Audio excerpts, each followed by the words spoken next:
Hello, everybody. Welcome back to the Forbidden Land podcast. This is episode 71. This is a special little midweek episode because, there's a bit of breaking news, but also because episode 70 failed to go up. So, now, but I had to heavily butcher it. Let me see if I have it. Is it up? It is up. So, damn, it's only 35 minutes long. So the new episode of the podcast is Stepanopolis is heavily edited because I basically got a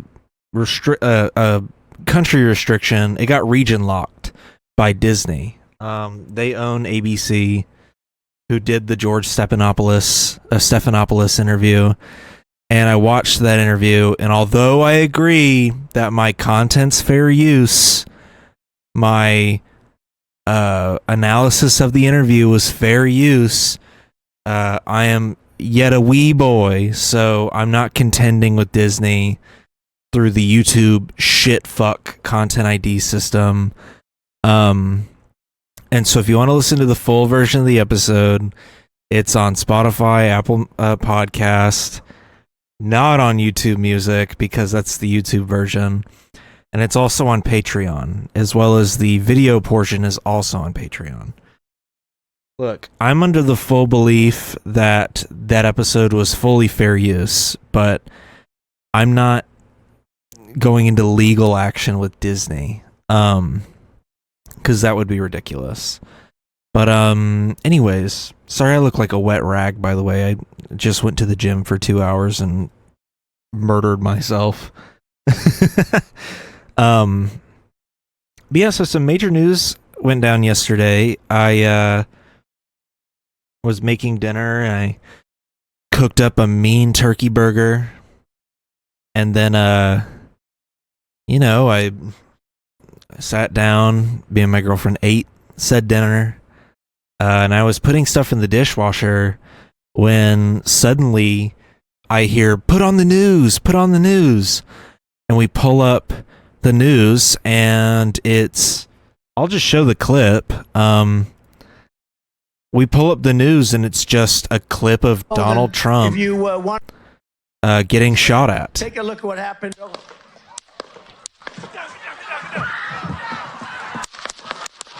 So, the first part if you want to is the shooter. Something that said, take a look at what happened.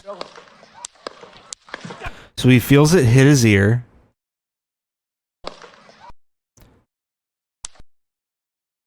Dude, that's insane.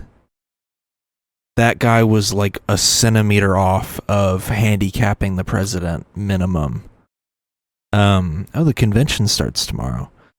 Yeah, dude was literally this close to like ripping a bullet through the former president's brain. That's kind of crazy, dude. So those 3 shots were from the shooter. Everything after that is the Secret Service annihilating the shooter.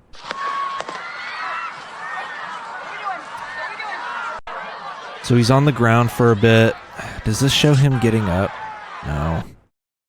Damn it. So he gets up and he raises his fist and is basically to show that he's okay. I gotta say, dude, oh my god. Please, dude, what the fuck is going on? That's crazy. So, he gets up and he raises his fist and to show that he's okay, and good lord, man. I mean, the dude almost killed Donald Trump. Biden came out and like gave a little update that he's been like briefed on the situation, and of course, like every other Biden speech, he's fucking up the words and he's stumbling, but he got through it. It was only like 3 minutes. He got through it. And I think he took a question. I think somebody asked if he would consider it a shooting.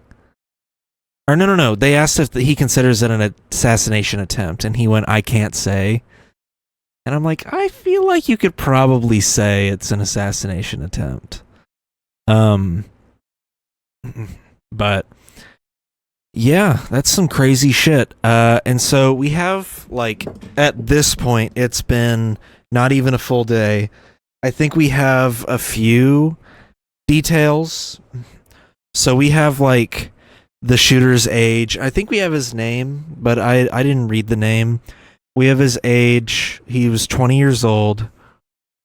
But his background is really weird. So at first I was like, oh God, you know, the Republicans are going to use yada yada yada against the liberals and cause even more turmoil in the country. The guy that shot him was white. This is where it gets really complicated, and people are unsure of what the Republican plan will be to spin this.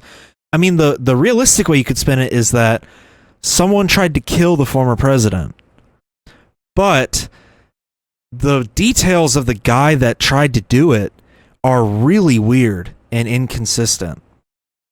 He donated to a Democrat-aligned PAC.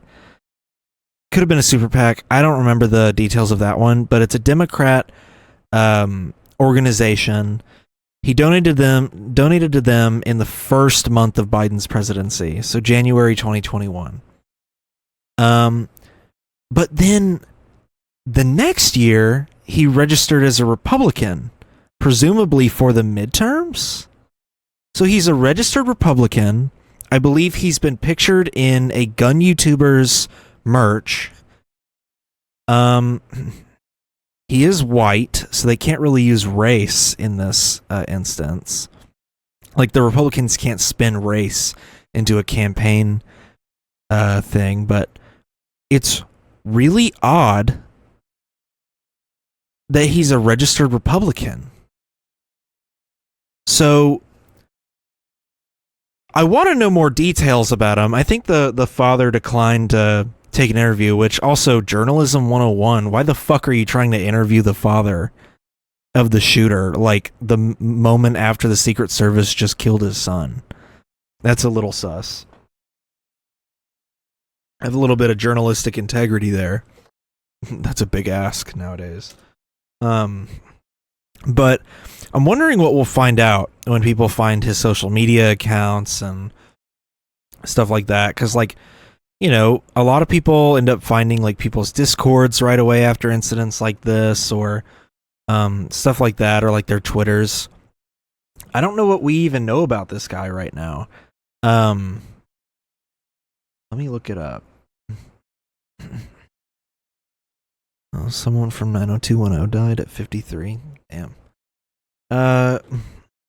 Trump rally shooter. I know the New York Post talked about it. Thomas Matthew Crooks. That's what the FBI said his name was. Al Jazeera has an article about it. Turn the cookies off. All right. Do we have any info on him? That's a close-up bloody photo of his ear. Jeez. I think that's the first time in a long time I've seen Trump look genuinely scared. The last time there was an assassination attempt, it was on Ronald Reagan. I don't think that's true. Well, I guess an attempt, yes. I think there have been plans before of... So... FBI officially identifies the shooter. The voter records show that he was a registered Republican who made one singular $15 donation to a liberal PAC on January 20th, 2021, Biden's inauguration day. That's weird. He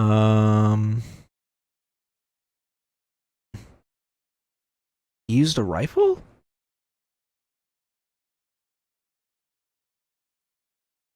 Whoa, dude. Oh yeah, they even have, like, a map of where he shot Trump at. I'm not going to show this because they have the body of the suspect in it. But I'm trying to learn more about this because I want to know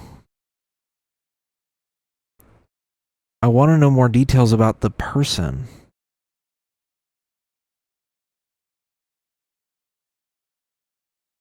This article is not very well written. Like, it says that Trump said, wait, but if you watch the video, like, yes, he does say, wait. He also says, let me grab my shoes. So it's not really a conspicuous... Not really a conspicuous quote. You can see the guy there in camera. What is the guy's backstory?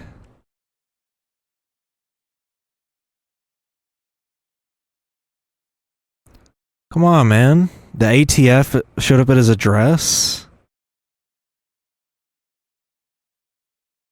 They closed down, the FAA closed the airspace around there? That's crazy. A bit of overkill. He got his hand on a plane. He's gonna carpet bomb the area, dude. Okay, so he made a donation to a liberal PAC. He then registered as a Republican in September 2021.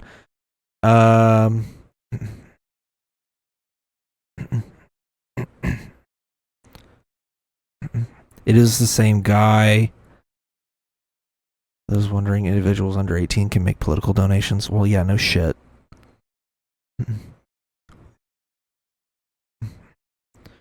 Someone said it's more likely he actually bought merch. Okay. Someone posted the sock done left on Twitter posted a timeline. I'm hoping this is accurate. Okay, so donated to a progressive PAC, registered as a Republican, voted as a Republican, so he did vote in the midterms like I suspected, tried to kill Trump while wearing a right-wing gun YouTuber's t-shirt. That's really weird.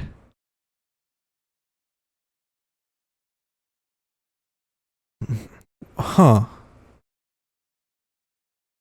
The Demolition Ranch is the YouTuber's merch that he was wearing. Confirmed his name. Yeah, okay. This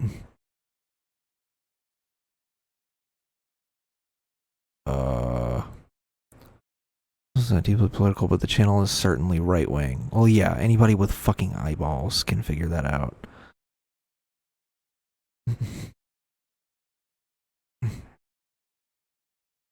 I can't tell which website is polling his voter records. Do we know if the website includes primary votes, meaning it is possible that he voted but it wasn't tracked? Oh, well, I was gonna say, and I know in Georgia, they've tracked every time I've ever voted in a primary. Like, I voted in the 2020 primaries, and it knows that I voted in that as a Democrat, because I am a registered Democrat. It knows I voted in the general election. It knows I voted in the runoff. It then knows I voted in the midterms and runoff. I didn't vote in the primaries this year because I was streaming. I streamed this podcast that day. Plus, dude, Biden was gonna win. I already knew. I wasn't gonna waste my time at the poll. But yeah, I would assume the voter records would track if you voted in the primary. But this is insane, man. I mean, all this information in less than 24 hours is definitely interesting. But so, I don't want to speculate on this because it feels somewhat wrong to do that. But see, Trump lived. He lived. All he lost was a little bit of his ear. If anything, he had nothing to gain, or he had nothing but gains to make from this because he's going to now poll higher in the election. with Biden's, flubs and fuck ups that he's been having lately,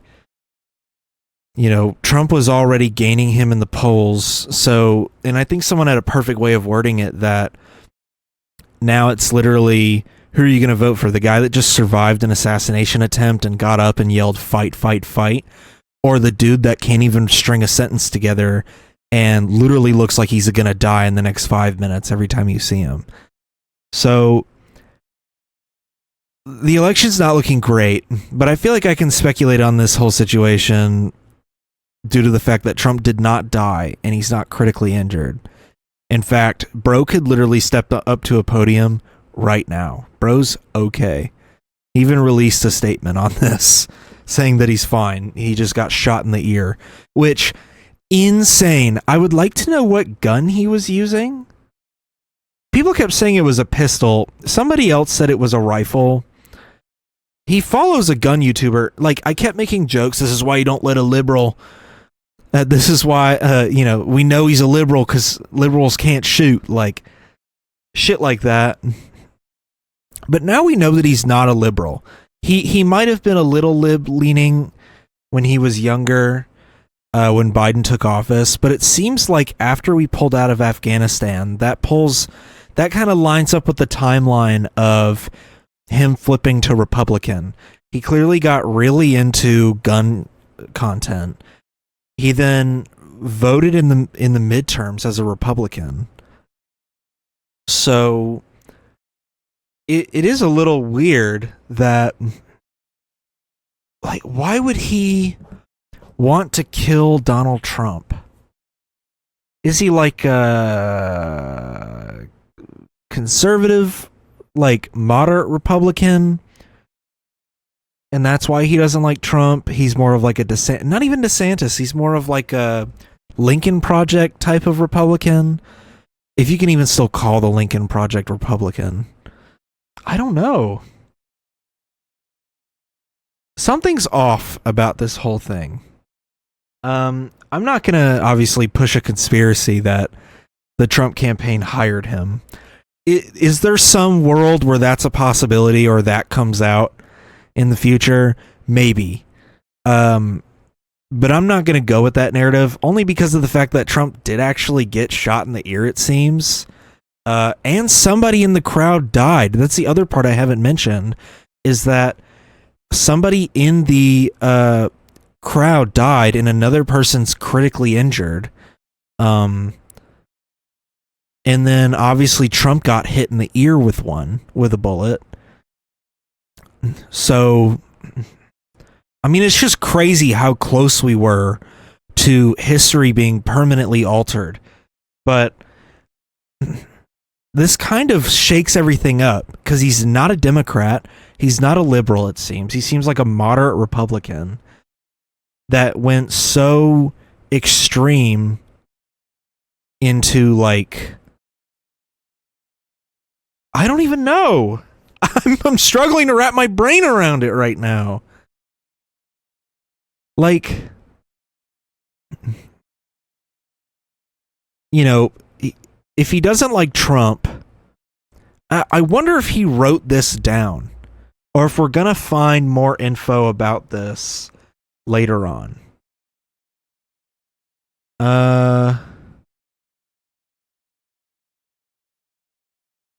People are saying that. Okay, no. Yeah, you can check the records yourself. Okay, so people are not saying that. Never mind.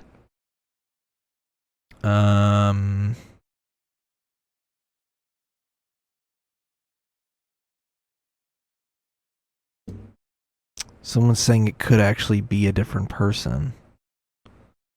But who knows? I don't know. I mean, why is resign trending?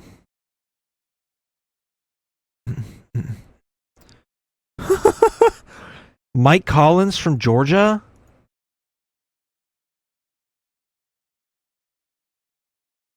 Doesn't he represent, like, Atlanta or some shit like that? Or, like, a piece of it, the more conservative part? Athens! That's where I recognize his little fuck ass from.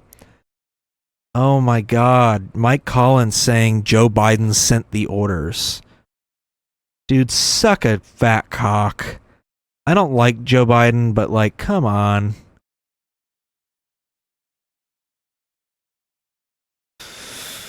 Yeah, he even got community noted. There's no evidence that Joe Biden was involved in the shooting of Donald Trump. The quote in the quote tweet is taken out of context and is referring to beating Trump in the election.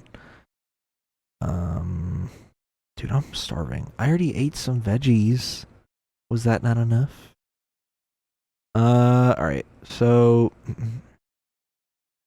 we're not gonna get any more info. Was coincidentally in a BlackRock video in 2023. Brian DeLallo. I teach AP and Honors Economics in Pittsburgh, Pennsylvania. Financial well-being to me is knowing that I can be free to do the things that I love to do. I hope when I retire someday, they say that guy made... Wait, what are they talking about? Where? This guy?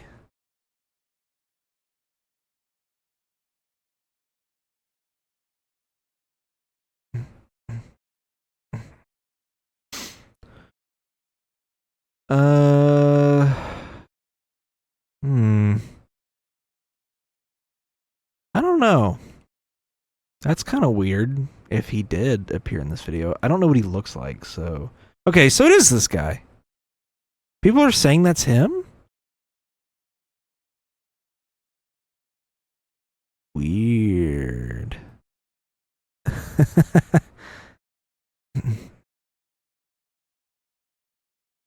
Oh god, we got fucking morons in the replies on this one.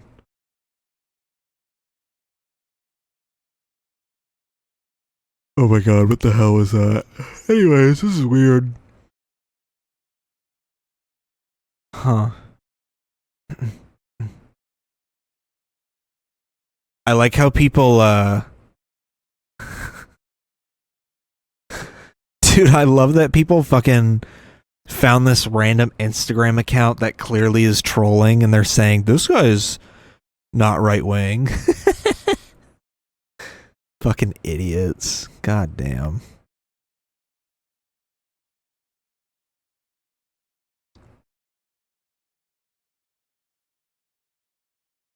Someone said most popular theory is that the dude lost a bet. Whatever.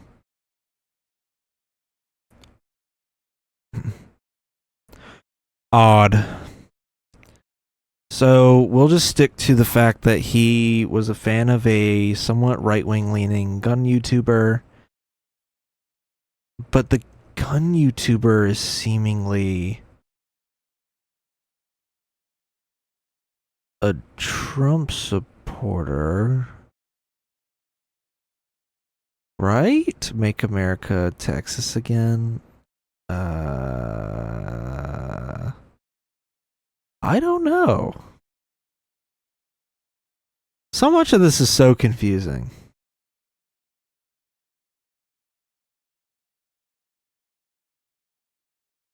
Apparently Meat Canyon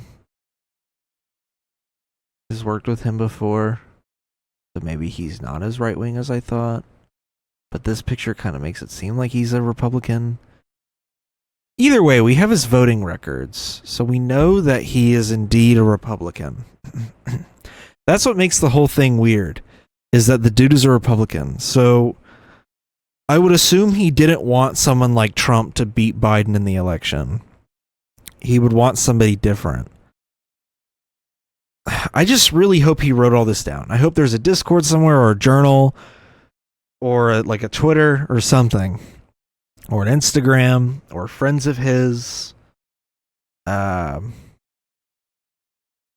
yeah, does this change my does this change me, like who I support in the election? Absolutely not. Still a lefty, but it's definitely a little shocking that someone was able to kill, almost kill the former president like that. Here's the other thing: where he was positioned. Why did it take a civilian pointing out where the shooter was for the Secret Service to see him. Because I think the guy got interviewed by the BBC, and he was like, yeah, I was pointing and the Secret Service were just like not doing anything about it. And I'm like, damn, dude, the Secret Service almost fucking let Trump die.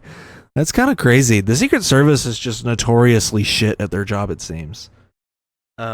Because holy fuck, dude, how many more presidents are we gonna lose under the Secret Service? But anyways, I think this will shift the polls in Trump's favor. I mean, Ronald Reagan got shot, and then he got his 49 state landslide. So maybe Tim Pool's dream will finally come true 4 years after the fact. He's gonna finally get his 49 state Trump landslide like he predicted. But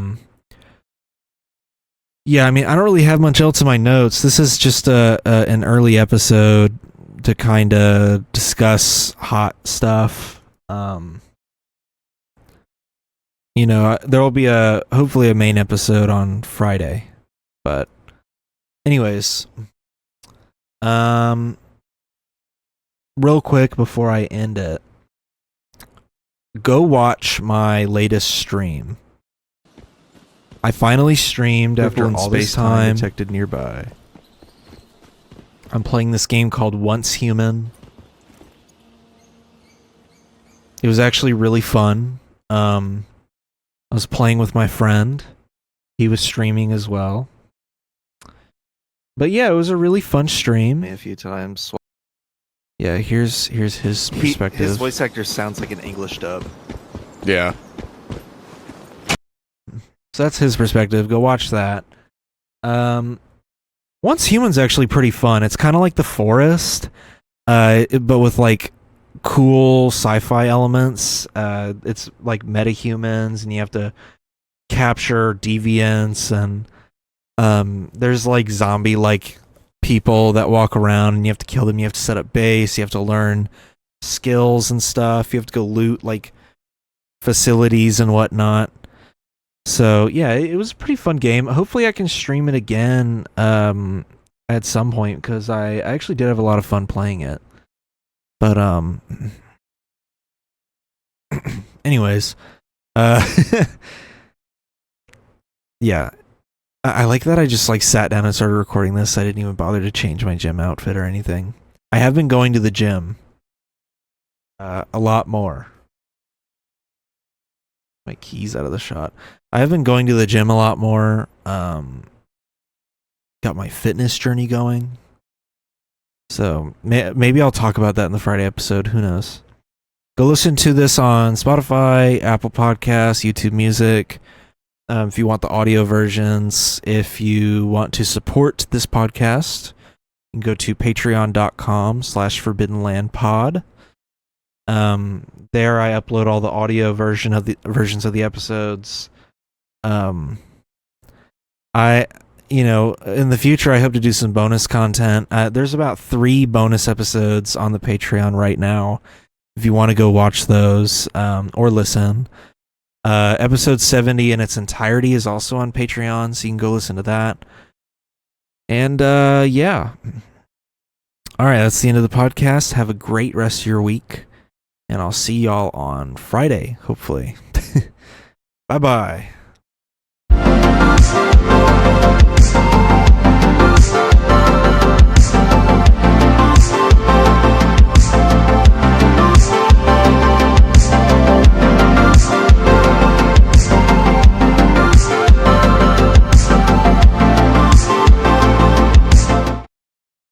Hello, everybody. Welcome back to the Forbidden Land podcast. We have a special episode coming out on a Sunday. This is our debate special, where I'm going to be watching the entire debate and discussing it. So here we go. Let's start, because this is really the only topic, is the presidential debate, and I've heard it's a little alarming. These rules. Now, please welcome the 46th President of the United States, Joe Biden. Oh, God.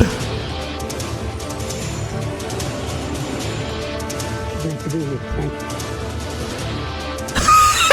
And please welcome the 45th President of the United States, Donald Trump. What's up with this music, dude? Oh my god. Gentlemen, thanks so much for being here. Let's begin the debate, and let's start with the issue that voters...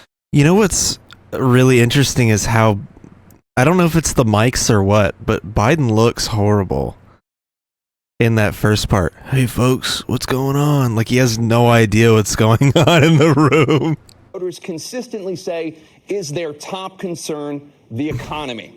President Biden, inflation has slowed, but prices remain high. Since you took office, the price of essentials has increased. For example, a basket of groceries that cost $100 then now costs more than $120. And typical home prices have jumped more than 30%. What do you say to voters who feel they are worse off under your presidency than they were under President Trump? We got to take a look at what I was left when I became president, what Mr. Trump left me. We had an economy that was in free fall. The pandemic was so badly handled. Many people were dying. All he said was, it's not that serious. Just inject a little bleach into your arm. You'll be all right. The economy collapsed. Dude, I'm going to keep it playing because it's long. Unemployment rate. Dude, this is really bad. It was terrible. What is wrong with his voice? Try to put things back together again. And that's exactly what we began to do. The debates are all about optics. And this man literally sounds like he's dying on the stage. But there's more to be done. There's more to be done. Working class people are still in trouble. I come from Scranton, Pennsylvania. I come of a household where the kitchen table, if the things weren't able to be met during the month, it was a problem. Price of eggs, the price of gas, the price of housing, the price Bro's of speed running. That's why I'm working so hard to make sure I deal with those problems. And we're going to make sure that we reduce the price of housing. We're going to make sure we build 2 million new units. We're going to make sure we cap rents so corporate greed can't take over. The combination, what I was left with in corporate greed. Is the reason. Why hasn't he done that yet? In addition to that, we're in a situation where if you take a look at all that was done in his administration, he didn't do much at all. By the time he left, so we were in chaos. The things he's talking about, he's had 4 years to do, and he hasn't done it. We make sure we had a situation where we brought down the price of prescription drugs, which is a major issue. He has done that. To $15 for a insulin shot as opposed to $400. No senior has to pay more than $200 for any drug, all the drugs they conclude beginning next year. And the situation is and we're going to make that available to everybody, to all Americans. So we're working to bring down the price around the kitchen table, and that's what we're going to get done. Thank you. President Trump? We had the greatest economy in the history of our country. We have never No, we done didn't. so well. Everybody was amazed by it. This is what I love about Republicans is that they blow shit out their ass all the time when it comes to the economy. Where he inherits the Obama economy, which was doing substantially pretty well, and then absolutely bombed it in the last year of his presidency. Other things, everything was rocking good, but the thing we never got the credit for, and we should have, is getting Bush Sr. is a good example of this, by the way. He created mandates that was a disaster for our country, but other than that, we had given them back a country where the stock market actually was higher than pre-COVID, and nobody thought that was even possible.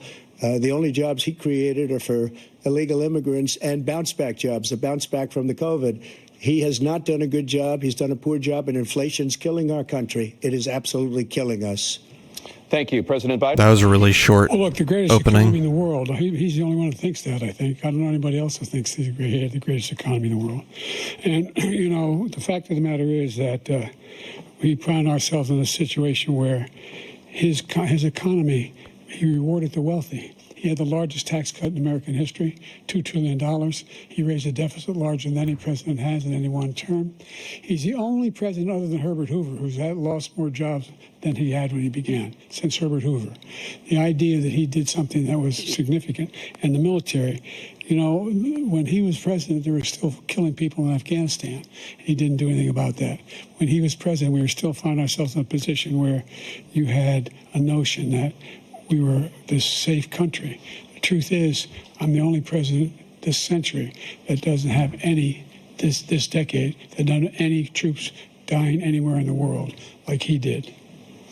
President I guess Trump, he's technically I wanna right. follow up if I can. Am I allowed to respond to him? Well, I'm going to ask you a follow-up. You can do whatever you want with the minute that we give you. I want to follow up. You want to impose a 10% tariff on all goods coming into the U.S.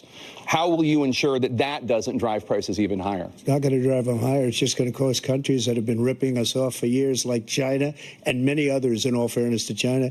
It's going to just force them to pay us a lot of money, reduce our deficit tremendously, and give us a lot of power. I love that he thinks that tariffs are going to solve the economy, as if that won't completely tank our economy. It would cause prices to soar. That's why we had all the jobs.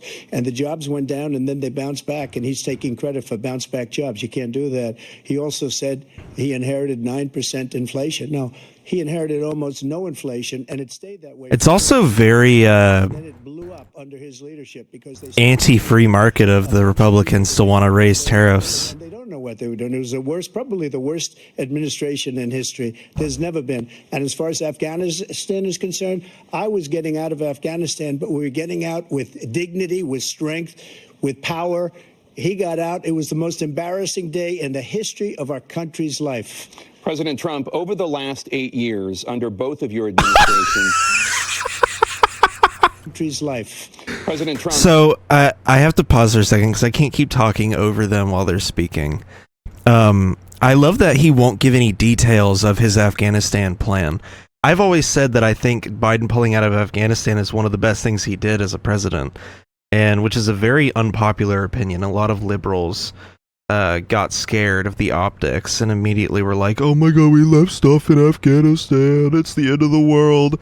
And it's been 3 years now, and what's been happening to us, at least, Afghanistan at least isn't doing too well right now, but that's what happens to a country when the US ravages it for 20 years and then decides to leave abruptly. That's just what happens.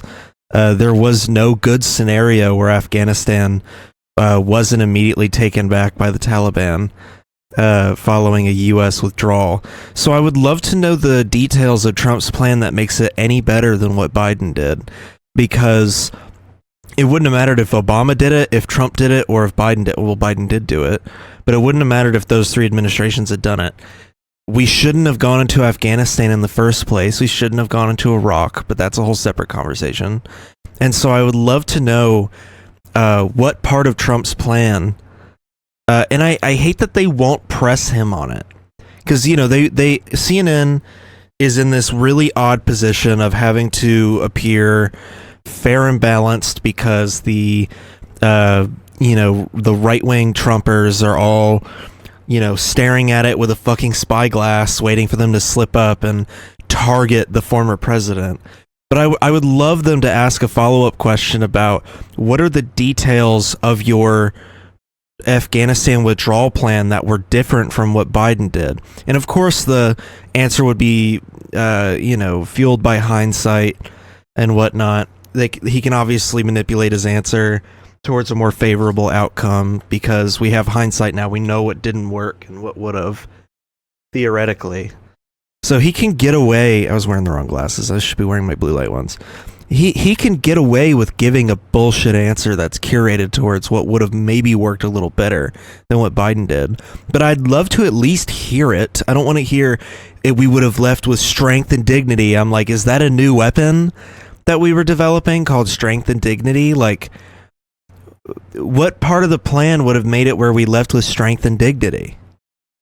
Over the last 8 years, I'm putting the other ones both of back your on. administrations, the national debt soared to record highs. Actually, I'm just going to keep them off. Nonpartisan analysis, President Trump, your administration approved $8.4 trillion in new debt, while so far, President Biden, you've approved $4.3 trillion in new debt. So, former President Trump, many of the tax cuts that you signed into law are set to expire next year. You want to extend them and go even further, you say. With the U.S. facing trillion-dollar deficits and record debt, why should top earners and corporations pay even less in taxes than they do now? Because the tax cuts spurred the greatest economy that we've ever seen just prior to COVID. And even after COVID, it was so strong that we were able to get through COVID much better than it's just Reaganomics. country. But we spurred that. If we lessen the richest monetary burden, then it'll trickle down to us eventually, and we already know that doesn't work. I don't think I don't think this rhetoric is working on the American people either. I think middle class people understand that that's not how that fucking works. When they didn't receive a single fucking raise during the Trump administration or got laid off during the Trump administration, I think they understand now that that's not how that works. We got hit with COVID. We did a lot to fix it. I gave him an unbelievable situation. Oh God, all of the therapeutics. And oh God, he brought up COVID. Oh no, what are you bringing up your L's for? Hold on. Going like never before. And we were ready to start paying down debt. We were ready to start using the liquid gold right under our feet, the oil and gas right under our feet. We were going to have something that nobody else has had. We got hit with COVID. We did a lot to fix it. I gave him an unbelievable situation with all of the therapeutics and all of the things that we came up with. We gave him something great. Remember, more people died under his administration, even though we had largely fixed it. More people died under his administration than our administration, and we were right. Hold on. Far more people dying in his administration. He did the mandate, which is a disaster, mandating it. The vaccine went out. He did a mandate on the vaccine, which is the thing that people most no, he objected didn't. to about the military vaccine. did a mandate, and that was about it. Job, just a very poor job. And I will legally, tell you can't mandate the American people to get vaccinated. The entire world will no longer respect unless you're talking about polio, then I guess they can just do that. Leadership. They don't respect the United States anymore. We're like a third world nation between weaponization of his election, trying to go after his political opponent. All of the things he's done, we've become like a third world nation. What? And it's a shame.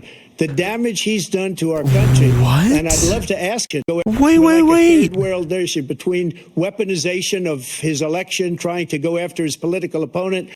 What? That's what Trump did? Is he saying that Biden did that? Dude, that's what Trump did.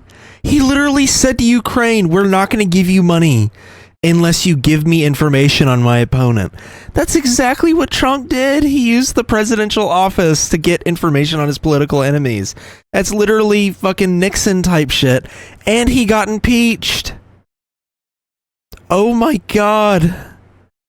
Dude's off the rocker. I get what people are saying now. He looks like he's literally about to croak, and then he looks fucking insane, and that's why people keep saying we're cooked. Oh no. Oh God, dude. Also, I was gonna say, dude, the Republicans are fucking pussies, dude. Third world nation. Look at what we did with the polio vaccine. Y'all would have been crying over the way that was handled. They used to force people to get the polio vaccine. Grow up. To come into our country and destroy pussies. Our country. President Trump, we will get to immigration later in this block. President Biden, I want to give you an opportunity to immigration while I was talking about the vaccine. Respond to this question about the national debt. He had the largest national debt of any president in a 4-year period, number one. Number two, he got $2 trillion tax cut, benefited the very well. Face, dude. What I'm going to do is fix the tax system. For example, we have 1,000 trillionaires in America. I mean, billionaires in America. And what's happening? They're in a situation where they, in fact, pay 8.2% in taxes. Oh, 1,000 trillionaires. 24%. That's going to get ragged. One of those numbers. They'd raise $500 million, billion dollars, I should say, in a 10-year period. We'd be able to wipe out his debt. We'd be able to help make sure that all those things we need to do, child care, elder care, making sure that we continue to strengthen our health care system, making sure that we're able to make every single solitary person eligible for what I've been able to do with the with the COVID, with dealing with everything we have to do with, look, if we finally beat Medicare. What is going on? Dude, did I just watch him nearly have a fucking stroke? Even Trump starts looking, dude, oh my God. This is so bad. Why did they agree to this? Why did they not pump him full of fucking superhuman juice or whatever they got cooking up at Walter Reed, dude? Oh my God. Oh my God. Even Trump looks at him like, what the fuck is going on? Oh, I hate it, dude. He's the sitting president. It's been one of my biggest critiques of this presidency is that he's too fucking old and should be succeeded in the re-election, not continued on. He's gonna fucking die either before this administration's over or during the next one. Oh, We're able to make every single solitary. this dude's not making it to 2028. Eligible. It's a miracle he even made it here. That we're able to make every single solitary person eligible for what I've been able to do with the with the COVID. Excuse me, with dealing with everything. Oh, Look, if we finally beat oh. Thank you, President Biden. President Trump? Well, he's right. He did beat Medicare. He beat it to death, and he's destroying Medicare because I'm surprised he's not bringing this up. They're putting them on Medicare. They're putting them on Social Security. They're going to destroy Social Security. This man is going to single-handedly destroy Social Security. These millions and millions of people coming in, they're trying to put them on Social Security. He will wipe out Social Security. He will wipe out Medicare. So he was right in the way he finished that sentence. And it's a shame. What's happened to our country in the last 4 years is not to be believed. Foreign countries, I'm friends with a lot of people, they cannot believe what happened to the United States of America. We're no longer respected. Dude, this they don't camera like angle is us. disgusting. We give them everything. Hold on, why are they cutting to like a side angle of Joe Biden? What is going on, dude? Why are they doing? They're doing him dirty. They're cooking him. Look at this shit. Why are they doing that? Dude, cut the feed. Cut the feed. Thing they want, and they think we're stupid. They think we're very stupid people. What we're doing for other countries, and they do. There had to have been a nothing for us. producer in the What back this being like, man "What the has fuck are you done doing? That is makes him look absolutely horrible." criminal. Thank you, President Trump. Dana? This is the first presidential election since the Supreme Court overturned. Dana? Done is absolutely criminal. Thank you, President Trump. Dana? This is the first presidential election since the Supreme Court overturned Roe v. Wade. This morning, the court ruled on yet another abortion case, temporarily allowing emergency abortions to continue in Idaho, despite that state's restrictive ban. Former President Trump, you take credit for the decision to overturn Roe v. Wade, which returned the issue of abortion to the states. Correct. However, the federal government still plays a role in whether or not women have access to abortion pills. They're used in about 2/3 of all abortions. As president, would you block abortion medication? First of all, the Supreme Court just approved the abortion pill, and I agree with their decision to have done that, and I will not block it. Fuck. And if you look at this whole question that damn you're it. asking, This makes him look good in moderates' 51 years eyes. ago, you had Roe v. Wade, and everybody wanted to get it back to the states. Everybody, without exception. Democrats, Republicans, liberals, conservatives. Everybody wanted it back. Religious leaders. And what I did is I put 3 great Supreme Court justices on the court, and they happened to vote. Which I think is horseshit, by the way. I feel like a president should have limits on how many justices they can appoint.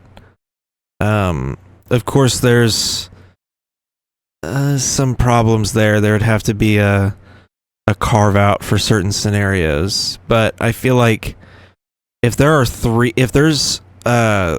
deaths on the court, you should only be allowed to replace 2 of them. You should not be able to do 3. You should only be allowed to do 2 max per administration. So every 4 years. That's, I don't know, that's just a personal opinion of mine. And moving it back to the states. This is something that everybody wanted. Now, 10 years ago or so, they started talking about how many weeks and how many this, getting into other things. But every legal scholar throughout the world, the most respected, wanted it brought back to the states. I did that. Now the states are working it out. If you look at Ohio, it was a decision that was, an end result that was a little bit more liberal than you would have thought. Kansas, I would say the same thing. Texas is different. Florida is different. But they're all making their own decisions right now. And right now, the states control it. That's the vote of the people. Like Ronald Reagan, I believe in the exceptions. I am a person that believes. And frankly, this motherfucker knew Reagan personally. I find it really interesting whenever Trump brings up Reagan in front of Biden because this dude right here served in the Senate under the Reagan administration. So like this, I don't think people understand. This motherfucker has been in office for a long time. He was serving while my parents were being born. Like, he's ancient, dude. And then this dude was discriminating against black people in the same time period. I think it's important to believe in the exceptions. Some people, you have to follow your heart. Some people don't believe in that. But I believe in the exceptions for rape, incest, and the life of the mother. I think it's very important. Some people don't. Follow your heart. But you have to get elected also, and because that has to do with other things. You got to get elected. The problem they have is they're radical, because they will take the life of a child in the 8th month, the 9th month, and even after birth. Which isn't true, by the way. Look at the former governor of Virginia.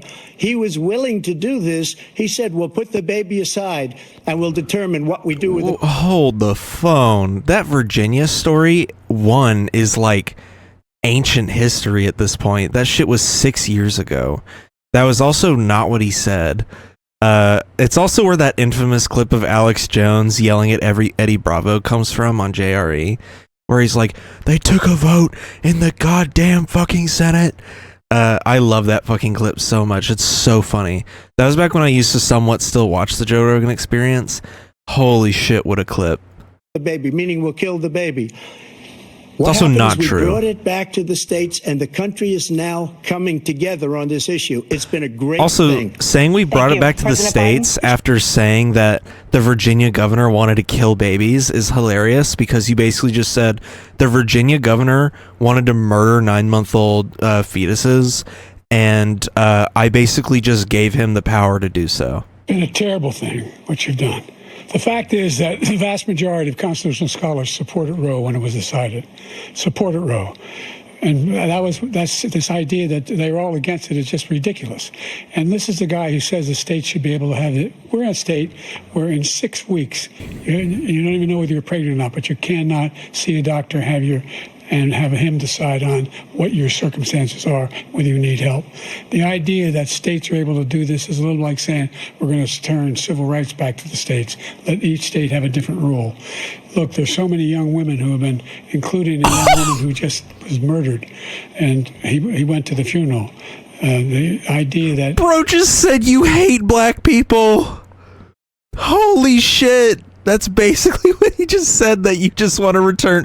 Dude, that's crazy. He basically just said, if you support overturning Roe v. Wade, you might as well repeal the Civil Rights Act. Damn. Bro said, fuck states' rights. Are, whether you need help. The idea that states are able to do this is a little like saying we're going to turn civil rights back to the states, let each state have a different rule. Look, there's so many young women who have been, including a young woman who just was murdered, and he went to the funeral. The idea that she was murdered by an immigrant coming in. They talk about that, but here's the deal: there's a lot of young women who are being raped by their in-laws, by their spouses. I mean, he's not wrong. Brothers and sisters, it's just ridiculous, and they can do nothing about it. And they try to arrest them when they cross state lines. Thank you. There have been many young women murdered by the same... What was that? Dude, they suck at this. CNN sucks at this. But here's the deal. There's a lot of young women... Also crazy ass frame. By their in-laws, by their spouses, brothers and sisters. It's just ridiculous. And they can do nothing about it. And they try to arrest them when they cross state lines. Thank you. There have been many young women murdered by the same people he allows to come across our border. We have a border that's the most dangerous place anywhere in the world. Considered the most dangerous place anywhere in the world. And he opened it up, and these killers are coming into our country, and they are raping and killing women. And it's a terrible thing. As far as the abortion is concerned, it is now back with the states. The states are voting. In many cases, it's frankly a very liberal decision. In many cases, it's the opposite. But they're voting, and it's bringing it back to the vote of the people, which is what everybody wanted, including the founders, if they knew about this issue, which, frankly, they didn't. But they would have... They did, actually. Wanted brought back. They actually did know about this issue. There's extensive history about abortion. from back in that time period, and they actually did know about abortion. And it wasn't as demonized as it is right now. But I'm not going to get into the complicated history behind abortion. Ronald Reagan wanted it brought back. He wasn't able to get it. Everybody wanted it brought back, and many presidents had tried to get it back. I was the one to do it. And again, this gives it the vote of the people, and that's where they wanted it. Every legal scholar wanted it that way. Staying on the topic of abortion, President Biden... I'm pretty sure everyone was, not everyone, but like 70% of the country was fine with Roe v. Wade. And a 6-3 conservative majority Supreme Court overturned that decision. So basically going against the will of the people. And then, you know, you're going to have people arguing like states' rights. It's the whole like argument for why we should have an electoral college and all that shit. Exhausting. I'll let you do that. This is the same topic. 7 states have no legal restrictions on how far into a pregnancy a woman can obtain an abortion. Do you support any legal limits on how late a woman should be able to terminate a pregnancy? I supported Roe v. Wade, which had 3 trimesters. The first time is between the woman and the doctor. Second time is between the doctor and an extreme situation. The third time is between the doctor, between the woman and the state. The idea that the politicians, that the founders wanted the politicians to be the ones making decisions about women's health is ridiculous. That's the last. No politician should be making that decision. A doctor should be making those decisions. That's how it should be run. That's what you're going to do. And if I'm elected, I'm going to restore Roe v. Wade. So that means he can take the life of the baby in the 9th month and even after birth, because some states, Democrat run, take it after birth. Again, the former governor of Virginia, put the baby down, then we decide what to do with it. So he's willing to, as we say, rip the baby out of the womb in the 9th month and kill the baby. That's just statistically false. Like, there are little to no 9th month abortions. And if there are, it's from an extreme emergency, or the fetus has died already inside of the mother. And so it's always under extreme circumstances. You can't just show up to an abortion clinic on the 9th month and go, you know what, I feel like aborting this baby. You can't just do that. That's not how that works. Most abortion clinics won't do that. Usually you have to like have an actual medical emergency to get a 9th month abortion, which is very few and very far between. Like, does not happen at the rate that Republicans say it does. And I also love him saying, I love Biden saying, if I get elected, I will bring back Roe v. Wade. You are elected. You're the president. What the fuck are we talking about? I don't like this. He keeps talking in the debate like he's not the president. He keeps talking in the debate like it's 2020. Dude, you're the fucking president. Do it. I don't get it. You are in the office. You're in the seat. He's not.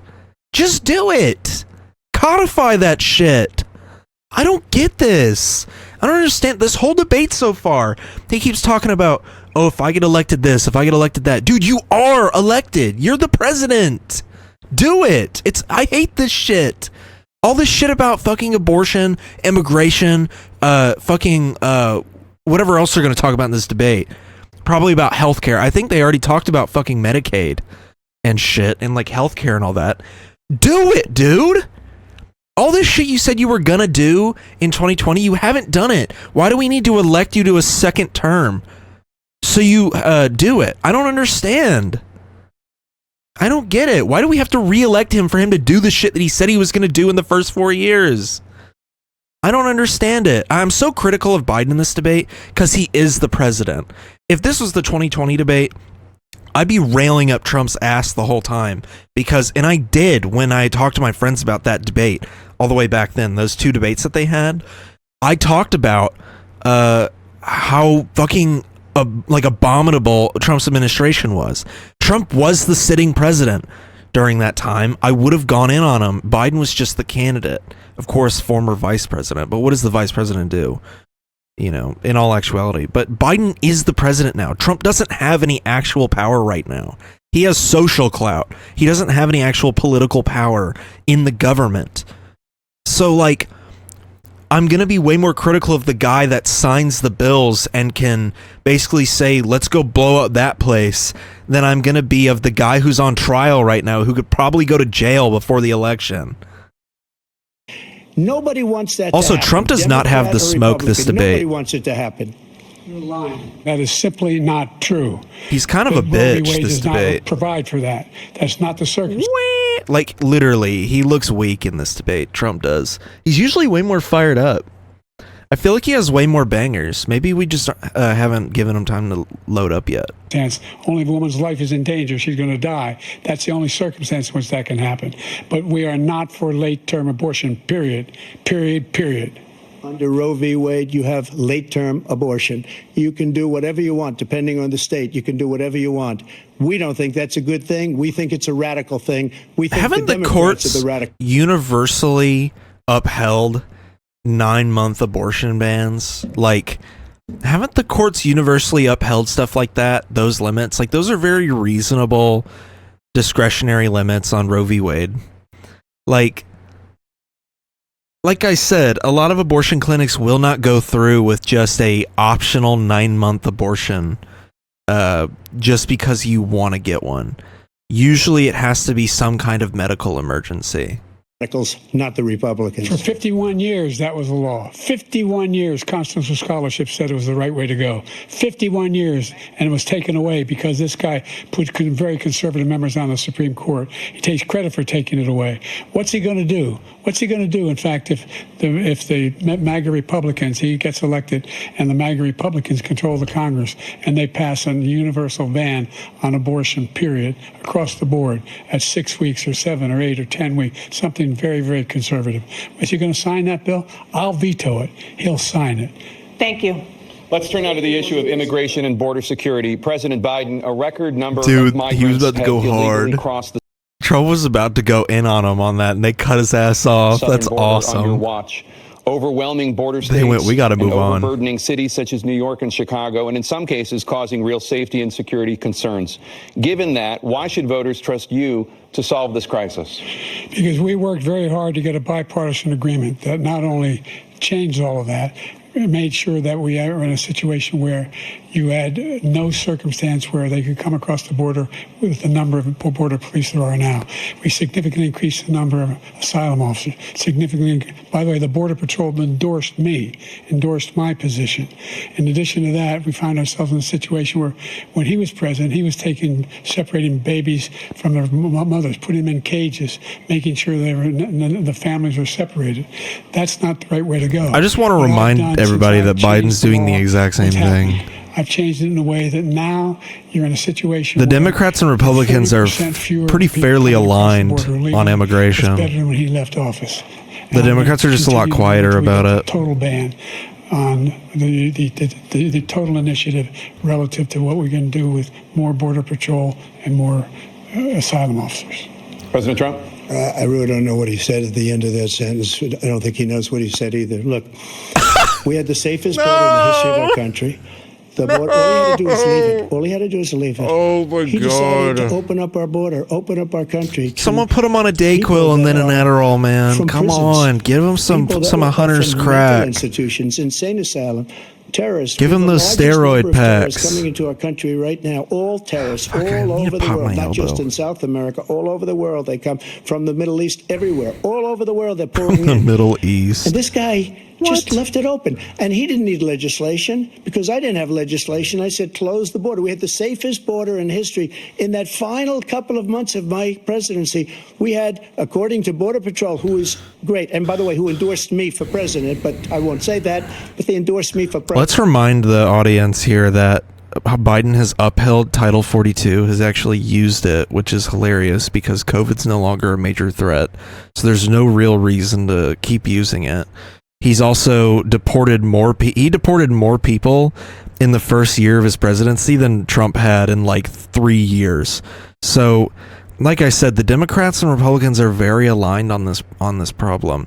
It's just the Republicans are really good at cutting propaganda about it, and the Democrats are really quiet about it because they don't want their liberal base to know that they are just as cruel and disgusting towards immigrants as the Republicans are. And I love the idea that we're just like letting them all flood into the country. It's not true. Like, not true at all. President Brandon, just speak to him. But look, we had the safest border in history. Now we have the worst border in history. But I won't say that. But the Border Patrol, who is great, and by the way, who endorsed me for president, but I won't say that, but they endorsed me for president. Brandon, just speak to him. But look, we had the safest border in history. Yeah, I don't think the Border Patrol is supposed to endorse the president, by the way. And people are dying all That's over. probably why Biden had that look on his face. Thank you, President Trump. President Biden? The only terrorist who's done anything crossing the border is one who came along and killed three, and his administration, killed an Al-Qaeda person come in and his administration, killed 3 American soldiers. Killed 3 American soldiers. Come on, that's the only dude. terrorist that's there. I'm not saying that no terrorist ever got through, but the idea they're emptying their prisons, we're welcoming these people, that's simply not true. There's no data to support what he said. Once again, he's exaggerating, he's lying. President Trump, staying on the topic of immigration, you've said that you're going to carry out, quote, the largest domestic deportation operation in American history, unquote. Does that mean that you will deport every undocumented immigrant in America, including those who have jobs, including those whose spouses are citizens, and including those who have lived here for decades? And if so, how will you do it? Just 1 second. He said we killed 3 people. The people we killed are al-Baghdadi and Soleimani, the 2 greatest terrorists, biggest terrorists anywhere in the world. And it had a huge impact on everything, not just border, on everything. He's the one that killed people with the bad water, including hundreds of thousands of people dying and also killing our citizens when they come in. We are living right now in a rat's nest. They're killing our people in New York, in California, in every state in the union, because we don't have borders anymore. Every state is now a border. And because of his ridiculous, insane, and very stupid policies, people are coming in and they're killing our citizens at a level that we've never seen. We call it migrant crime. I call it Biden migrant crime. They're killing our citizens at a level that we've never seen before. And you're reading it like these 3 incredible young girls over the last few days. One of them, I just spoke to the mother, and they just had the funeral for this girl, 12 years old. This is horrible what's taken place. What's taken place in our country, we're literally an uncivilized country now. He doesn't want it to be. He just doesn't know. He opened the borders. Nobody's ever seen anything like. And we have to get a lot of these people out, and we have to get them out fast because they're going to destroy our country. Just take a look at where they're living. They're living in luxury hotels in New York City and other places. Our veterans are on the street. They're dying because he doesn't care about our veterans. He doesn't care. He doesn't like the military at all. And he doesn't care about our veterans. Nobody been worse. I had the highest approval rating for veterans taking care of the VA. He has the worst. He's gotten rid of all the things that I approved, choice that I got through Congress, all of the different things I approved, they abandoned. We had by far the highest, and now Same guy who openly half shits on the military, by the way. All these great things that we did, and I think he did it just because I approved it, which is crazy. But he has killed so many people at our border by allowing all of these people to come in. And it's a very sad day in America. President Biden, you have the mic. Every single thing he said is a lie. Every single one. For example, veterans are a hell of a lot better off since I passed the PACT Act. 1 million of them now have insurance, and their families have it. Their families have it because what happened, whether it was Agent Orange or burn pits, they're all being covered now. And he opposed his the PACT Act. We're also in a situation Oh, where man, I forgot about the PACT Act. My son spent a year in Iraq, living right next to one of those burn pits, came back with stage 4 glioblastoma. I was recently in France for D-Day, and I spoke all about those heroes that died. I went to the World War II cemetery, World War I cemetery he refused to go to. He was standing with his 4-star general, and he told me, he said, I don't want to go in there because they're a bunch of losers and suckers. My son was not a loser, was not a sucker. You're the sucker. You're the loser. Damn. President Trump? First of all, that was a made-up quote, suckers and losers. They made it up. It was in a third-rate magazine that's failing. Not a sucker. You're the sucker. You're the loser. President Trump? First of all, that was a made-up quote, suckers and losers. They made it up. It was in a third-rate Literally magazine came that's out of his failing, mouth, like too. many That's of these hilarious. magazines. He made that up. He put it in commercials. We've notified him. We had 19 people that said I didn't say it. And think of this. Who would say I'm at a cemetery or I'm talking about our veterans? Because nobody's taken better care. I'm so glad this came up, and he brought it up. There's nobody that's taken better care of our soldiers than I have. To think that I would, in front of generals and others, say suckers and losers. We have 19 people that said it was never said by me. It was made up by him, just like Russia was made up, just like the 51 intelligence agents are made up, just like the new thing with the 16 economists are talking. It's the same thing. 51 intelligence agents said that the laptop was Russia disinformation. It wasn't. That came from his son, Hunter. It wasn't Russia disinformation. He made up the suckers and losers, so he should apologize to me right now. A four-star general standing to your side who was on your staff who said you said it, period. That's number one. And number two, the idea that I have to apologize to you for anything along the line. We've done more for veterans than any president has in American history. And they now are their family. The only sacred obligation we have as a country is to care for our veterans when they come home and their families and equip them when they go to war. That's what we're doing. That's what the VA is doing now. They're doing more for veterans than ever before in our history. All right, thank you so much. Let's move to the topic of foreign policy. I want to begin with Russia's war against... I don't really have much to say about veterans, considering both parties equally don't really care about veterans that much. Just Republicans are better at cutting propaganda about caring about veterans, but if they cared so much, they wouldn't lead them into politically charged bullshit wars. Ukraine, which is now in its third year. Former President Trump, Russian President Vladimir Putin says I guess he'll that's true, only yeah. end this war if think about Russia that. keeps the Ukrainian territory it has already claimed and Ukraine abandons its bid to join NATO. Are Putin's terms acceptable to you? First of all, our veterans and our soldiers can't stand this guy. They can't stand. Oh my God. Isn't Putin's terms that he wants to... They're like, we'll agree to a ceasefire if you just let us have the eastern half of Ukraine. Like, isn't that literally his terms? It's like, why are we going to keep letting Russia get away with that? They did it with Crimea, and they're going to do it with eastern Ukraine. They're like, here, let's write out the terms. You give us a chunk of your country, and we'll stop firing at you for like a few years. And then we'll re-invade 8 years later, like we did this time. And we'll just take the western half. We'll give you like an 8-year head start to get the fuck out of here. Like, that's literally always the Russian terms for these conflicts with Ukraine. Stand him. They think he's the worst commander-in-chief, if that's what you call him, This is insane. that we've ever had. They can't stand him. So let's get that straight. And they like me more than just about any of them. And that's based on every single bit of information.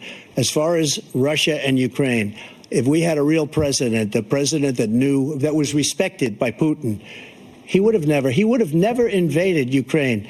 A lot of people... I think what's hilarious is that under Trump, Putin definitely would have invaded Ukraine.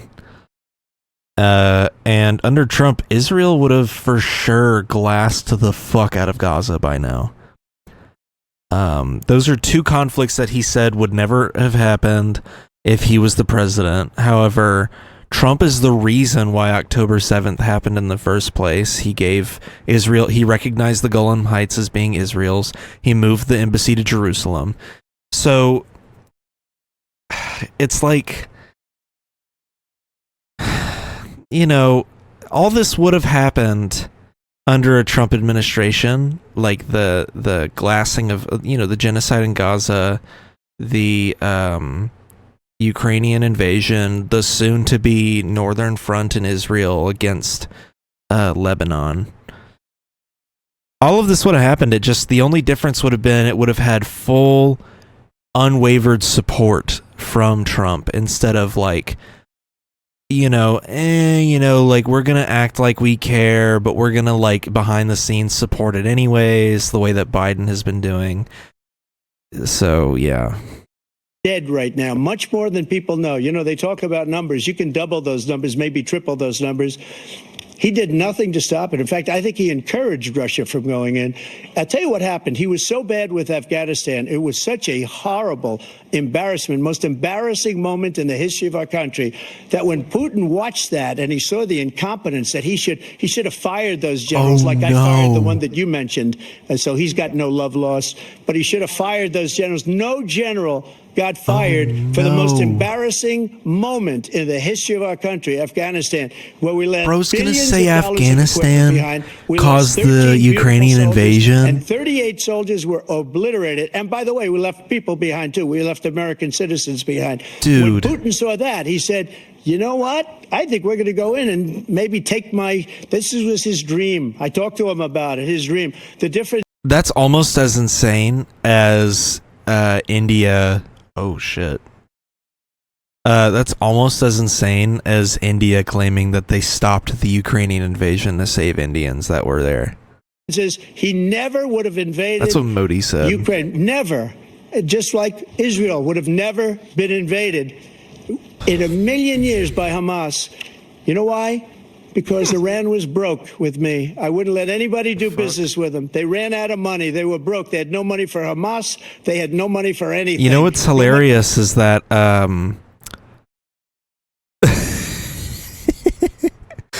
this is insane, dude. Hold on. I lost my train of thought. Have never been invaded in a million years by Hamas. He basically You know just admitted Because that he knew Putin was going to invade Ukraine. Iran was broke with me. I wouldn't let anybody do business with them. They ran out of money. They were broke. They had no money for He's Hamas. going to claim that They had no Iran money gave for Hamas anything. money to No money for attack terror. Israel That's why despite we have no Iran not terror having at access all to the money during yet. my administration.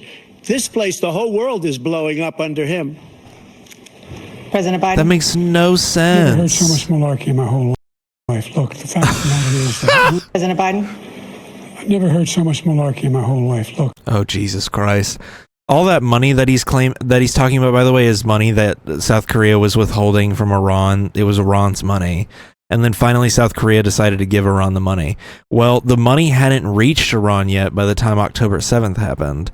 And yet they keep claiming that Iran backed Hamas. But Iran didn't have that money yet. And they keep saying Iran used that money to fund Hamas. Hamas planned that attack for months. What money went into that attack? If you read the fucking details of that attack, what money, dude? They paraglided in and killed people. What money was required for that? The fact of the matter is that we're in a situation where let's take The weapons Hamas uses, by the way, are Iran Israeli attacked American weapons. Cause brain damage. They're Israeli on a number of weapons. his troops, and he did nothing about it. Recently, not when he was president, they attacked. He said they're just having headaches. That's all it is. But he didn't do a thing when the attack took place. Number one. Number two, we got over 100,000 Americans and others out of Afghanistan during that airlift. Number three, we found ourselves in a situation where, if you take a look at what Trump did in Ukraine, this guy told Trump, do whatever you want, and do whatever you want. And that's exactly what Trump did to Putin, encourage him, do whatever you want. I know that And he listen to what he did said when he went in. He was quid gonna pro take quo Kyiv in 5 days, remember? Ukraine. As part of Bring the that up. Soviet Union. That's what he wanted. Bring that up. Bring up why he was impeached the first time. Come on, man. Come on. Bring it up. Bring up why Trump was impeached the first time.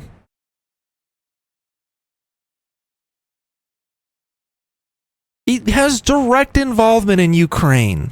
Wanted to reestablish Kyiv, and he in fact didn't do it at all. He wasn't able to get it done, and they've lost thousands and thousands of troops, 500,000 troops. President Trump, I as never come back said to you that. for 1 minute, I just want to go back to my original question, which is, are Putin's terms acceptable to you? Keeping the territory in Ukraine? No, they're not acceptable. But look, This is a war that never should have started. If we had a leader in this war, he led everybody along. He's given $200 billion now or more to Ukraine. He's given $200 billion. That's a lot of money. I don't think there's ever been anything like it. Every time that Zelensky comes to this country, he walks away with $60 billion. He's the greatest salesman ever. And I'm not knocking him. I'm not knocking anything. That's such a fire line. I hate it. The money that we're spending on this war, and we shouldn't be spending, it should have never happened. I will have that war settled between Putin and Zelensky as president-elect before I take office on January 20th. I'll have that war settled. People being killed so needlessly, so stupidly, and I will get it settled, and I'll get it settled fast before I take office. President Biden, you have a minute. The fact is that Putin is a war criminal. He's killed thousands and thousands of people. And he has made one thing clear. Oh, God. He wants to reestablish what was part of the Soviet Empire. Dude, not just he'll call all of Ukraine. That's what he wants. And then he'll call Putin a war criminal, but he won't call Benjamin Netanyahu a war criminal. How insane is that? Stop there? Do you think he'll stop when if he takes Ukraine? What do you think happens to Poland? What do you think of Belarus? What do you think happens to those NATO countries? And so if you want a war, you ought to find out what he's going to do, because if in fact he does what he says and walks away, and by the way, all that money we give Ukraine are from weapons we make here in the United States. We give them the weapons, not the money at this point. And our NATO allies have produced as much funding for Ukraine as we have. That's why we're strong. I really Thank you. do. Moving on to the Middle East. In October, Hamas attacked Israel, here we go. killing more than 1,000 people and taking hundreds of hostages. Among those held and thought to still be alive are 5 Americans. Israel's response has killed thousands of Palestinians and created a humanitarian crisis in Gaza. President Biden, Trump's going to go, that would have never happened under my administration. This conflict. But so far, Hamas has not released the remaining hostages, and Israel is continuing its military offensive in Gaza. So what additional leverage will you use to get Hamas and Israel to end the war? You have 2 minutes. Number one, everyone from the United Nations Security Council straight through to the G7 to the Israelis and Netanyahu himself have endorsed the plan I put forward, which has 3 stages to it. The first stage is trade the hostages for a ceasefire. Second phase is a ceasefire with additional conditions. The third phase is the end of the war. The only one who wants the war to continue is Hamas. Number one. They're the only ones standing out. That's not even true! Oh my... Ugh! I hate it when they say this shit! That's not even true! It's not! Let me explain to the people who are uninitiated. The reason Hamas took hostages is because Israel has thousands of Palestinian hostages sitting in prison with no charges and no trial date. That is the reason why they took hostages on October 7th. They took like a fraction of the Palestinian hostages that are being held in Israel. Because in the eyes of the Israelis, an Israeli life is worth way more than a Palestinian life. And so Hamas knows that they will trade multiple Palestinian hostages for one Israeli hostage. Well, apparently they miscalculated, because Israel will just willingly kill as many hostages as they need to wipe out all of the Palestinians in Gaza. And I hate this idea that they keep saying Hamas wants to continue the war. Hamas wants to continue the war. Hamas is literally the one who wrote the fucking ceasefire plan. Israel is the one who keeps declining it. They're the only ones who want to continue the war. Benny Gantz literally left the war cabinet because they have no plan in place to end the war in Gaza. They dissolved the war cabinet over that. The parliament is literally dissolving. They're probably going to call for another election at the end of the year to replace Benjamin Netanyahu. He is deeply unpopular in that country because there's people who want him to go even further than he's willing to, and there's people that want him to back off more than he's willing to. It's just Israel. It's only them that keep declining these offers. And they keep spinning lies like, oh, Egypt is secretly changing the deal behind closed doors. No, they're not. It's the same fucking ceasefire deal. And Blinken keeps lying his ass off about it. Now Biden, I guess, has been fed the lines properly on how to deflect and say that it's Hamas's fault, that all the plans keep falling through. It's not. Israel either keeps declining or altering the deal, and then Hamas declines it because they keep altering the deal by taking a ceasefire out. Israel doesn't want a ceasefire. That's like their one hang-up. If Biden took the ceasefire word out and just said that Hamas has to give back hostages and you can keep bombing Gaza, Israel would accept it in a heartbeat, and Hamas wouldn't, because there's no ceasefire in it. Ugh. We're still pushing hard to get them to accept. In the meantime... Oh, and they keep saying, the Palestinian Authority loves these deals. It's like nobody in Gaza likes the Palestinian Authority. The fact that the most popular candidate that could defeat Hamas is not part of the Palestinian Authority. He's actually in an Israeli prison right now. No, the Palestinian Authority is deeply unpopular in Gaza because it's a U.S.-backed governing body. Happened in Israel. We're finding the only thing I've denied Israel was 2,000-pound bombs. They don't work very well in populated areas. They kill a lot of innocent people. We're providing Israel with all the weapons they need and when they need them. And by the way, I'm the guy that organized the world against Iran when they had a full-blown intercontinental ballistic missile attack on Israel. No one was hurt. No one Israeli was accidentally killed, and we saved Israel. We are the biggest producer of support for Israel of anyone in the world, and so they're two different things. And I love that he keeps shaking his head no, but this is one of the reasons I hate Biden, and it's because this is true. We are one of the number one supporters of. We are the number one supporter of Israel on the whole planet. You know, the only thing is that with him, he keeps like pretending there's a red line in Rafah. With Trump, he would just straight up tell Netanyahu over the phone, dude, drop a nuclear bomb, why don't you? Why aren't you going far enough? I mean, that's the whole reason why Netanyahu keeps saying he doesn't like Biden and why he keeps like actively pushing bullshit lies and narratives against the Biden administration, like saying, they're not giving us money for weapons when we clearly are. And it's because he wants Trump in office, because Trump will just give him full unfettered access to drop as many bombs as he wants on Gaza. Hamas cannot be allowed to be continued. We continue to send our experts and our intelligence people as to how they can get Hamas like we did bin Laden. You don't have to do it. And by the way, they've been greatly weakened, Hamas, greatly weakened, and they should be. They should be eliminated. But you've got to be careful for using certain weapons among population centers. Just going back to Ukraine for 1 second. We have an ocean separating us. He keeps stopping really odd spots. Have spent $100 billion or maybe more than that, less than us.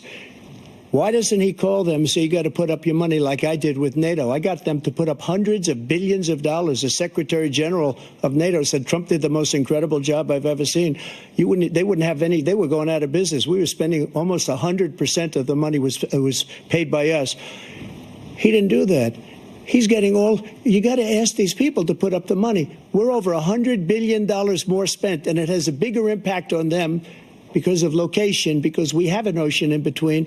You got to ask them. As far as Israel and Hamas, Israel's the one that wants to go. He said the only one that wants to keep going is Hamas. Actually, Israel is the one, and you should let him go and let him finish the job. He doesn't want to do it. He's become like a Palestinian, but they don't like him because he's a very bad Palestinian. He's a weak one. President Biden, you have a minute. Whoa. Because of location, because we have an ocean in between, you got to ask them. As far as Israel and Hamas, Israel's the one that wants to go. He said the only one that wants to keep going is Hamas. Actually, Israel is the one, and you should let him go and let him finish the job. He doesn't want to do it. He's become like a Palestinian, but they don't like him because he's a very bad Palestinian. He's a weak one. President Biden, you have a minute. That right there is the psycho shit that I was talking about, where Trump would just straight up let them drop a nuke on Gaza. That's that psycho shit I'm talking about. You know, in case people are curious, that's exactly what I'm referring to when I say Trump would be far worse on the genocide in Gaza than Biden would be. There's so much foolishness. This is a guy who wants to get out of NATO. Are you going to stay in NATO? He's going to pull out of NATO. The idea that we have, our strength lies in our alliances as well. It may be a big ocean, but were we ever able to avoid a war in Europe, a major war in Europe? What happens if, in fact, you have Putin continue to go into NATO? We have an Article 5 agreement. Attack on one is attack on all. You want to start the nuclear war he keeps talking about, go ahead. Let Putin go in and control Ukraine and then move on to Poland and other places. You see what happens then. He has no idea what the hell he's talking about. And by the way, I got 50 other nations around the world to support Ukraine, including Japan and South Korea, because they understand that this kind of dislocation has a serious threat to the whole world peace. No major war in Europe has ever been able to be contained just to Europe. President Trump, just to follow up, would you support the creation of an independent Palestinian state in order to achieve peace in the region? I'd have to see, but before we do that, the problem we have is that we spend all the money. So they kill us on trade. I made great trade deals with the European nations because if you add them up, they're about the same size economically. Their economy is about the same size as the United States. And they were no cars, they don't want anything that we have, but we're supposed to take their cars, their food, their everything, their agriculture. I changed that. But the big thing I changed is they don't want to pay. And the only reason that he can play games with NATO is because I got them to put up hundreds of billions of dollars. I said, and he's right about this, I said, no, I'm not going to support NATO if you don't pay. They asked me that question, would you guard us against Russia at a very secret meeting of the 28 states at that time, nations at that time? And I said, no, if you don't pay, I won't do that. And you know what happened? Billions and billions of dollars came flowing in the next day and the next months. But now we're in the same position. We're paying everybody's bills. Let's turn to the issue of democracy. Former President Trump, I want to ask you about January 6, 2021. After you rallied your supporters that day, some of them stormed the Capitol to stop the constitutionally mandated counting of electoral votes. As president, you swore an oath to, quote, preserve, protect, and defend, unquote, the Constitution. What do you say to voters who believe that you violated that oath through your actions and inaction on January 6th and worry that you'll do it again? Well, I don't think too many believe that. And let me tell you about January 6th. On January 6th, we had a great border. Nobody coming through, very few. On January 6th, we were energy independent. On January 6th, we had the lowest taxes ever. We had the lowest regulations ever. On January 6th, we were respected all over the world. All over the world, we were respected. No, we're not. He comes in, and we're no, now we weren't. weren't. We're like a bunch of stupid people. What happened to the United Europeans States' think we're reputation embarrassing. under this man's leadership is horrible, including weaponization, which I'm sure at some point you'll be talking about, where he goes after his political opponent because he can't beat him fair and square.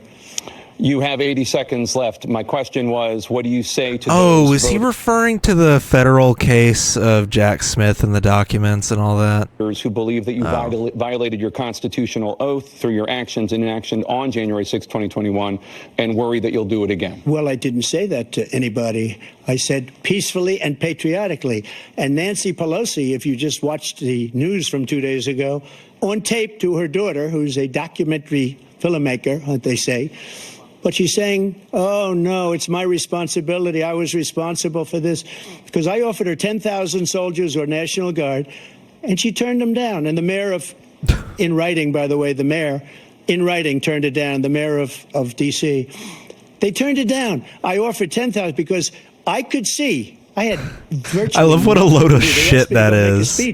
I could see what was happening. Bro just loves spreading misinformation on the timeline. But he was saying they're going to be there on January 6th. They're going to be there. And I said, you know what? There's a lot of people coming. You could feel it. You could feel it, too, and you could feel it. And I said, they ought to have some National Guard or whatever.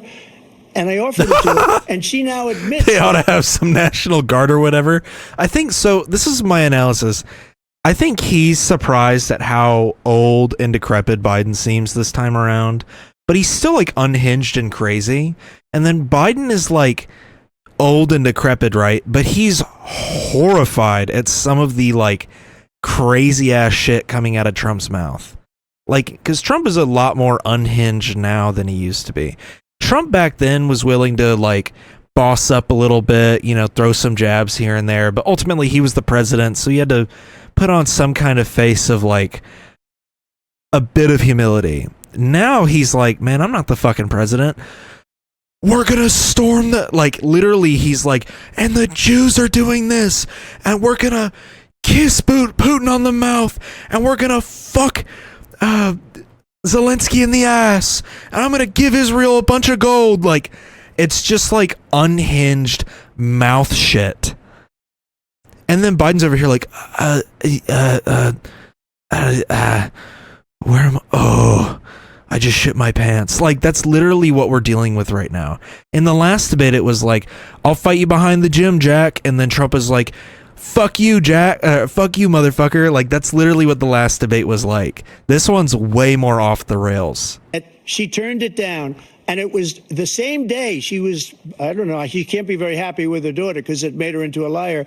She said, I take full responsibility. I'm going to go pee. And Nancy Pelosi, if you just watched the news from 2 days ago, on tape to her daughter, who's a documentary filmmaker, they say, but she's saying, oh, no, it's my responsibility. I was responsible for this because I offered her 10,000 soldiers or National Guard, and she turned them down. And the mayor of, in writing, by the way, the mayor, in writing, turned it down, the mayor of D.C.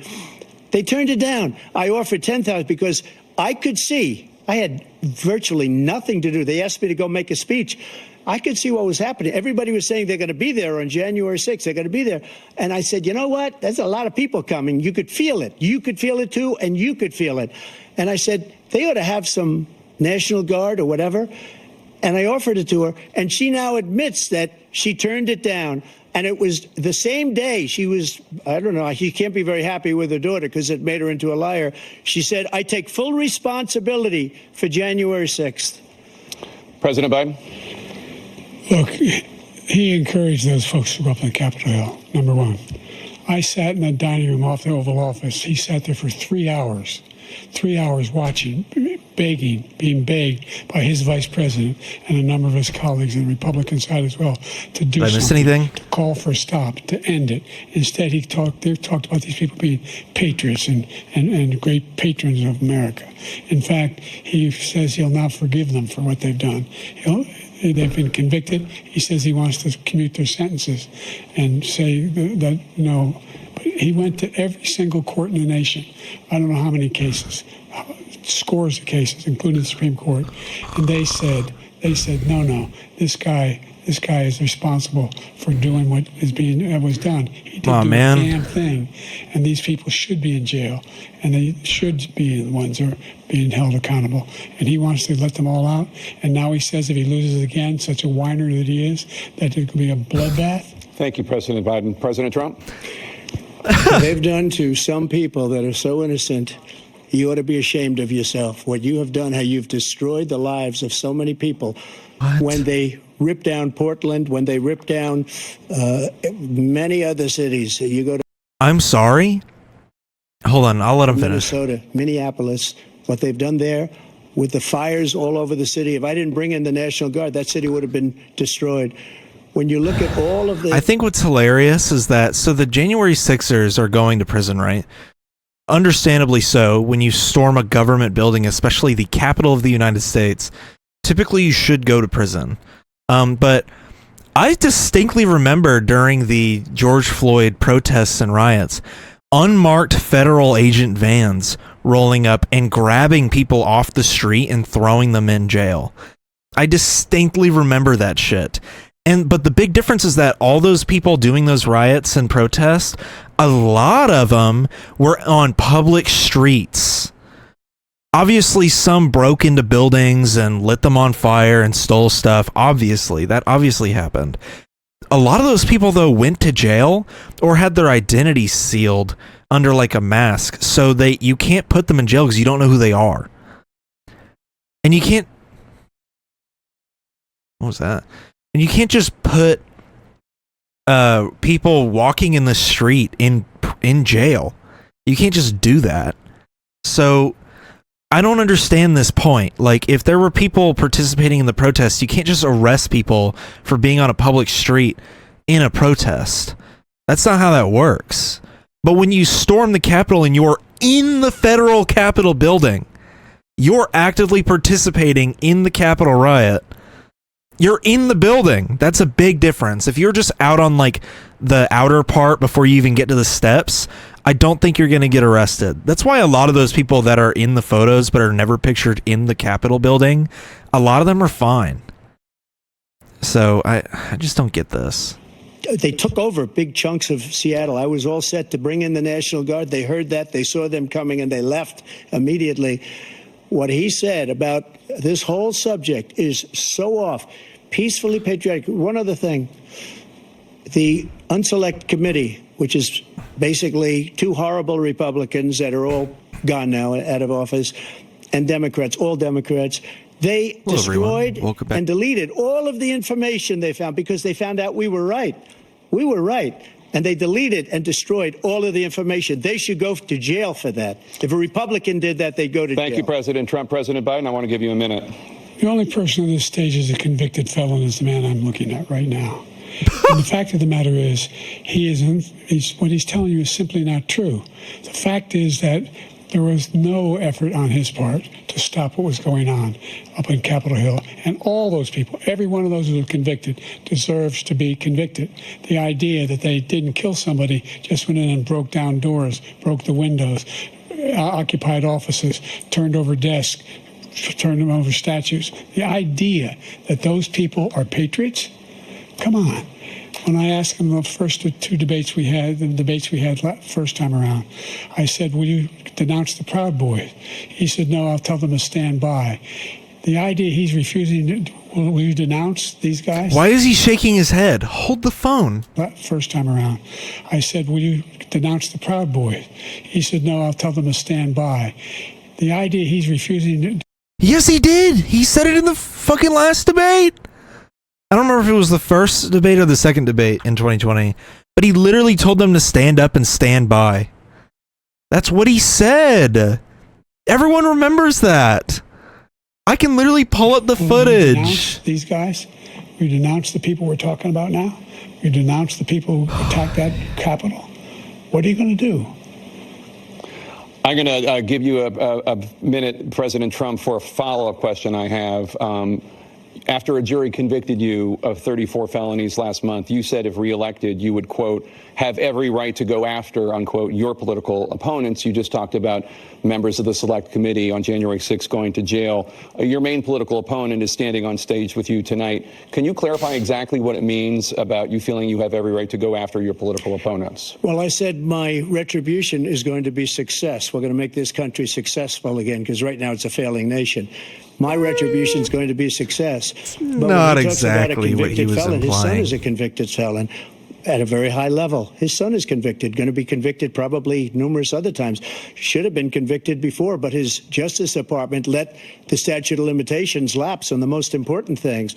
But he could be a convicted felon as soon as he gets out of office. Joe could be a convicted felon with all of the things that he's done. He's done horrible things. All of the death caused at the border, telling the Ukrainian people that we're going to want $1 billion or you change the prosecutor. Otherwise, you're not getting $1 billion. If I ever said that, that's quid pro quo. He did! He literally said that! He said, give me info on Hunter Biden or you're not getting this money. What is he talking about? How has no one in his campaign told him not to bring this shit up? What? Also, what charge is there for Biden to even be charged with? Other than aiding and abetting war crimes in Gaza, which will never happen. It should, but it won't. Dude, what is he on? That we're not going to do anything. We're not going to give you $1 billion unless you change your prosecutor having to do with his son. This man is a criminal. This man. But that's what Trump did. I did nothing wrong. We'd have a system that was rigged and disgusting. I did nothing wrong. Thank you, President Trump. President Biden, you have said. That's so bold to just come on live TV and lie out your dick hole. That's crazy. That's crazy to go, Biden committed a quid pro quo in Ukraine by leveraging money over Ukraine.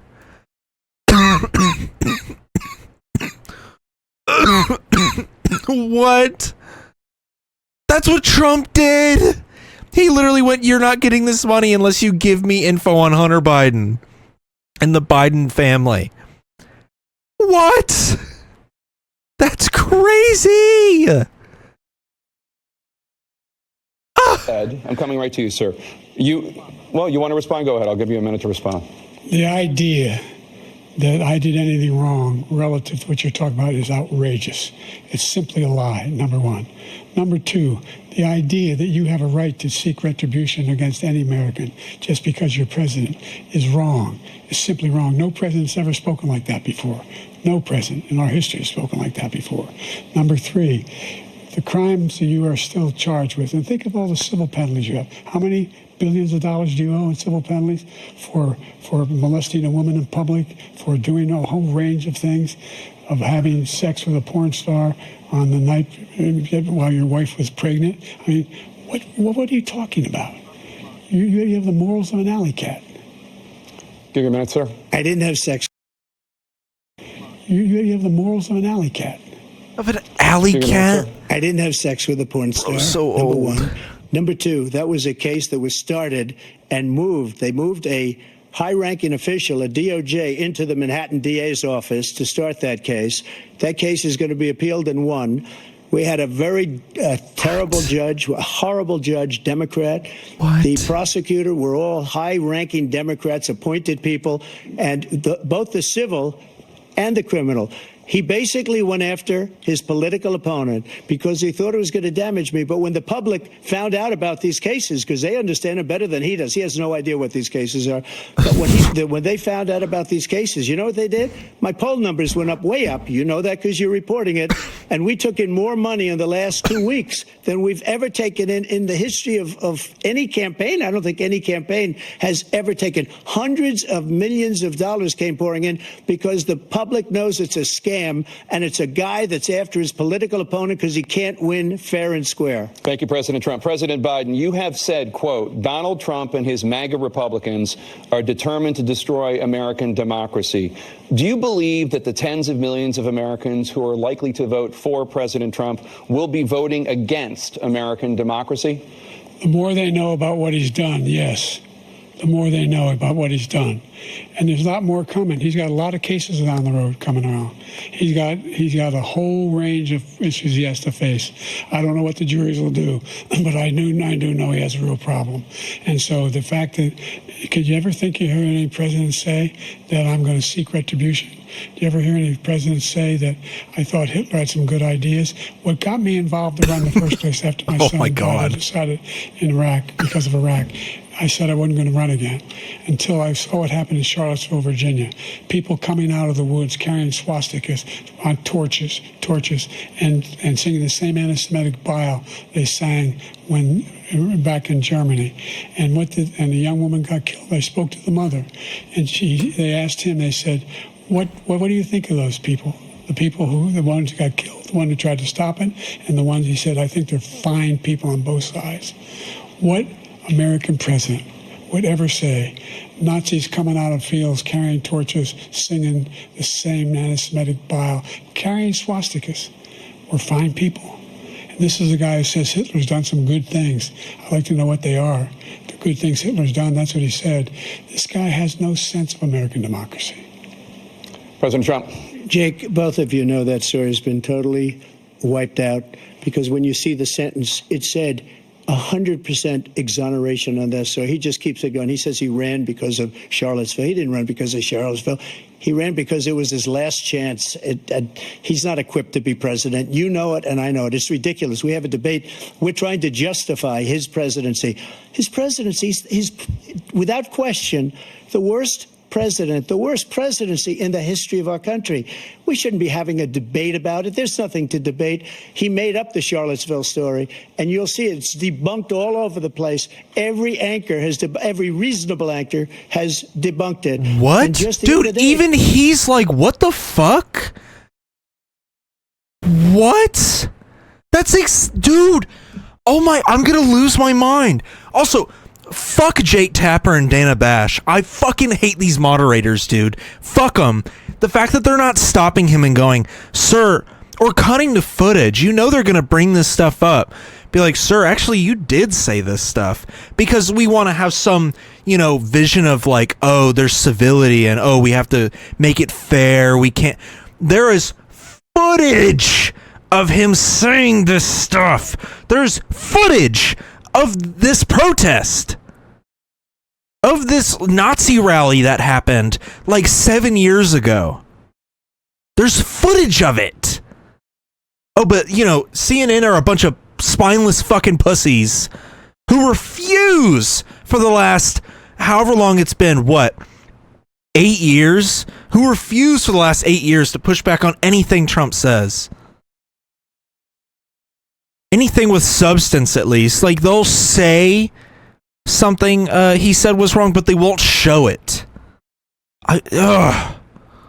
It came out where it was fully debunked. Spineless pussies. Nonsense story. He knows that, and he didn't run because of Charlottesville. He used that as an excuse to run. President Biden? And debunked. It happened. All you have to do is listen to what was said at the time. And the idea that somehow that's the only reason I ran because I was worried a guy like this guy could get elected. If he thought they were good people coming out of that forest, carrying those woods, carrying those torches, then he didn't deserve to be president. Didn't deserve to be Nazis coming out of the woods. The idea that he's talking about. That's a funny little implication. We saw with our own eyes. We saw what happened on January 6th. We saw the people breaking through the windows. We saw people occupying his own vice president. Look, there's a reason why 40 of his 44 top cabinet officers refused to endorse him this time. His vice president hasn't endorsed him this time. So why? Why? They know him well. They serve with him. Why are they not endorsing him? Thank you, President Biden. We're going to be right back with more from the CNN presidential debate.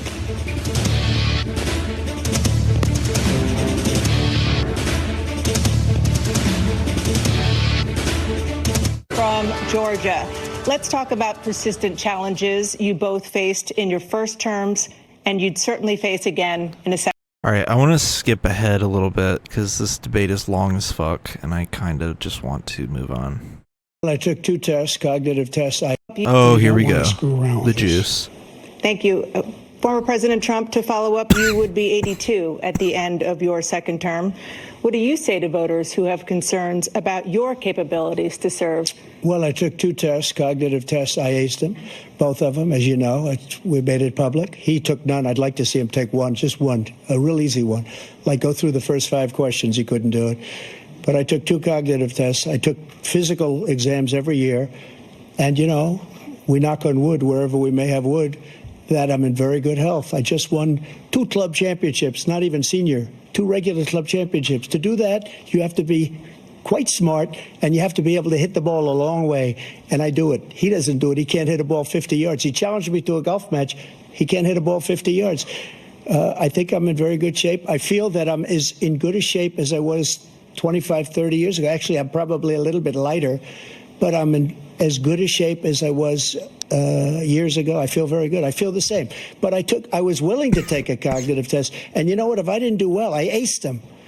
Dr. Ronnie Jackson, who's a great guy when he was White House doctor. And then I took another one, a similar one. And Dude, I love this whole fucking dumb shit about I passed my cognitive test with flying colors. Like, even he finds it ridiculous. And then he's like, this man can't even play golf. And then he brings up the White House doctor, who was essentially like an El Chapo figure in the White House. Dude literally turned the White House into a drug den. A benzo-fueled drug den. one of them said they've never seen anybody ace him. Thank you. President Biden? You can see he is 6'5" and only 223 pounds, or 235 pounds. Well, you said 6'4", 200. Well, anyway, that's what anyway, just take a look at what he says he is, and take a look at what he is. Look, I'd be happy to have a driving contest now. The reason I got my handicap, which when I was vice president, down to a 6. But by the way, I told you before, I'm happy to play golf if you carry your own bag. Think you can do it? That's the biggest lie. That he's a 6 handicap of all. I was an 8 handicap. Yeah. 8. Never. But I have, you know how many? I've seen you swing. I know you swing. Okay, let's not act like children. President Trump, we're going to turn Let's not act like children. to a specific concern that voters have about you. Will you pledge Oh, tonight that was really bad. that once all legal challenges have been exhausted, that you will accept the results of this election, regardless of who wins, and you will say right now that political violence in any form is unacceptable? Well, I shouldn't have to say that, but of course I believe that. It's totally unacceptable. And if you would see my statements that I made on Twitter at the time, and also my statement that I made in the Rose Garden, you would say it's one of the strongest statements you've ever seen. In addition to the speech I made in front of, I believe, the largest crowd I've ever spoken to. And I will tell you, nobody ever talks about that. They talk about a relatively small number of people that went to the Capitol and in many cases were ushered in by the police. And as Nancy Pelosi said, it was her responsibility, not mine. She said that loud and clear. But the answer is, if the election is fair, free, and I want that more than anybody. And I'll tell you something. I wish he was a great president, because I wouldn't be here right now. I'd be at one of my many places enjoying myself. I wouldn't be under indictment because I wouldn't have been his political opponent, because he indicted me. It's not. Because I was his opponent. It's not true. One, let me cover that part before I get to that. He indicted me. I did everything right and they indicted me. They were already, they've been talking about for years, charging him with shit once he left office, regardless of his re-election campaign. And he literally, he announced his re-election campaign like the moment he stepped out of the White House. And he even, like, legally speaking, I believe he was still campaigning during his presidency so he could receive donations for his campaign. So, you know, he's been campaigning for re-election the entire Biden presidency. There's nothing to do with the fact that Biden is president. That has nothing to do with it. He's been running for re-election the whole time. But, you know, also, they were going to indict him regardless. I mean, the dude's committed, like, a heroic dose of crimes that even the richest person would have to get charged with at some point. So literally the only thing protecting him right now is the fact that he was the former president. Normal citizens would have been clapped a long time ago. Normal citizens would have been extrajudicially killed by a cop at this point in the process. So this is literally top 1% privilege right here. Opponent. I wish he was a great president. They indicted me. I would rather have that. I wouldn't be here. I don't mind being here. But the only reason I'm here is he's so bad as a president that I'm going to make America great again. We're going to make America great again. We're a failing nation right now. We're a seriously failing nation. And we're a failing nation because of him. His policies are so bad. His military policies are insane. They're insane. These are wars that will never end with him. He will drive us into World War III, and we're closer to World War III than anybody can imagine. We are very, very close to World War III, and he's driving us there. And Kim Jong-un and President Xi of China, Kim Jong-un of North Korea, all of these, Putin, they don't respect him. They don't fear him. They have nothing going with this gentleman. I think what's really interesting World War III is that You want a World War a lot of III. people forget that right before the pandemic, we actually got really close to World War III because Trump killed the top general in Iran, Soleimani. And all of us were like, holy shit. I want you to remember this because, you know, when you live in America, you don't think about this because you think, oh, America is like this paragon of freedom and we get to do whatever we want and we're like the world police. The only reason Iran hasn't started a nuclear war is because they just have chosen not to. They know that if they respond to an American attack in a meaningful way, it is the end of, like, life on this planet, pretty much. Because every time we attack them in any way, like if Israel attacks them, Israel got it light. The response that Iran responded with was like a warning shot. That's what I'm saying, is that when Israel attacks Iran or America attacks Iran, the only reason we haven't been obliterated into a crater is because Iran has chosen not to do it. And so in 2020, when he killed their top general right before the pandemic, everyone was worried that World War III was going to break out because both sides had nukes. And then the pandemic kind of made everybody forget about that. But there was a joke for a long time of like, you know, people saying like every month there was a new crisis. And so like March's was the pandemic. People were making edits of like the Death Star showing up in April over their neighborhood and stuff. So people really do forget how close to World War III we got multiple times under the Trump administration. Let him follow and win, and let Putin say, do what you want, NATO. Just do what you want. There's a thing called Article 5. Dude, get him off the stage. Attack on all and required response. The idea. Get him off the stage. I can't think of a single major leader in the world who wouldn't trade places with the job I've done and what they've done. Because we are a powerful nation. We have wonderful people. It's because of the people, not me. It's because of the American people. They're capable of anything, and they step up when they're needed. And right now, we're needed. We're needed to protect the world because our own safety is at stake. And again, you want to have a war, just let Putin go ahead and take Kyiv, make sure they move on, see what happens in Poland, Hungary, and other places along that border. Then you have a war. President Trump, as I come back to you for a follow. Does that shit work? Does that like rallying cry type shit work when they go, Americans step up and they get the job done? Does that ever work? I feel like it doesn't. Follow up. The question was, will you accept the results of this election regardless of who wins? Just to finish what he said, if I might, Russia, they took a lot of land from Bush. They took a lot of land from Obama and Biden. They took no land, nothing from Trump, nothing. He knew not to do it.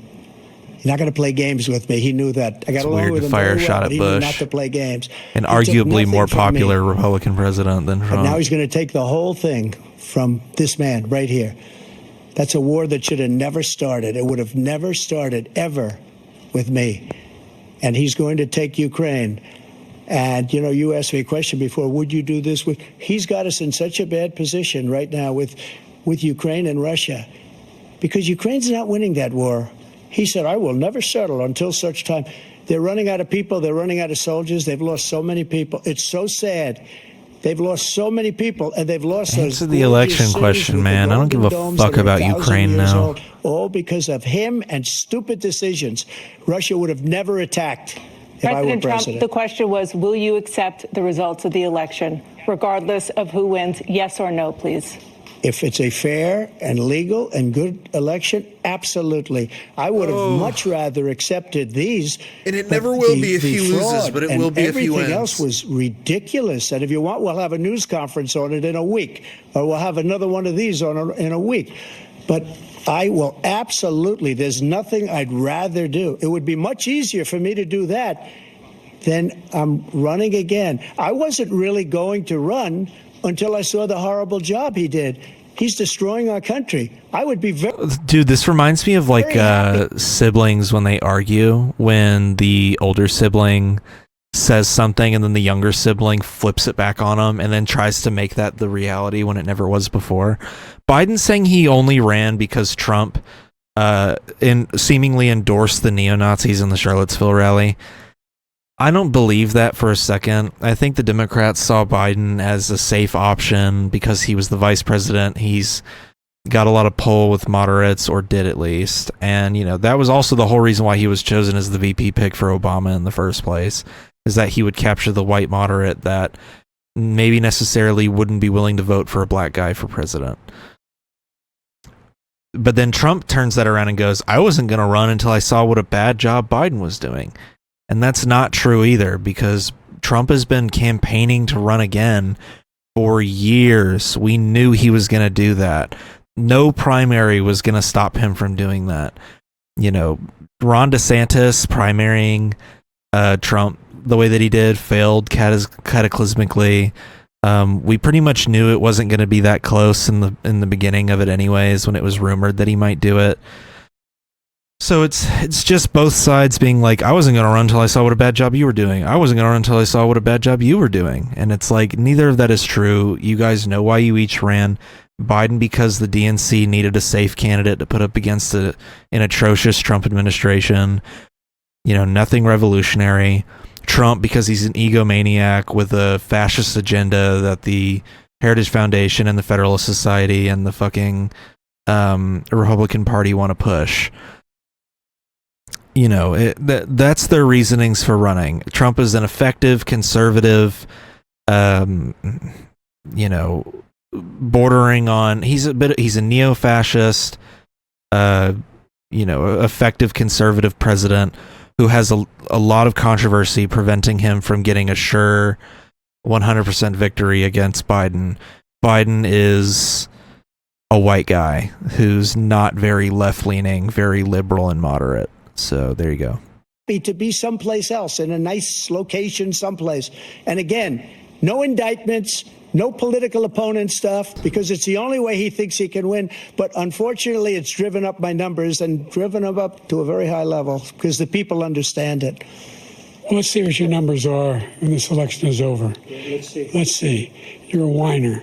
When you lost the first time, you continued, you appealed and appealed to courts all across the country.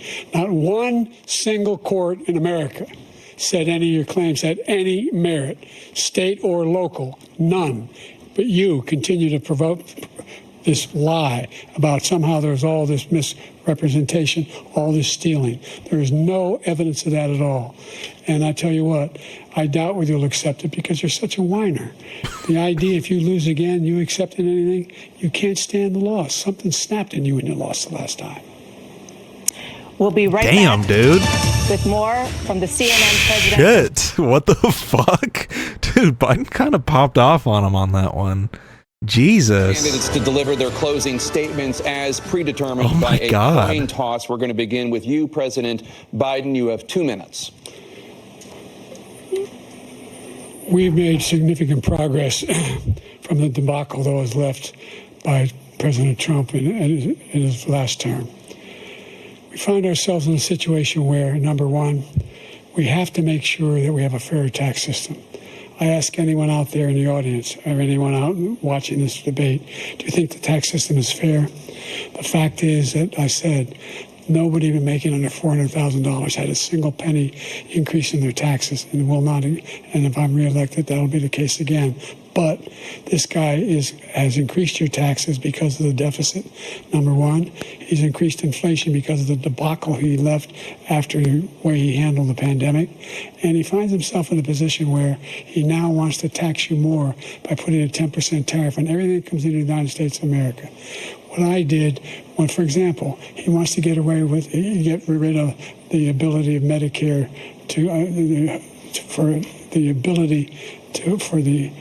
us to be able to negotiate drug prices with the big pharma companies. Well, guess what? We got it down to $35 for insulin instead of $400. No more than $2,000. Stick the landing. For any senior, no matter how much prescription they need. You know what that did? That reduced the federal debt by $160 billion over 10 years because the government doesn't have to pay the exorbitant prices. I'm going to make that available to every senior. Stick the landing! And everybody in America. He wants to get rid of that. I'm going to make sure that we have child care. We're going to significantly increase the credits people have for child care. I'm going to make sure we do something about what we're doing on lead pipes and all the things that are causing health problems for people across the country. We're going to continue to fight to bring down inflation and give people a break. Thank you, President Biden. President Trump, you now have 2 minutes for your closing statement. Like so many politicians, this man is just a complainer. He said, we want to do this, we want to do that, we want to get rid of this tax, that tax. But he doesn't do anything. All he does is make our country unsafe by allowing millions and millions of people to pour in. Our military doesn't respect him. We look like fools in Afghanistan. We didn't stop Israel. It was such a horrible thing that would have never happened. It should have never happened. Iran was broke. Anybody that did business with Iran, including China, they couldn't do business with the United States. They all passed. Iran was broke. They had no money for Hamas or Hezbollah, for terror, no money whatsoever. Again, Ukraine should have never happened. He talks about all this stuff, but he didn't do it. For 3.5 years, we're living in hell. We have the Palestinians and we have everybody else rioting all over the place. You talk about Charlottesville. This is 100 times Charlottesville, 1,000 times. The whole country is exploding because of you, because they don't respect you, and they have to respect their president, and they don't respect you. He's going to get a lot of Palestinians killed saying shit like that. That's like, dude, that's like saying, I don't even have an equivalent.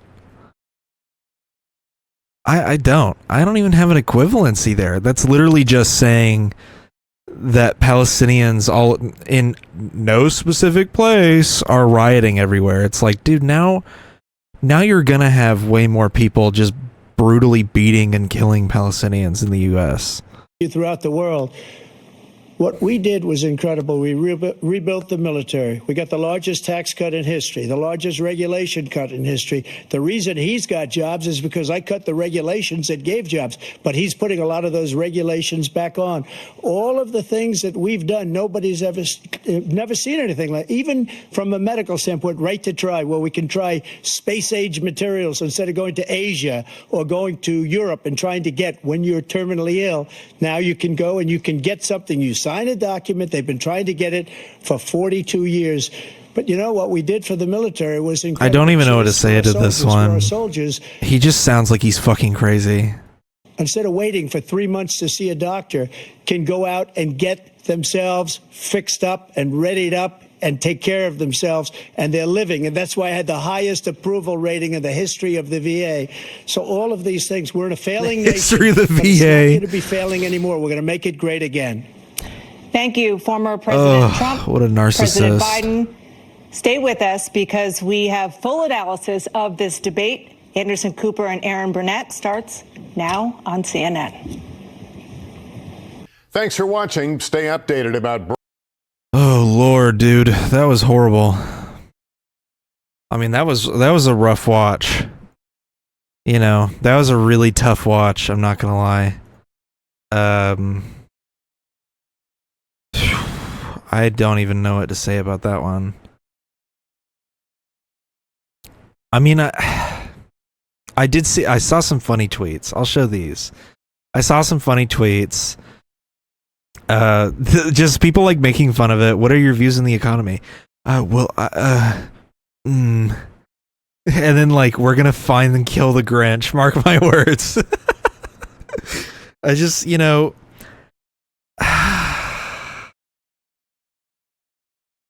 I don't know what to say, man. That was rough. So here's the thing is, you know, Biden has his typical liberal dumb shit rhetoric, and then Trump has his normal delusions that he runs with that some of his base believes and other members of his base don't. And it's like, I don't even know what to say. I think it's not Jover. I would say if we're going to say it's Jover now, then it's been Jover for a while. I'm going to say that it's not Jover, but it's definitely not looking good. Like, something about it. Biden looks really bad in that debate because he looks old and his rhetoric is a little shaky and whatnot. Trump looks not great either because he looks like a delusional psycho that's going on an unhinged dementia-fueled rant. But I don't know. From what I saw, his poll numbers, Biden's approval rating went down a little bit a few days ago, and I'm waiting on the polls to come out for today. I want to see how the polls are adding up after the debate because, you know, this could make or break Biden's campaign. Biden has been kind of on the upturn since the Trump conviction. I think the Trump conviction really set into people's minds of just how serious the situation is. And I think it made people pay more attention to Trump again and reminded people of just how bad 2020 was. But I think this debate will probably reset it back to pre-conviction numbers, which is not good for Biden. I mean, this is how I feel after watching that. This is literally my reaction after watching that debate. But yeah, I'm a little nervous now. I wasn't nervous before. Yeah, here's how I also feel after watching that debate. This is me watching it the whole time. I don't know how to feel now about it. But I'm a little bit more nervous for Biden's chances. So, anyways, that's the episode. I'll see y'all on Friday, probably. And yeah, I hope y'all had a good Pride Month. This is the last day of Pride Month when this comes out, so yeah. Anyways, thanks for watching, and I'll see y'all in the next episode. Bye-bye.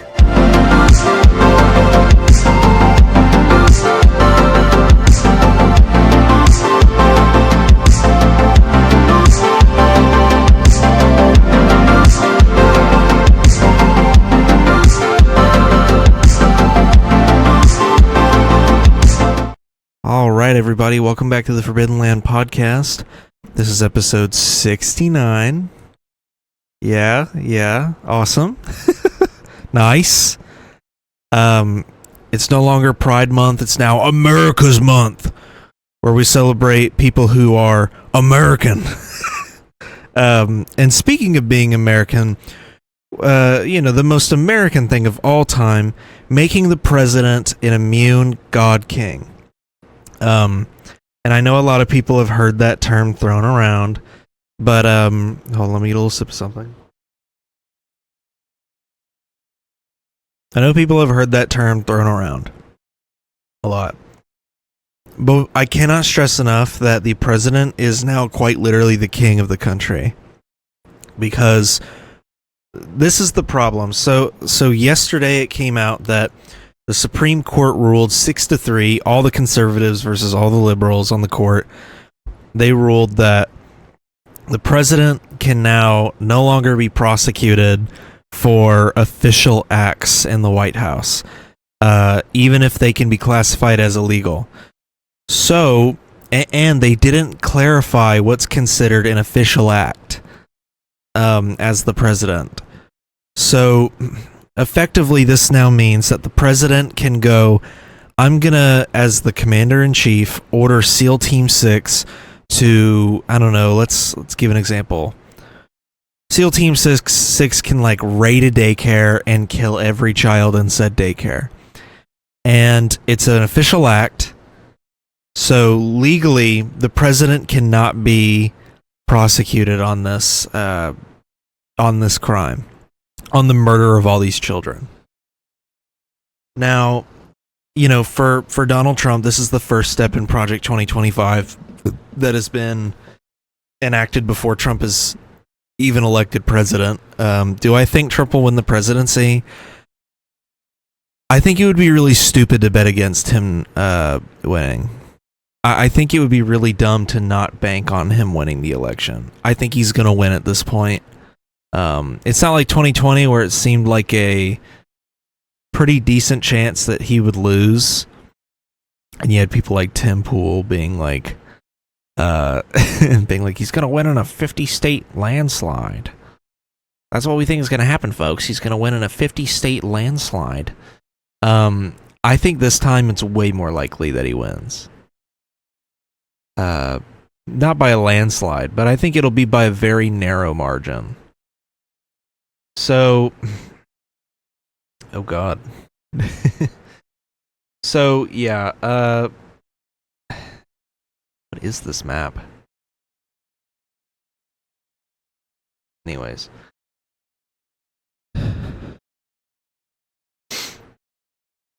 So yeah, if Trump becomes president, so Project 2025 pretty much lays out that he will make every federal employee fireable by the president, meaning that federal employees that are generally considered neutral employees, they don't have a political agenda, they can't be just flat out fired by the president for not doing what he asks. Those employees will now be pretty much pressured politically to do whatever the president demands.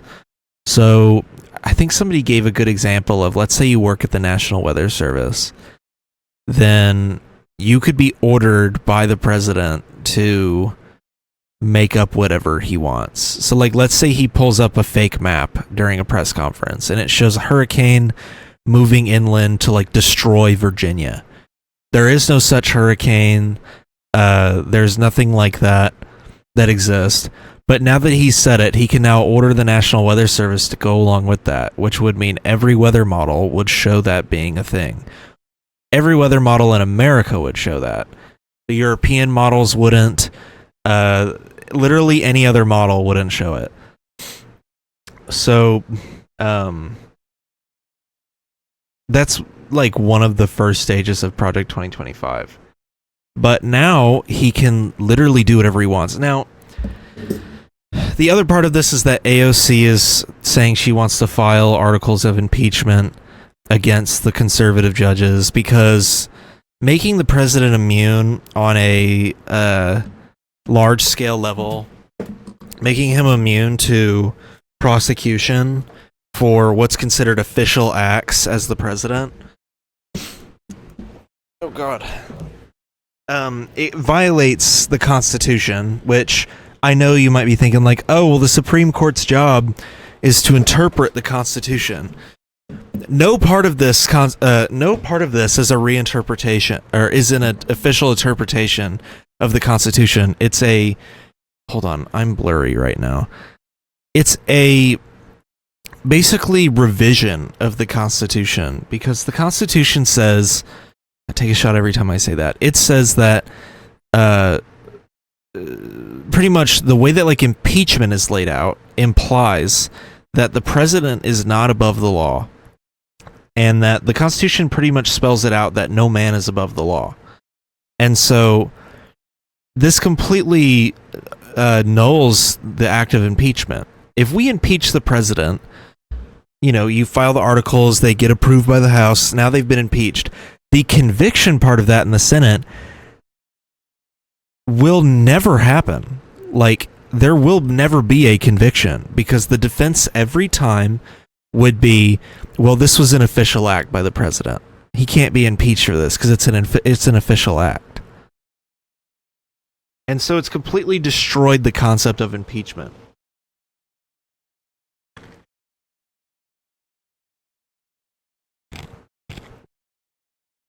That shit's yummy. It's a French vanilla cold brew from a local shop that I do not want to show the name of.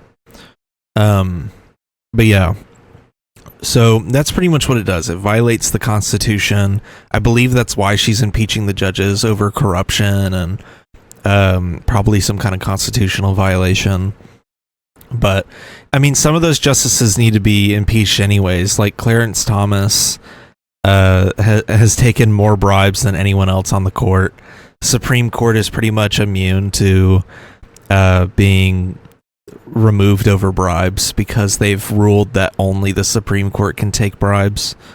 Even one of the liberal justices, I believe, takes bribes sometimes. So, and I saw what Sotomayor said. Justice Sotomayor was saying that this pretty much makes the president a king now because they can't be prosecuted. Here, let me look up what her dissenting thing said. I don't want to pay for this, Washington Post. Why can't I get one free article? That's what I don't understand.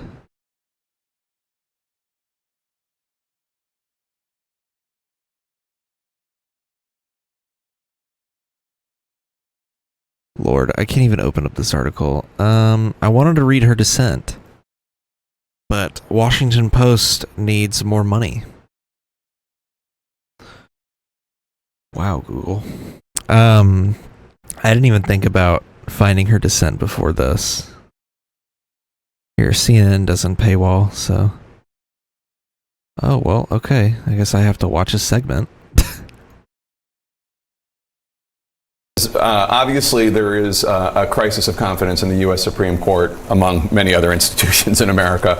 And I want to just read from something from Justice Sotomayor's dissent on some of these issues that we're talking about. Let the president violate the law, she writes in her dissent. Let him exploit the trappings of his office for personal gain. Let him use his official power for evil ends. Because if he knew that he may one day face liability for breaking the law, he might not be as bold and fearless as we would like him to be. That is the majority's message today. Orders the Navy SEAL Team 6 to assassinate a political rival? Immune. Organizes a military coup to hold on to power? Immune. Takes a bribe in exchange for a pardon? Immune. Immune, immune, immune. That is the majority's message today from Sonia Sotomayor. Yeah, I mean, it's a remarkable and very stark way to think about it. And you mentioned the crisis of confidence in the Supreme Court, our varying institutions.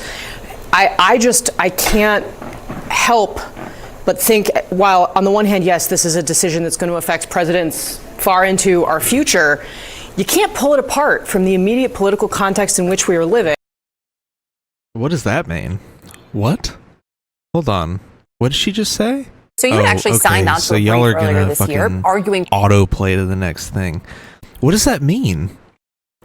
This is what I think should happen. So I want to go on record saying this, that I think that Joe Biden needs to just start going crazy with it. What did I tweet out? Oh, I said the Democrats and liberals have had years to put this man in prison and have taken the slowest route possible, and now Biden and Trump have God King immunity, and Biden is too much of a spineless coward to use this decision against conservatives. We're fucked. This guy responded to me? Oh god, do I have a lib in my reply? Oh no, this is a conservative. Wow, that's super condescending. Someone responded to my tweet. Hun, presidential immunity has always been there. It's in the Constitution. The problem is Dems have brainwashed their base into believing America is a democracy. It's not. And they constantly push fake narratives and misuse the laws, trying to set their political opponents up. I don't know what that last part is supposed to say. And they constantly... Okay, I guess this is supposed to say they. What? This person's off the sauce. She responded twice, by the way. This is how important this is to her, to respond to me. So yeah, no, presidential immunity has never been in the Constitution. I don't know what the fuck this person's on. It's pretty clearly laid out that if... And also, this has been Supreme Court precedent, that the president can be tried and convicted. This is a ruling that they made when it came to Nixon and the Watergate scandal. They made this ruling after he left office that in the case that he was impeached, he could have been tried and convicted. He could also be tried and convicted in a court of law, which is exactly why Gerald Ford had to pardon him. Which I should respond to this tweet saying, then why did Gerald Ford have to pardon Richard Nixon? That should be... I should just say that right now. Why did Gerald Ford feel the need to pardon Richard Nixon if he had immunity? Y'all really say shit with no factual basis in reality. Or I should just say with no basis in reality, not no factual. Y'all really say shit with no basis in reality.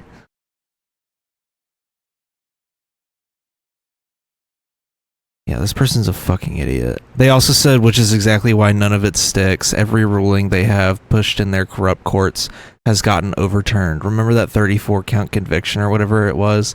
Yeah, that will now be overturned. The paperwork is already filed. Is she talking about the appeal? Oh god, dude. I'm in the weeds now. This person's a fucking idiot, brain-dead moron. That's crazy, dude.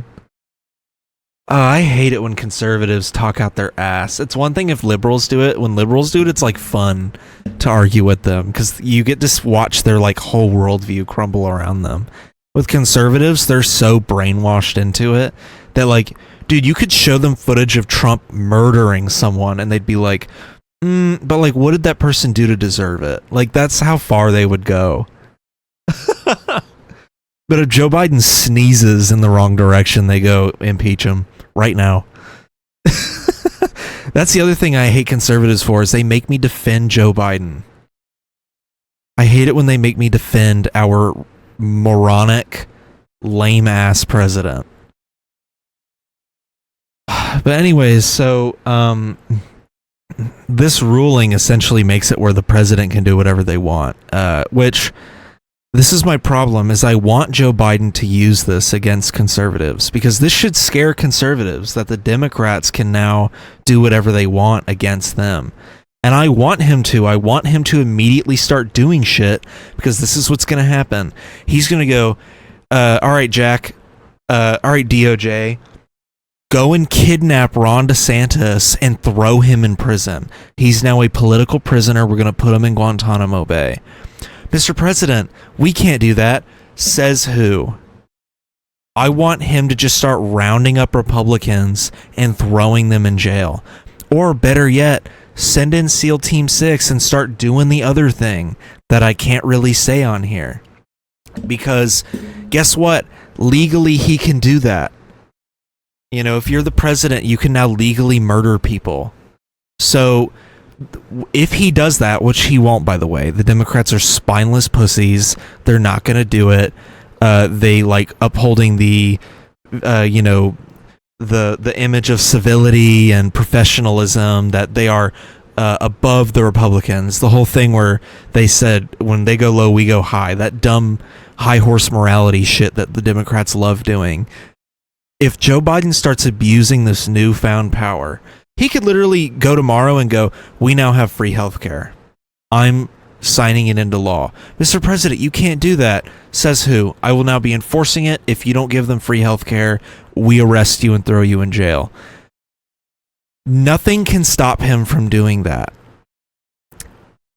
And so what's going to happen is it's going to cause the Republicans to then file something in court, and the Supreme Court will either have to overrule it, thus overturning the thus overturning the decision they just made for Donald Trump, or they uphold it, which would make it where Biden can just ride out the rest of this presidency doing whatever he wants.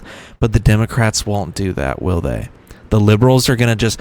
The liberals are literally asking the Republicans to take the office. They want the Republicans to have the Oval Office. It's crazy to me how much the liberals just sit back and take it from the Republicans. It really does piss me off, because the Democrats are so lame with it. This whole thing is immediately Biden was like, I condemn the immunity decision. And then he ends his speech going, I dissent. Which doesn't work when you are the president and not some fucking liberal court justice that has virtually no power on the court. You know, that's not how that works, dude. So, I genuinely think Biden should just start abusing the fuck out of this power. I don't like Joe Biden. I don't think the immunity thing is a good thing. I think the president should be allowed, I think the president should not be allowed to just break the law left and right. I feel like there should be an open window to be prosecuted, especially for the shit that Trump is saying he shouldn't be prosecuted for. It's like, dude, half the shit you did was not necessary as the president of the United States. You didn't have to take all that shit home with you after you left office. You didn't have to ask Ukraine for dirt on your political opponent in exchange for funding. You know, I don't understand. Half the shit that he wanted was shit that he didn't need to do as the president. So they need to define what is an official act.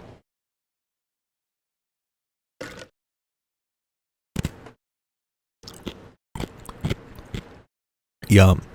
They need to define what is considered an official act. Because, you know, as far as we're aware, we generally know... A piece of ice just stabbed me in the tongue somehow. As far as we know, an official act is broadly stuff like killing bin Laden was an official act by President Obama. He ordered SEAL Team 6 to go on this mission and kill Osama bin Laden.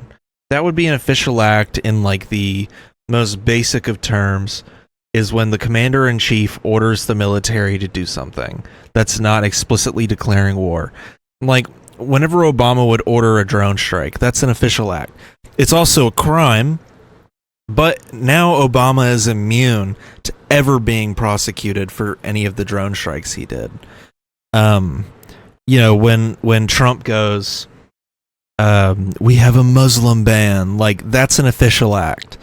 But then it calls into question if Biden decides, I'm going to just launch a drone strike on the American people. If he decides to do that, that's technically an official act.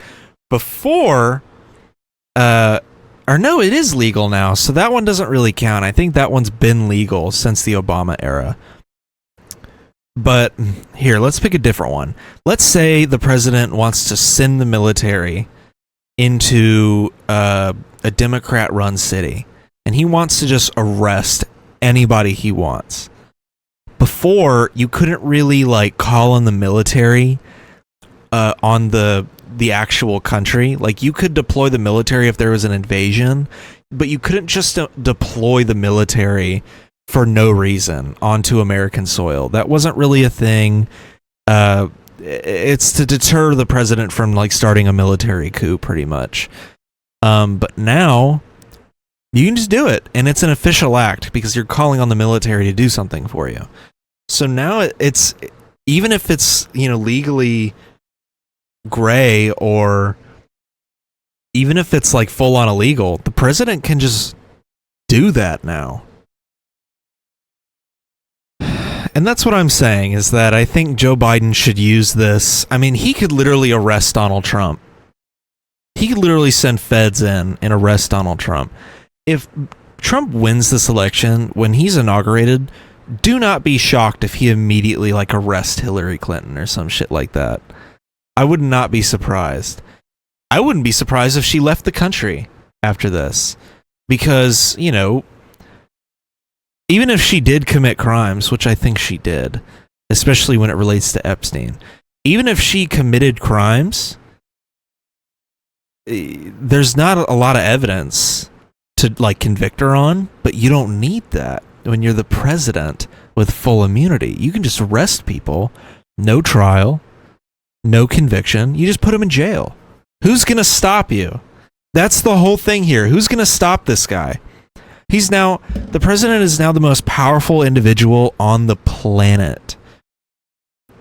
The only thing stopping the president is if every country on earth invaded the United States at the same time. And even then, the US would probably nuke itself before it let another country take it over. So yeah, I want to know where this impeachment thing goes. I want to know if the court will ever be forced to overturn this, if Biden will ever grow a spine and actually use this to his advantage. Will it cost him a little bit of an election lead? Not that he even has much of a lead anyways, which we'll get into that in a second. But do I think this will cost him points in the polls? Probably. I think the moderates will have something to say about... The moderates and some of the libs will have something to say about him using this power. But the left, you know, me, the leftists in this country, oh, we're going to love it. We're going to eat it up. I think the Democrats need to utilize fighting dirty like the Republicans far more often. This is why we lose so much. Like the infrastructure bill is a perfect example. We let two Democrats rail the infrastructure bill for years. We had the trifecta in the federal government. We had the House, the Senate, the executive branch. We had the whole thing, and we still could barely pass a large infrastructure bill. The infrastructure bill is objectively a failure. You know, like it passed. We had a little bit of success with it, but overall a failure, because it's like a third of what it originally was when it was introduced. So, you know, I think the Democrats need to start whipping the party more. They need to start getting more brutal with it. Lyndon B. Johnson was whipping out his penis, dude. That man literally went past that civil rights bill. Here's my dick. And they passed that shit, dude. I think the Dems need to start fighting more dirty. If they don't, we're literally going to lose this country. We're going to have like Nazism.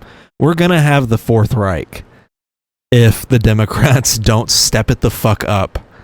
You know, I don't think this administration's going to be good for anyone. I can't imagine any corporations getting any benefit out of this, you know, because a lot of the government's decisions are at the behest of corporations. I can't see this being a benefit for any corporation at this point. It feels like they're just going to all get like arrested or something. All the Disney execs are going to get arrested for gay, you know, and there's nothing we can do about it. I mean, this really is a scary idea. Before we were like, well, the president doesn't really have a whole lot of power. So it's not it's more in the executive branch in general. All of our departments and like other pieces of the executive, those being corrupted is what's a little more scary. Like my National Weather Service example, like the Pentagon being corrupt, or the Department of Education being dissolved, or the EPA being dissolved as well. That's the scary parts of a Trump presidency. Trump himself being in office, the only thing scary about him being the one at the helm is that he's just going to let it happen. But other than that, like, he doesn't really do much, if that makes sense. Like, he's not the one making the direct decisions. He just says a lot of horrible shit and then like lets stuff slide under his watch. But yeah, so that's my thoughts on the court ruling. So on Saturday, I uploaded the 68th episode of the podcast, and it's where I watched the full debate. And I wanted to go over like a little aftermath, because I didn't really do it much in the episode itself, because I was just exhausted at that point from watching the debate. But God, dude, we had some moments. I mean, good Lord. That debate was rough, and we've seen it now. Hold on, I'm adjusting some stuff with the camera. Okay, I guess that's just going to be the exposure on this camera. We've seen the polls now. Biden looks way worse in the polls. He's now gone back to pre-conviction of Trump polling, where he's now trailing behind Trump. And there have been multiple calls from the constituency, from the New York Times editorial board, from almost every corner of the Democratic Party, calls for Biden to step down. And his performance was bad, man. Like, they should have put him on that adrenochrome that they put him on for that fucking State of the Union. I just don't think he does well in a high-pressure debate. I think he's good at reading the script. He's good at following the points. When he doesn't know the questions beforehand, and so doesn't really have pre-made responses, he does horrible. You know, unless his staff is there in his ear, he does horrible. We've now seen that. That was so much worse than any speech he's given in the last 6 months. And his voice was all fucked up. So he just looked like he was going to drop dead at any moment on that stage. So, should Biden step down? If he did, I think the most popular Democrat right now in the polls seems to be Harris, which I don't want her to be the nominee, mostly because I know this country just will not vote for a woman, let alone a black woman. But also because she just has no charisma. She just parrots the shit that the Democratic Party tells her to say. I've never heard an original thought out of her mouth. She hasn't really put forward any meaningful policy positions. And as the vice president, dude, they've shafted her worse than Mike Pence. I have not seen her since the do not come incident. Ever since she did the whole do not come, I have not seen her in any official capacity. I've only seen her go on places like CNN and basically just barf out Democratic Party talking points. I want to see if I can find the Jake Tapper Kamala Harris post-debate interview, because it was bad, man. Even the one with Nancy Pelosi was bad. Here, I gotta find this. Jake Tapper. First, the debate. Or no, it was Anderson Cooper. Jake Tapper, I think, did a different interview. Officials. All right, let's get it. Put this shit in 1080p, bitch. Of the 2024 presidential campaign is now history. The fallout from it is just getting started. Joining us now is Vice President Kamala Harris. Madam Vice President, thanks for being with us. This interview is bad, by the way. CNN's John King has described a panic inside the Democratic Party right now because of President Biden's performance in tonight's debate. He's been hearing from Democratic lawmakers and others around the country. Some within your own party are wondering if President Biden should even step aside. What do you say to that? Listen, first of all, what we saw tonight is the president making a very clear contrast with Donald Trump on all of the issues that matter to the American people. Yes, there was a slow start, but it was a strong finish. And what became very Here's clear... the problem. So what the fuck's she doing in LA? Why is she in LA? I know that she's from California. She was the senator there before becoming vice president, but why is she there right now? Anyways, stupid point, but I really hate this shit where they go, look at Joe Biden compared to Trump, and I'm like, yeah, I could actually understand what Trump was saying. That's the problem. Trump was lying so much during that debate, and Biden just could not work up enough mental juice to fire back. The only time he fired back a little bit was over the Charlottesville stuff and the Proud Boys comment from the first debate in 2020. That's the only time he was able to fire up enough diesel through his brain to make a response. Other than that, he basically just allowed Trump to spew unverified lies throughout the whole debate. That's the problem. Her going, Joe Biden set his policies forward, which is barely even true. All he said was that if I get elected, I'll do this. And my response is, you are in the Oval Office as we speak. Why don't you just go ahead and do it right now? Why do we have to vote for you again for you to do it? But anyways. Through the course of the night is that Joe Biden is fighting on behalf of the American people, on substance, on policy, on performance. Joe Biden is extraordinarily strong. And this is the problem. Let's say, he was spewing good policy during the debate. He sounded like shit. He was slurring like hell. Dude was not coherent at all.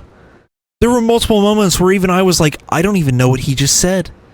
There was a moment where he was talking about abortion and then I guess forgot he was talking about abortion and then started talking about immigration and how someone went to someone's funeral and something with like immigrants had nothing to do with abortion. Also, dude, get her on my defense team. I know that she used to be like a DA or something. Get her to defend me in court, dude. Or help me prosecute somebody. This woman can lie like it's nobody's business, man. It's no wonder she was a fucking DA, dude. Like, oh my God. This woman can lie. I'm sorry, on substance and policy and performance tonight, I mean, the president's performance tonight clearly was disappointing for his supporters. CNN is reporting Democratic lawmakers watching the debate were worried about the president's performance. One said it was a disaster. Another called it a train wreck. Those are Democrats especially worried that Biden did not punch back on Trump's lies. That's insane, by the way. I've never seen CNN go this hard, because there's another interview with Nancy Pelosi that Dana Bash did where she's also kind of grilling Nancy Pelosi and just like not accepting her answers on a lot of questions. And it's so weird seeing CNN do this, because usually they go a little lighter with Democrats. Not that light. They're still a fairly moderate news network, fairly centrist, but they do lean lib sometimes, which is just inherent, right? Because Democrats are inherently center-left libs. So they're pretty aligned in that regard. But it's wild to see them grill the Dems so hard on the president's performance. Listen, people can debate on style points, but ultimately this election and who is the president of the United States has to be about substance. And the contrast is clear. Look at what happened during the course of the debate. Donald Trump lied over and over and over again, as he is wont to do. He would not disavow what happened on January 6th. He would not give a clear answer on whether he would stand by the election results this November. He went back and forth about where he stands on one of the most critical issues of freedom in America, which is the right of a woman to make decisions about their own body. He has been completely ambiguous and all over the place about where he stands on. Imagine her in the debate. This is what we wanted Biden to be doing during the fucking debate. This is so annoying. Yes, Trump sounded like an absolute psychopath in that debate, but no one left that debate thinking about that. Everyone left that debate thinking, oh my God, the president looks like he's gonna fucking die any second now. That's the problem. If Biden didn't look like he was literally decaying in real time during that debate, then yes, Trump looking like an absolute psychopath and saying unhinged shit would have resonated more with the people. He would have dropped farther in the polls if that was the only thing to talk about with this debate. But the main problem with the debate is that Biden looked like he was fucking dying in real time. That's the problem. They let this man go up on that debate stage with a hoarse voice. That should have immediately set off alarm bells in his campaign to be like, maybe we should postpone the debate a little bit and say that it's like some national security matter. I don't know, some dumb shit like that. Make something up at this point. They should have delayed the debate. This was the Biden campaign's idea to have this debate right now. This was their idea to have it this early in the process. They thought it was going to be like some layup for the fucking Democrats to have Biden debate them right now. And it's like, why? The whole point of the debates is to have it a month before the election so you can see where the candidates are at. They're like a deal breaker event for the election. And so to have it this far out, like, if you want to have like a crazy conspiracy, they wanted it this far out so that people would forget that Biden is old as shit by the time the election came around. That's like a wacky out there conspiracy. Is that they wanted to get it out of the way. You know, but that doesn't really work, because I think the second one is closer to the actual election. The whole thing, dude, it's, you know, obviously she's right. Trump, you know, refused to comment on the January 6th stuff, saying that a lot of the January 6th insurrectioners were unfairly treated in their court trials, which is completely untrue. He had a lot of unhinged shit, you know, about saying that Charlottesville didn't happen, and then he never said there were fine people on both sides, which is absolutely what he said. We have footage of him saying that. You know, there are multiple things that he said during that debate. Like his rants about immigrants, which sound super Hitlerian, like it's literally the Hitler playbook is to complain about immigrants invading the country. And so, you know, yes, him saying all this would have looked... Dude, can my phone fucking stop? God, iPhones, please stop scanning my face at every opportunity. Yes, Trump saying that, saying all this unhinged shit, that should have resonated with people after the debate, and it should have made them realize how fucking crazy he is. But that gets overshadowed by Biden looking horrific during the debate. If Obama did this during a debate, dude, it would have been over. It would have been over. Mitt Romney would have been the fucking Republican president, and then, you know, we would have been way further into a Republican agenda than we would have been in the actual timeline. So, yeah, I don't even know what to say about this. But anyway, let's continue. on that issue, despite the fact that he hand-selected 3 members of the United States Supreme Court with the intention that they would undo the protections of Roe v. Wade, and that's exactly what they did. And just 3 years ago, we commemorated the 2-year anniversary of Dobbs. That's the other thing. That's the other point, is that, yes, the issue of abortion is a big weak point for the Trump campaign because, believe it or not, 3/4 of the country are pro-abortion rights. Like, only maybe 1/4 of the country are loosely pro-life. But that doesn't work. You can't use that against him when Biden tried to say something about it and completely fucked it up. That's like one of the worst moments of the debate, is when he's talking about Roe v. Wade and just starts going, and just starts forgetting everything that he was supposed to say about it. Women across our country have been denied emergency health care. All that may be true. All that may be true. But the president of the United States was not able to make that case to Donald Trump on the stage tonight. I mean, you debated against then Vice President Biden 4 years ago, and he was a very different person on the stage 4 years ago when you debated him. That's certainly true, is it not? Anderson, the point has to be performance. Oh, God, dude. He's right, too. She did debate him in the Democratic primaries, and I believe she even railed on him about Iraq, like the Iraq War, which I remember that moment because she just I remember that moment because I was so surprised that he picked her for the vice presidential nominee, because I was like, damn, she really fucking grilled him on that shit. And I think someone even brought up that she was a DA and all that, but yeah, no, him 4 years ago versus him now, very different. I'm about to put my phone on Do Not Disturb. People with Face ID on their iPhones, do you get this problem a lot? Where you get a notification for something and it just fucking scans your face every time your notifications pop up, and if it fails, then you eventually have to enter your passcode. It's so annoying. Anyways, sorry. My phone's right in front of me, and the mic blocks half of my face. But anyways, so yeah, him 4 years ago is him in 2018, drastically different than him in 2020. Him in 2020 versus now, way different. I'm surprised he's even still alive. Dude is literally operating like Dianne Feinstein was a year ago.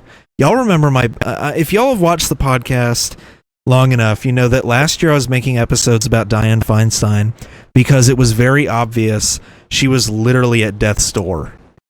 And so, Biden is showing the signs of that exact same pattern. He's showing signs that he's not doing too well, and he's probably gonna die soon, dude. He's in his 80s. He's an old ass man. I also found out this wild fact. He's the only president from the silent generation. Isn't that crazy?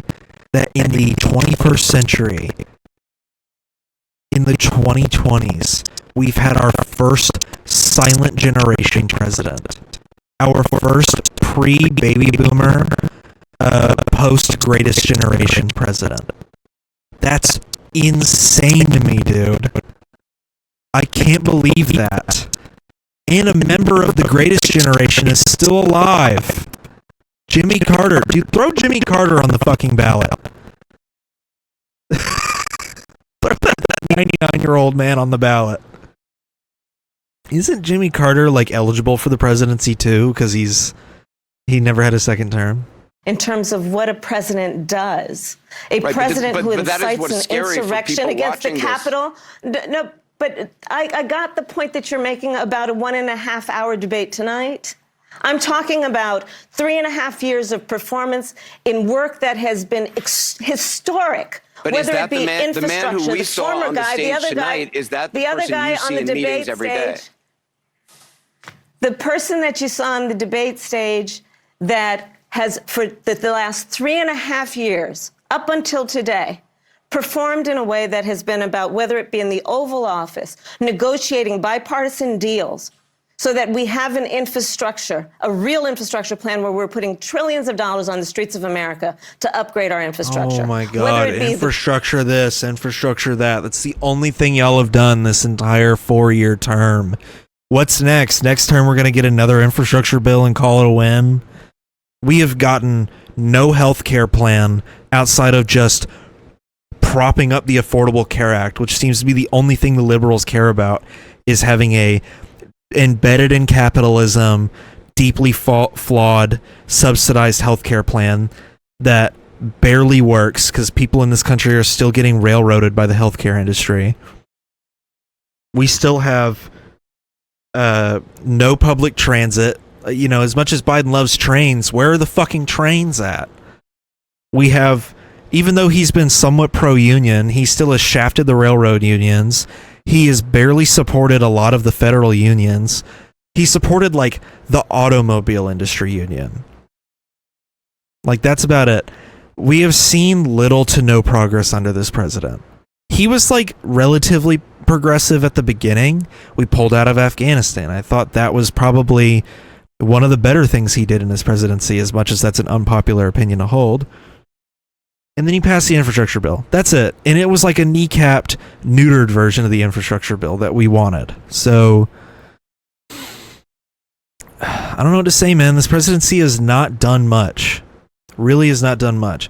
He came out in his second year of his presidency against court packing, and we wanted him to pack the court. Yeah. I don't even know what to say. I mean, his DOJ took so long to prosecute Trump that we are months away from the election. They have still not gone to trial with it. And now they have to narrow the case even more to unofficial acts, which are so loosely defined. And they have to prosecute him on those because the Supreme Court just shot down official acts being prosecuted. This presidency is like a complete failure by the Democratic Party. The fact that we are this close to having another Trump presidency, it's insane to me. This is a worse fumble than the Hillary Clinton election. Hillary Clinton losing the election, there was always that slight possibility that she might. You know, as much as people didn't think she would, there's always that small possibility that she might. But this time, I'm like, Biden is probably going to lose his re-election campaign. The person I see in the Oval Office who is meeting with heads of the military and the intelligence community and in the Situation Room, ensuring the safety of America. The person I see in Joe Biden on the world stage, convening world leaders who often ask for his advice. Most recently, just during the G7 Can we see footage of this? So I'm not going to spend all night with you talking about the last 90 minutes when I've been watching the last 3.5 years of performance. But this was a debate that your campaign wanted. You pushed for this debate at this moment. Obviously, I mean, you can't honestly say, I mean, can you say that you are not concerned at all having watched the president's performance tonight? It was a slow start. That's obvious to everyone. I'm not going to debate that point. I'm talking about the choice in November. Slow start? I'm talking about the whole debate. He looked like he was fucking dying, dude.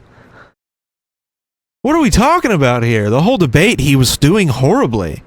There's like barely any good moments from him in this debate. One of the most important elections in our collective lifetime. And do we want to look at what November will bring and go on a course for America that is about a destruction of democracy, electing a man who has said he'll be... I'm done. God damn it, dude. Fuck. I'm done with that shit. Ay, ay, ay. I'm just so over it. But think about like what a Trump presidency would look like. Oh, the horror. Make a better case for Joe Biden then. God. Somebody said he seems like he's sundowning, which I think is hilarious. Let's look at the first one. Let's look at how the 2020 debate was. Get that free in most states except. Holy shit. I say this is open discussion. God, let me ask you. This is big stuff, sir. You'll be happy. I'm about to pick up. Even Trump looks better. Trump, I will say, I said it during the last episode. Trump looks like he's lost a lot of the smoke. He used to come out swinging all the time. It looks like this debate, I don't know if his strategy was just taking the back seat to let Biden kind of run himself out of the White House like on his own. But God, he just didn't have that flair like he did back then. And he even looks a little worse too. You know, they're both old. Like, they're both objectively old. Obviously, Trump is a little bit more coherent. Trump is at like the 2020 Biden stage, where he's starting to look like he's losing a little bit of his edge, but he's not fully there yet. But like in 2020, we thought Biden was old. And from what I've just seen, oh my God, he looks so much better during this one. On one of your points to ask the vice president, which is he points out that you would like to add a public option to Obamacare. And Yes. the argument that he makes and other Republicans make is that is Still no public option, by the way. to end private insurance. It is and not. well, if I can ask you the question, it will Not what end. your party says, by the way. It will end private insurance and create a government takeover of health care. It does not. It's only for those people who are so poor they qualify for Medicaid. They can get that free in most states, except governors who want to deny people who are poor Medicaid. Anyone who qualifies for Medicare would, Medicaid would automatically be enrolled in the public option. The vast majority of the American people would still not be in that option. Number one. Joe, you Number agreed two. with Bernie Sanders, who's far did- left, on the manifesto, When we you- call it. when And that manifest- gives you socialized medicine. Look, hey, Are you saying I'm you not going didn't to listen agree? to him. The fact of the matter is, I beat Bernie Sanders. Not by much. I beat him a whole hell of a lot. I'm Not here. by I'm here much. standing facing you, old buddy. Pocahontas would have left Well, 2 I days tell early. you, You would have lost every primary. All he knows how to on do is Super hurt. Tuesday. You got Look, very lucky. here's the deal. I got very lucky. I'm going to get very lucky tonight as well. And tonight I'm going to With make what? sure, because With what? here's the deal. Here's the deal. The fact is that everything he's saying so far is simply a lie. I'm not here to call out his lies. Everybody knows he's a liar. But you I just agree- want to Hey, make Joe, sure. you're the liar. I want to make sure. Graduated last in your class, not first in your class. God, I want to make Mr. sure. President, can you let him finish, sir? No, he doesn't know how to do that. He has, You'd be surprised. You pick You'd be surprised. the Go ahead, wrong Joe. guy, Go the on, wrong Joe, night at go. the wrong time. Listen, you agreed with Here's the Bernie deal. Sanders to the The manifesto. whole idea. Now let you're him- disavowing it. There is no manifesto, number Please one. let him speak, Mr. Number President. two. You just lost the left. Number two. You just lost the left. You agreed with Bernie Sanders on a plan. This is what I'm saying, dude. They were going at it. They had the smoke. There's no comments? No. Ugh. And now look at Biden, man. The presidency is the most powerful office in the world. It's an office that not only tests your judgment, perhaps even more importantly, it's an office that tests your character. Because you not only face moments when you need the courage to exercise the full power of the presidency, you also face moments where you need the wisdom to respect the limits of the power of the office of the president. Dude, come on. Where's the old Biden? Oh, that's right. He's 80 years old. He's old. He's too old. Fuck. Oh, where's the 2020 Biden? He's ancient now. He was ancient back then. Look at a 2018 clip of Biden. Anyway, I showed that part of the debate because, like, oh my God, what a fucking nursing home ass debate we got this year, dude. Sucked. It was so much worse than I thought it was going to be. So, anyway, should Biden step down? I don't know. I think so. Will he step down? No. But I think he should. From what I've heard, Hunter Biden is the largest vocal supporter of Biden staying in the race. Jill is also apparently in his ear. saying, "Oh no, you should stay in the race." Post debate, she was on the stage being like, "You answered every question," and he's just standing there like, "I did," and it's like, dude, come on, like, what bar are we trying to clear here? You answered every question, so that should be like praised, I guess. Anyways, apparently there also is talks of the 25th Amendment being used, which the 25th Amendment would mean like every member of the cabinet votes to out the president, and then it would go to the House, and the House would vote to like whether or not they should out the president or not and replace him with Kamala Harris, which is insane that this is the second presidential term in a row where we've had that question asked, because people were talking about that after January 6th, using the 25th Amendment to out Trump so he doesn't like military coup his way into staying into the White House. But I've also seen people being like, the GOP would likely vote to just keep him in office because it's better for them to keep him in the office than it is for him to be outed and replaced by someone who's objectively a better leader. Which, as much as I hate Harris, like I said, I hate defending these Democrats, but as much as I don't like her, she's objectively more well-spoken, has a bit more power to like actually convey her thoughts, and would probably be a little bit more competent when it comes to conveying to the American people what's going on in the federal government. So, anyways, so that's the whole political situation in this country. In addition to that, let's talk about some climate change. Woo, woo, woo, woo. Climate change. Let's get it. Right now there is a category, I think 5 hurricane in the Atlantic Ocean right now, which is the first category 4 hurricane to ever spawn in the Atlantic during the month of June. In the Caribbean are bracing for the impact. And now it's a category 5 as of 2 hours ago. And they have it's shelters Tuesday, that are by set the way, up on the various islands in the path of this storm. Yeah, and that's where our hearts are right now this morning. We're thinking about all the people right there in the brunt of this storm. And you're getting some firsthand information, Sheldon. Yeah, we have a lot of family who live in Grenada, and I've just kind of been monitoring the social media feeds and seeing some of the damage. Thankfully, everyone in my family is accounted for. But everyone is just kind of shocked that the storm formed this early. A lot of them usually expect storms around mid-August, and now they're getting them in late June. So that's kind of been the big takeaway from all of this. Yeah, it really does make a lot of people wonder what hurricane season is going to look like for us throughout 2024. All right.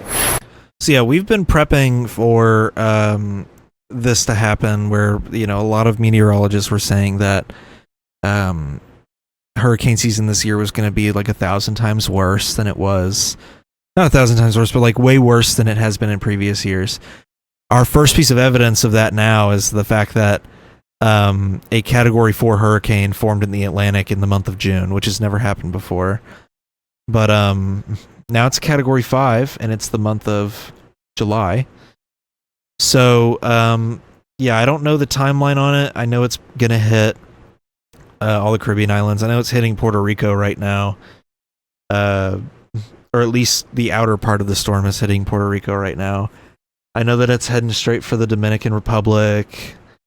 It's probably going to hit Haiti, Cuba. I know it's going to affect Florida a little bit. It's going to send, it's going to send a lot of thunderstorms to the tip of Florida and whatnot. But yeah, kind of insane shit.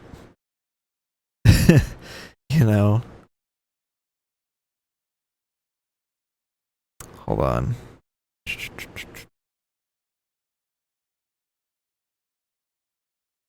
Trying to do something real quick. I'm taking a screenshot of something for the thumbnail. I like to include the storms in my thumbnails every time there's a new hurricane. But anywho, people that are in the path of the storm, if you're watching this, I hope you're safe. I don't know that, like I said, I don't know the timeline on it. I'm sure I could probably figure it out, but yeah. Let's see. What's the timeline on this?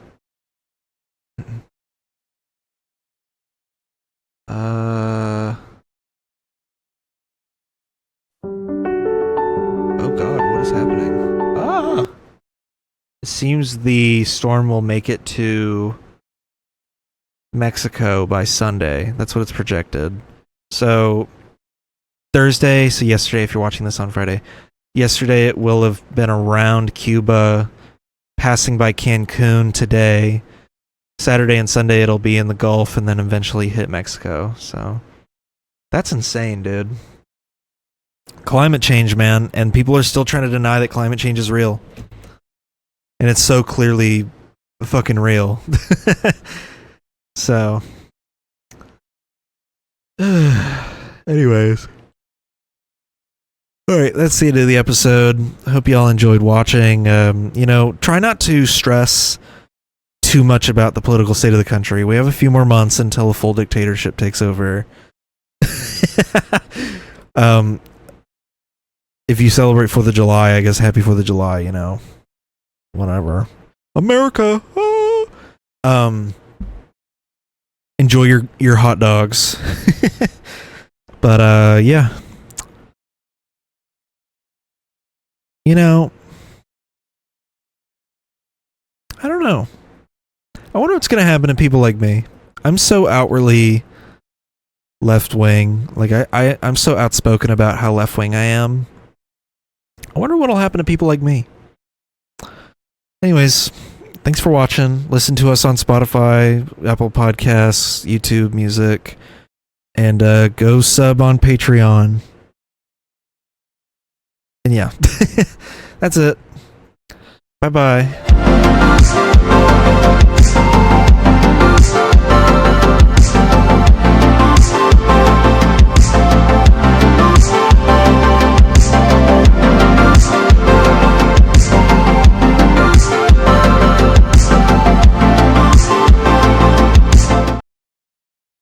Hello, everybody. Welcome to the Forbidden Land podcast.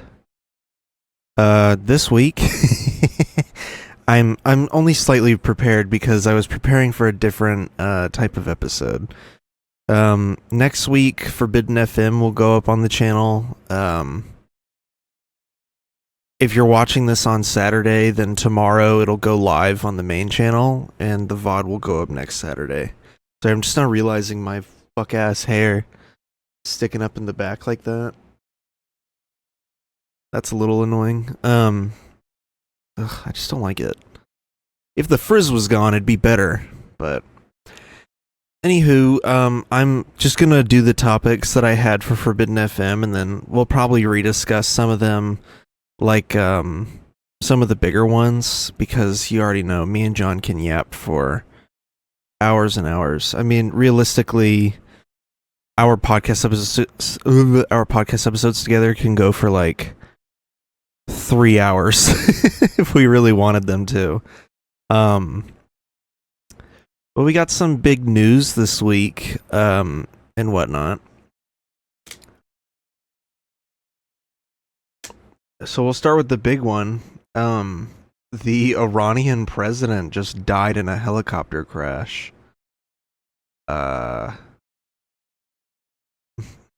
Yeah. So here's the article. Here's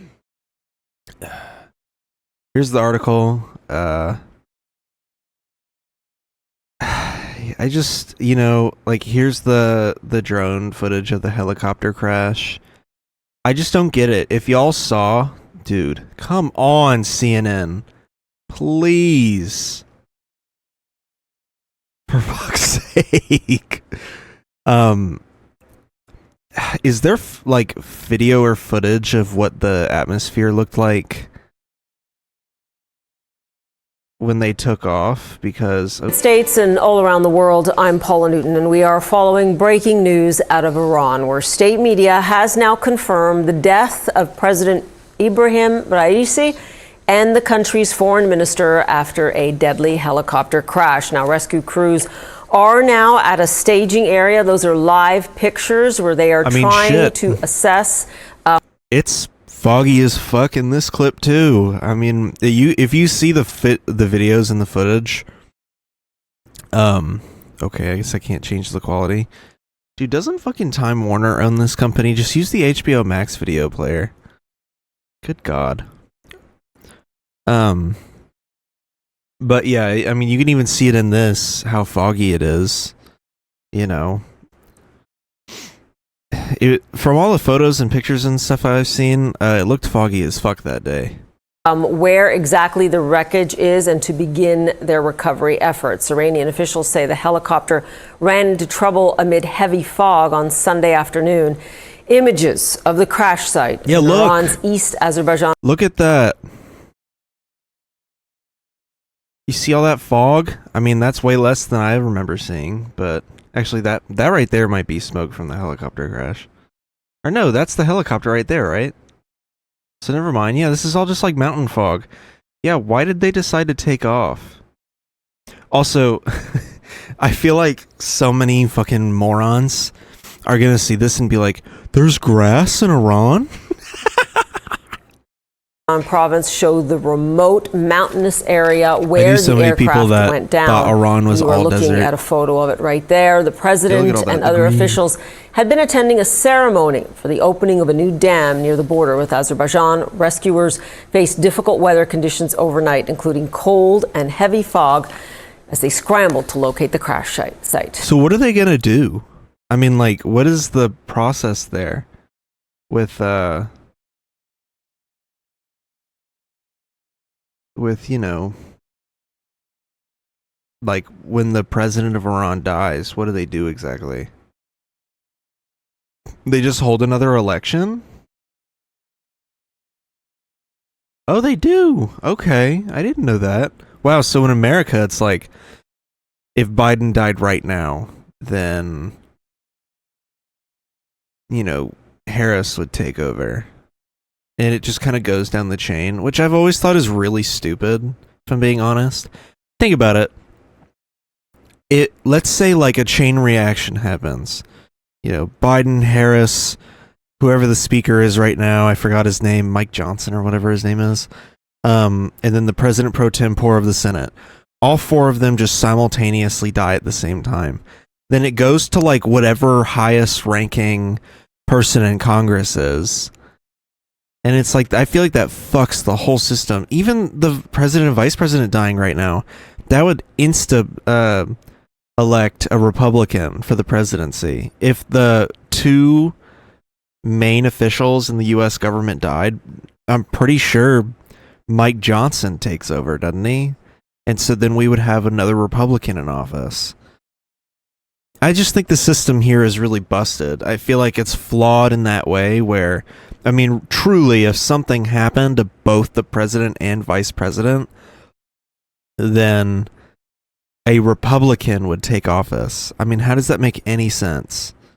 But what was it? Oh, like, here's a good example of how busted the system is. Gerald Ford is the only president to never be elected in any way, shape, or form. Like, he was appointed vice president because Nixon's vice president, I think, resigned, right? He didn't die, did he? We're going to say he resigned. If he died, oh well. But I wasn't alive then, so I don't need to know this. Nixon's vice president disappeared magically, and he appointed Gerald Ford. And then, you know, Watergate happens, and Nixon resigns, and Ford becomes the president, and then loses his re-election campaign. So, that shows you right there, someone who was never elected by the people, never elected vice president, definitely never elected president, and got voted out during the re-election campaign. You know, this guy never got elected in any way, shape, or form, and was the president of the United States. So, I mean, that right there, you know, that's how easy it is. If Harris resigned and Biden went, you know what, we're gonna put like, who's a ridiculous figure? We'll make Taylor Swift, I don't know, the vice president. No, that's a bad example because people actually like her. Who's someone that's just universally not liked? Here. Let's say like Biden. Say Biden gets like the ultra brain worm, further than he's already got. So let's say he gets that RFK level brain worm. Harris resigns, and then Biden goes, "I'm going to appoint Trump as my vice president." And then Biden goes, "All right, I'm out. Peace," and he resigns. That's like the easiest way to sneak someone into the White House, you know. So it looks like they hold a special election, or not a special election, an early election. So they're calling it a watershed moment for the country. Oh, so the supreme leader of Iran. So there's a president and a supreme leader. This is so confusing.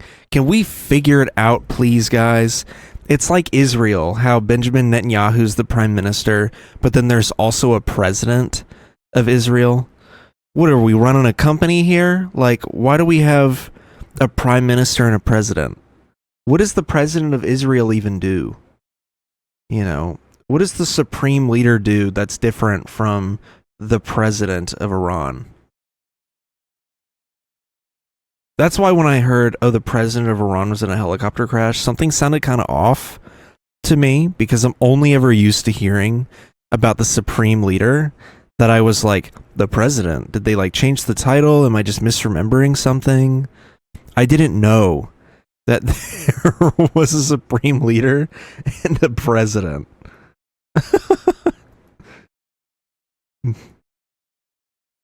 What does the supreme leader do? Here, let's look it up. According to the Constitution of the Islamic Republic of Iran, the president of Iran is the chief executive who is elected by direct vote of Iran and supreme leader of Iran. The direct vote of the people of Iran. Okay, a comma there would have been pretty nice. Hey Google, or whoever. Actually, no. Hey Diffin. Let's put a comma there, guys. Supreme leader of Iran is the highest ranked political and religious head. Oh, so he's just like the religious leader. And the guy that's like, I like these politics. And the people go,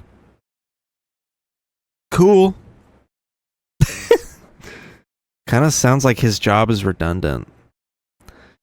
This is his job. Yo, I'm down with this shit. And the people go, nice. And then the president goes, I don't give a fuck, and then dies in a helicopter crash. Sorry, too soon. But yeah. Okay, so there is an interim president. He approved. Wait, the supreme leader approved someone as the interim? Clears a 5-day mourning. Wait, so what does... He clearly does more than just be the political and religious head. Oh, the president is second in command, so the supreme leader has control over the president. Whoa. Whoa, okay. After the I'm on Wikipedia now. After the Iran Revolution, they made a new government, made a new constitution. Supreme leader and president, prime minister. Wait, is there a prime minister? Dude, who runs this thing? Is it just an oligarch? Is their government just an oligopoly?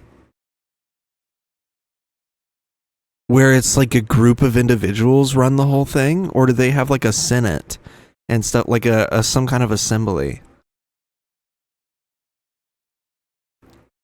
It seems they might. The Assembly of Experts? Oh my god, I'm learning so much. The Assembly of Experts elects the Supreme Leader. The Guardian Council? Dude, what is happening in Iran? What is going on? It just keeps getting deeper and deeper. Wait, I need to know this. Wait, why? Whoa, whoa, whoa. What is happening? The Supreme Leader of Iran is the head of state, and the President and Prime Minister is the heads of government.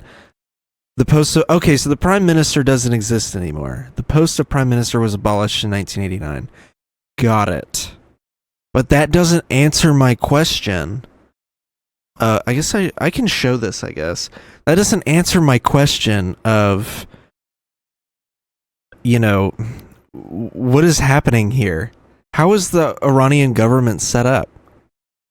Mr. President. And of course it shows the US when you hover over it.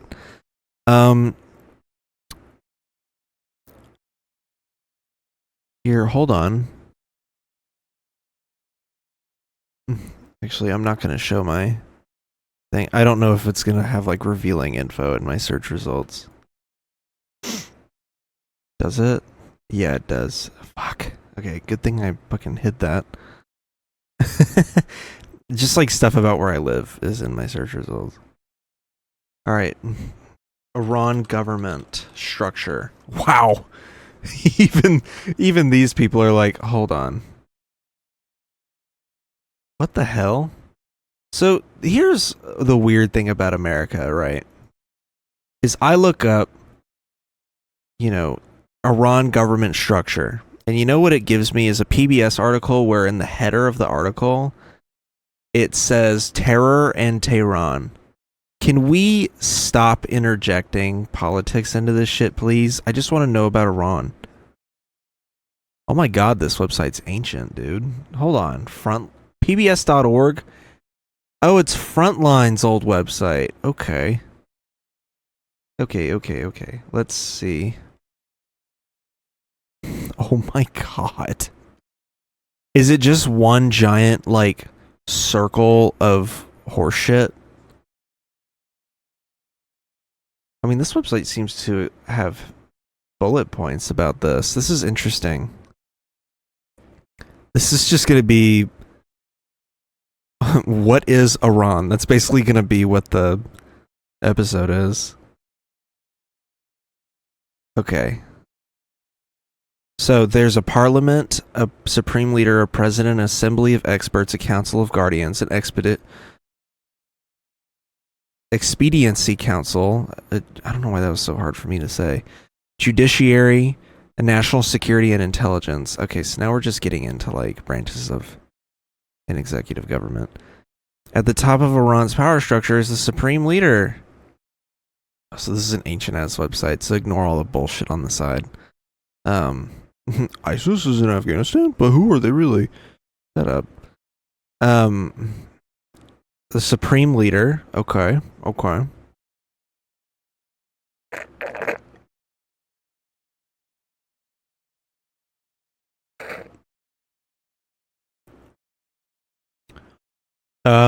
Supreme leader is responsible for the delineation and supervision of the general policies of the Islamic Republic of Iran. Cool. Means he sets the tone and direction of Iran's domestic and foreign policies. He's also the commander-in-chief. Okay.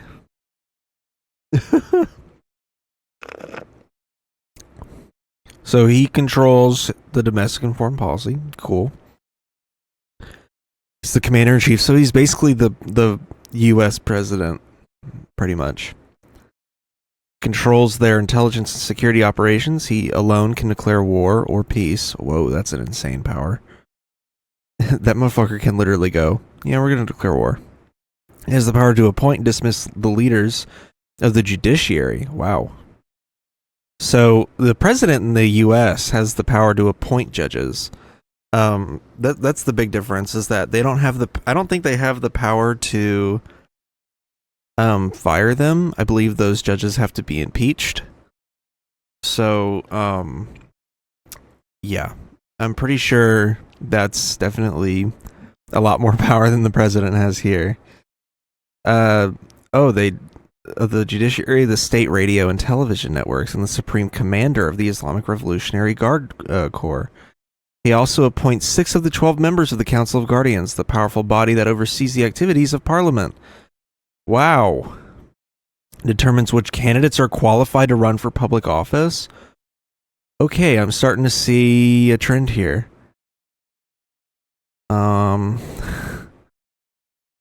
Wow. And he has field ops. Sick. Bro's got fucking mercenaries everywhere. I have a zit at like the bottom of my nose and it's really pissing me off. President is the president is a high public profile. However, his powers trimmed back by the Constitution. I mean, I figured he was just a figurehead. So him dying in a helicopter crash means nothing because the supreme leader seems to be the one with all the power. It seems like the president is more of a figurehead that just is like the scapegoat for the supreme leader. That's what it kind of feels like. Like he's like the Queen of England, or the king, I should say. He's like the King of England, where they're like the head of state. You know, they speak, they keep everybody informed about shit, and then like that's about it. They don't really do anything in the government. So they set the economic policies in the country, rule over the National Security Council. This is insane. I'm learning so much. 8 vice presidents. Why? What is the point? Dude, I'm starting to feel like this government's a little dumb. This government is set up in one of the dumbest ways. You know, like I thought America's government was set up in a really stupid way. Look at this shit, dog. This shit's crazy.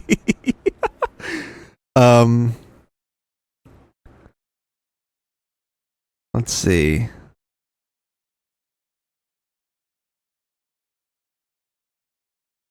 Oh, wow. Okay, I don't need to know that part.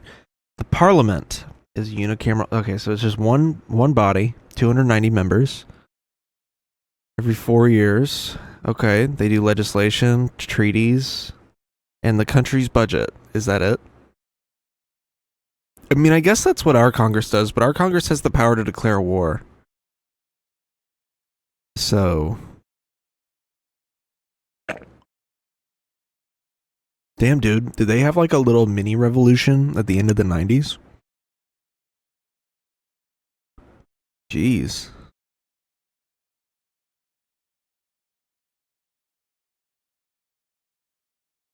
Whoa. Okay, so the Council of Guardians determines if laws are Sharia. Wow. Damn, they struck down 40% of the laws passed by the 2000 Parliament? Shit. That's a real L for them, dude. That's a real L for the Council of Guardians in the public eye. Damn. The Assembly of Experts meets for 1 week every year. Dude, this shit's so stupid. Okay, I'm done. I'm done. That's so stupid. Oh my god. 12 jurists are the ones that are on the Council of Guardians, 6 of whom are appointed by the Supreme Leader. They're the head of the judiciary. So they're just the Supreme Court. The other 6 are elected by Parliament. Okay. God, dude. It deems if that a law passes. Okay, so they are just the Supreme Court, pretty much. They're the highest court. They determine if laws are constitutional or Sharia, I guess. I keep forgetting Iran is an Iranian, or in an Islamic state.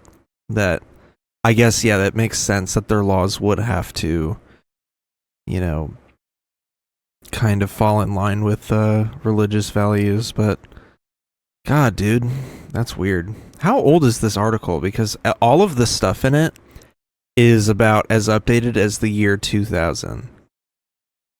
2002 is like the latest date I've seen in this entire article. How old is this? I'm not sure. It's a little old. I'm assuming that's how it still works, though. I mean, I haven't seen any, like, revolutionary change in Iran, so that sounds about right. That's crazy. So the supreme leader is basically just a dictator and the rest of the government's one giant facade. Got it. I mean, if we want to really, like, boil it down to, you know, very basic terms, that's pretty much what it is. The parliament doesn't have any real power because the oversight group that oversees the parliament and has control over them is controlled mainly by the supreme leader. And then there's some weird, like, council of individuals that meet every year to do something. I don't know. It just seems really stupid. Apparently the supreme leader can just get rid of the president anytime they want. So, yeah. That is interesting, though. The president's limited by a 2-term limit and is elected every 4 years. So that's pretty similar to us. Anyway, the Iranian president's dead. They're going to hold another election. Big whoop. It's not a big deal. It's sad that someone died in a helicopter crash, obviously, but it's really not that big of a deal. Another big piece of news. Holy shit! Damn, dude! Oh my god. Sorry, it's just Iran is trending on Twitter, and there's 1 million tweets. I don't know how accurate that number is, though. I can also confirm. Wow, this video is quiet as fuck. So the ICC, the International Criminal Court, is, serving up an arrest warrant for Bibi Netanyahu. Today, that I have reasonable grounds to believe, on the basis of evidence collected and examined by my office, that Israeli Prime Minister Benjamin Netanyahu and Minister of Defense Yoav Gallant bear criminal responsibility for the following international crimes committed on the territory of the State of Palestine from at least the 8th of October 2023. The crimes include starvation of civilians as a method of war. So you get the point. Another crazy thing are the community notes. Basically being like, the ICC has no jurisdiction over Israel. There is no state of Palestine, whether at present or in the past, by the way. That's what this person said, and I rated this one not helpful because that's objectively not true. Like, say whatever you want. Say your dumb bullshit about no jurisdiction. Say your stupid shit about there isn't one now. But in the past, look at every ancient map. Not even ancient, dude. What am I saying? Look at every map prior to the establishment of Israel from, like, the year... from, like, the 5th century to the time Israel was established as a state. And every map calls it Palestine. Every map calls that territory Palestine. So I don't understand why they had to include this part. If they had just made the note this, then, like, it probably would have become the community note, or at least it wouldn't have been voted down as much as I assume it has. It's this part that makes it deeply inaccurate. So, and they try to bring like member states and 2006 documents, whatever. None of these acknowledge this part of the claim. So, I just thought that was ridiculous that that person said that. I'm like, I get that y'all hate Arabs that much that you genuinely think they have no right to exist in that territory despite their ancestors living there for thousands of years and, fucking them, their families being kicked out of what is now Israel proper. I get that y'all are like that, but you can't just, like, start denying reality like that, where you're like, yeah, no, there's never been Palestine. It's like, why do you think they're called Palestinians, you fucking morons? What was there? Tell me what was there. before 1948. Tell me what was there. The year's 1912. What's in that area? The year's 1856. What's in that area? I'm just picking random years, by the way. I don't know. The year's like 1643. I don't know. What's in that area? Tell me what that territory is called. Doesn't the Balfour Declaration literally call it Palestine? I mean, there you go. So yeah, that claim is not true, even in the slightest. So they filed an arrest warrant. I don't think he's gonna get arrested. They've been doing this shit for years, and then nothing happens, you know. So I don't think he's gonna get arrested for this. Sadly, even though he is committing war crimes. I mean, what do you do? You know, the fucking... Let me see if I can pull it up in my messages, because John sent this to me. The National Security Advisor from the U.S. What is it? No. State spokesman. My God. My bad. Let me pull this up in a different browser. Come on. Hurry up. Pull the clip. Pull the clip. Our state spokesman, or whatever the fuck he's called, said something really strange. They like asked him about it. Sorry, this clip is taking so long to load. What is going on? Come on, man. What are we doing? Why is it taking so long? Dude. What is happening? Oh my God. Okay, there we go. Jurisdiction for a second. Who does have jurisdiction here? So the government of Israel has jurisdiction over the occupied territory. We have jurisdiction over Gaza, which is not entirely occupied. They have jurisdiction into looking at the actions by their military personnel. Palestinians, if they have a complaint, they have to bring it to Israeli courts. We have jurisdiction, and we with the use of our equipment. I'm sorry. How do you have with the use of our military equipment that we have provided? How do you have jurisdiction? If you look at the Leahy law, if you look at that's not jurisdiction in a criminal process. That's not in a criminal process, but it has to do with the determinations that we make and the policies that flow from it. Not but Matt, long term, you were right that we want to see. You used to work for DOJ, Matt. Come on. There's no U.S. does not have jurisdiction. There are different. I wasn't referring to criminal jurisdiction, Matt. There are different ways to look at this. Long term, we agree with you that the Palestinian people should be a state that has and have the ability to make these determinations. But that's not where we are today. That's where we're trying to get to. You were fine with the ICC. So yeah, that's him basically implying that the U.S. has jurisdiction over Gaza, and then like immediately running back on that after the press guy is like, wait, what? Did you just say the U.S. has jurisdiction over whether or not war crimes are filed against Netanyahu? It has jurisdiction over Palestine. That's so crazy, dude. That's so insane that guy slipped up that bad. There's no way. Why do the Americans keep speaking about this? I mean, really, why? Why do y'all keep doing this? You keep embarrassing yourselves. I just don't get it. Like, why keep going on like press brief, or like going into press rooms and even answering those questions? Because we keep fumbling it.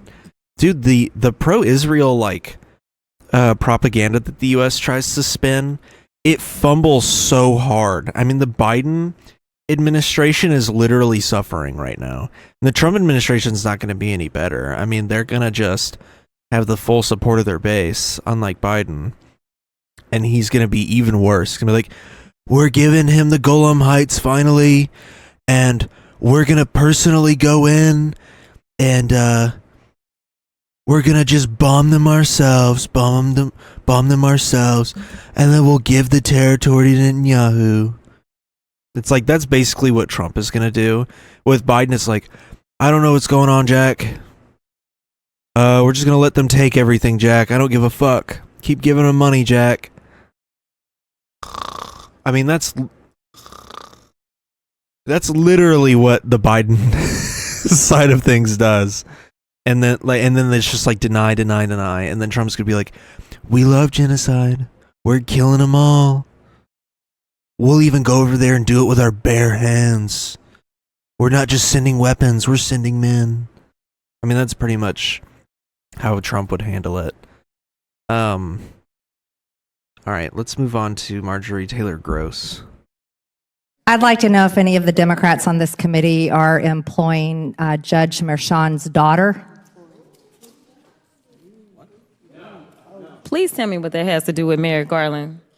Is she a porn star? Oh, Goldman. That's right. He's advising. Okay. Yeah, I've looked into that first part of this video. What the hell is she talking about? I'd like to know if any of the Democrats on this committee are employing Judge Merchan's daughter. Please tell me what that has to do with Merrick Garland. Is she a porn star? Oh, Goldman. That's right. He's advising. Okay. What the hell does that even mean? She just like brings up some random shit. She probably read on like a message board. Here's a conspiracy theory for you. Here's a real whack job conspiracy theory for you. What if she's in one of those like messaging boards and they go, if this is really you, like she's like anonymous on there, she's under like a different username, and she's like, hey guys, I trust y'all to know this, I'm actually Marjorie Taylor Greene. And they go, all right, prove it. Say this weird dumb shit on TV. And she goes, okay. And this is what she said. You know, because that's the only way I can see this making sense. I don't understand what this first part's supposed to mean. He's advising who? What? Do you know what we're here for? You know we're here about AG. I don't think you know what you're here for. Well, you the one talking about. I think your fake eyelashes are messing up. No, what you're ain't reading. nothing. Hold on. Listen. So there's the first shot. Also, God, can we just point out? I don't know if I should. I don't know if I should repeat this. I said it on Twitter, and I was even considering not tweeting it. But so Marjorie Taylor Greene, if you're unaware, because a lot of people in this country know about her, but a lot of these people that know about her aren't as closely affected by her as someone like I am. If you live in Georgia, you know what I'm about to say. She is from the 1st District of Georgia, which is like the Dalton northwest part of the state. It's like that corner, you know. Dalton, Dahlonega, all that shit. Actually, I don't think Dahlonega is included in that. I think it's just Dalton. So keeping that in mind, this is about the white trashiest looking shitbag from the state, but this is about what most people look like in that district. They look like this woman. They look like trailer park trash. They look like this woman right here, Marjorie Taylor Greene, looks like every annoying ass parent at the PTA meeting. You know, well, I don't know about having a Civil War book in the library because it says slavery's wrong. Like that kind of shit. She just, I forget what I said on Twitter, but it was way more inflammatory than what I'm saying right now. She just looks so stereotypically gross, like stereotypical white trash from the state of Georgia. You know, most people here look fairly normal. She looks like the average Walmart shopper in Georgia. Anyways. Hold on. Order, Mr. Chairman. That's beneath even you. Who says that in this clip? That's beneath even you, Miss Green? Like, no, dude. She's said way worse. You know, she has said way worse shit than that. So, I don't know who said that, but it's like, come on, dude. Call her a bitch or something. Can somebody call her a bitch on the committee floor? Please? Ay, ay, ay. Order of your committee. Order. I do have a point of order, and I would like to move to take down Ms. Green's words. That is absolutely unacceptable. How dare you attack the physical appearance of another person? Are your feelings hurt? Her words down. Oh, girl, baby girl. Oh, really? Yeah, that part's pretty cringe. Yeah. God, dude. The AOC calling her baby girl is the most, like, cringe-ass shit I've heard in a while. Her going, baby girl. It's like, come on, dude. You clearly don't say that shit on the regular. That sounded so unnatural. Feelings hurt? Her words down. Oh, girl, baby girl. Oh, really? Don't even play. Baby girl? We are gonna move, and we're gonna take your words down. I second that motion. So who will have to pay? Okay. Ms. Green agrees It's just so cringe hearing her say baby girl like that. to strike her words. I believe she apologized. No. Perry, okay, hold on. Then after Mr. Perry's going to be recognized, then Ms. Green I'm not has 4 minutes and apologizing. 21 Well, then seconds. you're not reserve the right to striking your object. words. I am Mr. not Perry. apologizing. Now let's go. Come on, guys. Why don't you debate me? Mr. Chairman, the minority. pretty self-evident. You're not. Yeah, you're not. out of order. You don't have enough You're out of order. intelligence. Chair recognizes Mr. Perry. Okay, move to strike I'd like to strike I move to those strike the words lady's as well. words. I would like to Strike the order. lady's as well. words again. That's 2 requests to strike. That's 2 requests to strike. Oh, they cannot take the words. There's another motion to strike her words again. What does that mean to strike words? Can somebody explain that to me? What does it mean to strike words from the record? I mean to strike words from the record in Congress. If a speaker determines that the words are out of order, the violator is customarily given a chance to withdraw or amend them, and the member may ask the House for unanimous consent to strike the words from the congressional record. Oh, so it's very... Oh, wow. So because we have video footage of it, obviously, you know, we know that they said it. It's not like it didn't happen. But because there's a written record of it, so like if you went on Congress's website and wanted the transcript from this meeting, then her saying the fake eyebrow thing just wouldn't appear in the congressional record. That actually brings up an interesting point that if you look at old congressional records from before we started filming these engagements, it's possible the reason why it looks so clean and formal is because they were striking words from the record. Okay. That's so weird. Why do we still do that? Why is that still a formality in Congress? If we're actively filming the occasion, then why does it matter to strike words from the record? Is it just like a symbolic thing? Like, oh, what you said was disrespectful, I'll show you by striking your words. I don't think Marjorie Taylor Greene even really knows what that means. You know, I don't think she really cares. All right, okay, here's the correct apology. Ms. Green, do you agree to unanimous consent to strike your words? I repeat again for the second time. Yes, I'll strike right. my words, but I'm not apologizing. Without objection. Not apologizing. Mr. Chair, point of order.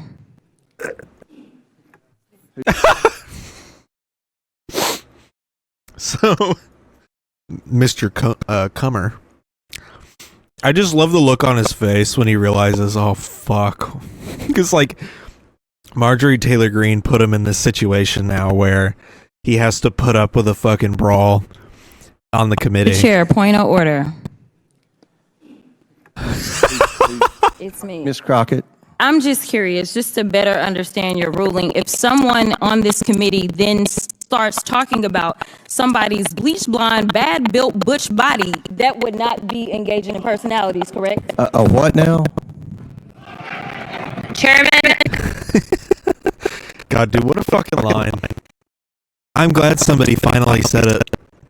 That Marjorie Taylor Greene is an ugly ass motherfucker. Like, severely ugly. And disgusting looking. I believe she's been compared to Attack on Titans.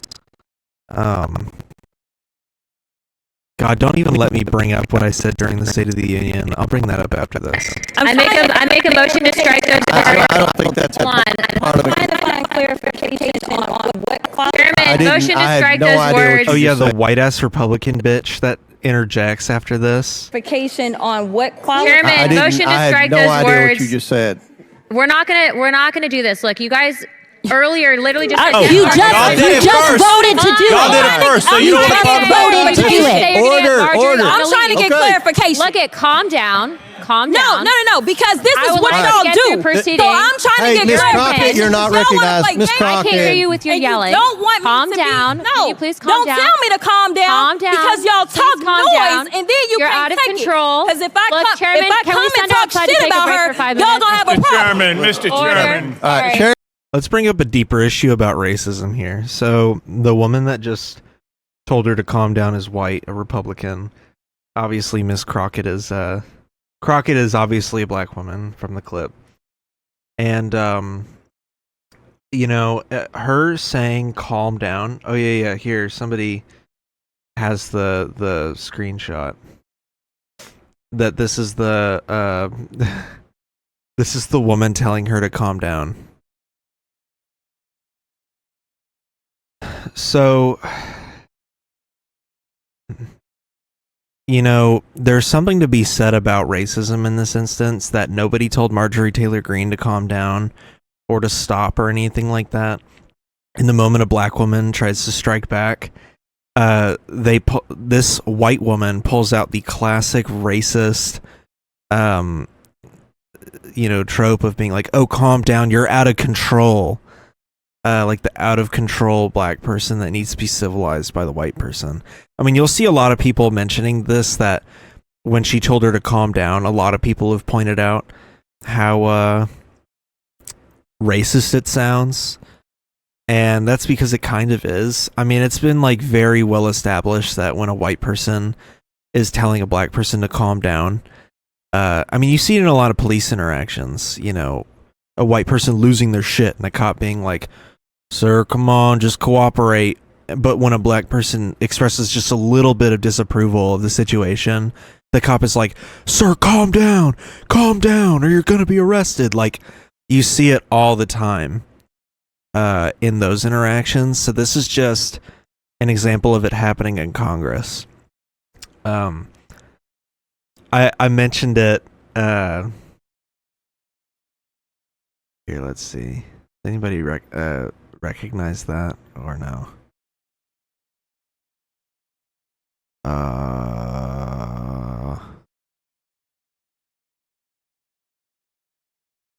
Okay, somebody recognize. Oh, thanks for the name. She was doing that white people do. She was doing what white people do when black folk are emphasizing their point and trying to make her be the quote-unquote angry black woman, end quote.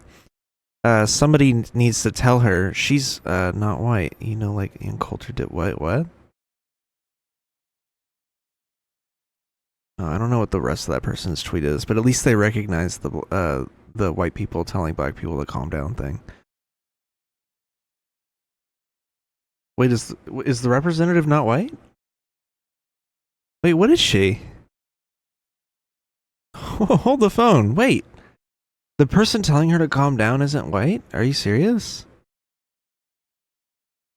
Wait, what? Oh, she's Hispanic. She's Mexican.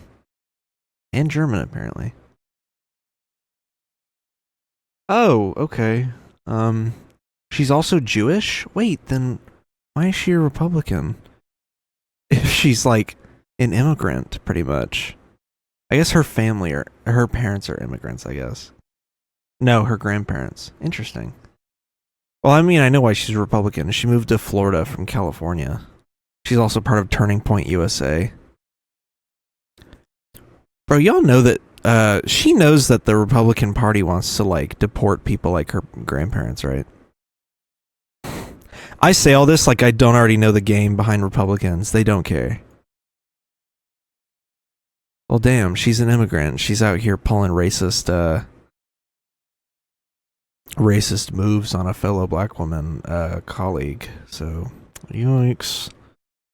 The thing I was going to say about Marjorie Taylor Greene is during the State of the Union, during the State of the Union, I went crazy because... Do I have the clip?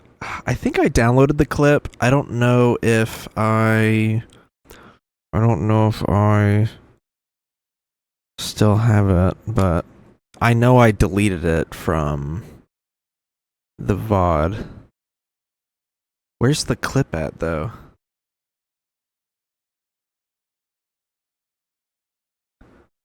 Oh, God.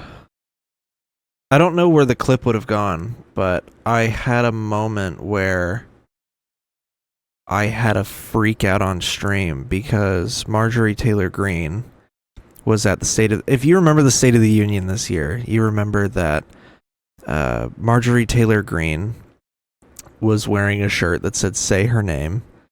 You know, obviously using Laken Riley's death as a political football. And, which I know saying political football is not the general use of that term, but, you know, Biden obviously acknowledged Laken Riley during the speech, but Marjorie Taylor Greene was like parading it like she actually cares. And I had a moment where I went fucking crazy because it pisses me off to no end when Republicans especially decide, you know what I'm going to do? I'm going to use this innocent person's death to drive some narrative home. Do I have it? Dude, where the hell is it? Fuck. I don't know where it is. But there's a clip of me out there that is... God, I don't think I have it.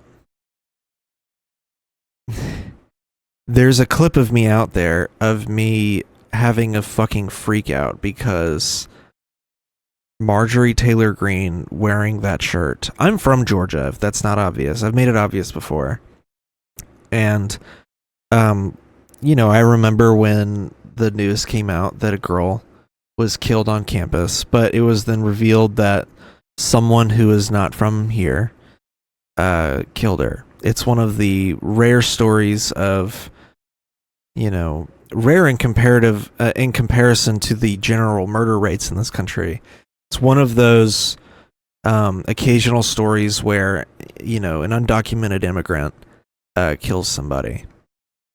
And immediately all the Republicans are like, oh my God, wah, wah, wah, wah, wah. And, you know, Laken Riley's the only one that they care about at the time. You haven't heard about any other cases of this. And if there are any other cases, they don't care because they haven't talked about it.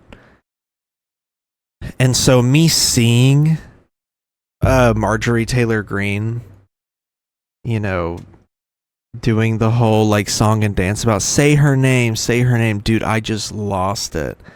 I was like calling her a bitch. I was like going nuts because here, let me look this up. State of the Union. When was it? I'm trying to find the clip because I lost my shit. March 7th. I called it Lorem Ipsum. Okay, so I clearly downloaded it at some point. March 7th.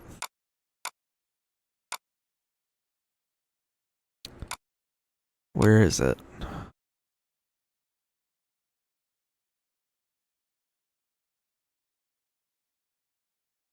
Oh, God. I'm trying to find it, but it's kind of hard. This thing's just organized in such a weird way that like my raw files are just not present. Full VODs, thank you. Lorem Ipsum 37. There we go. Where's the moment where I go crazy? That hat looks so ridiculous. What the hell? That hat looks ridiculous, though. You can't even lie. Look at how stupid this trucker-ass looking hat is. The big 45, the big bold letters, the way that it's like really high up on her head, too, like a trucker hat. Man. I think it's coming.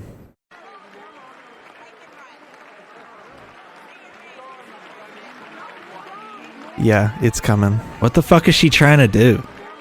Dude, nothing pisses me off more than when these fucking conservatives... Sorry, it just struck a nerve because I just realized what she said. Nothing pisses me off more when these stupid fucking Republicans keep invoking this dead woman's name for their stupid fucking political agenda. It's shameless. Shameless. God, it's disgusting. Oh my God. Say her name. Fuck off, dude. It's so fucking annoying. So disgusting.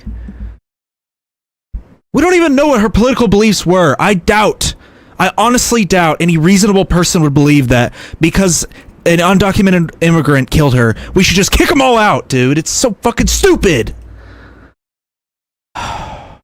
God. Every day, white people kill way more people than illegal immigrants do. And what do? We don't try to kick them all out of the country. I get that they're undocumented. I get it.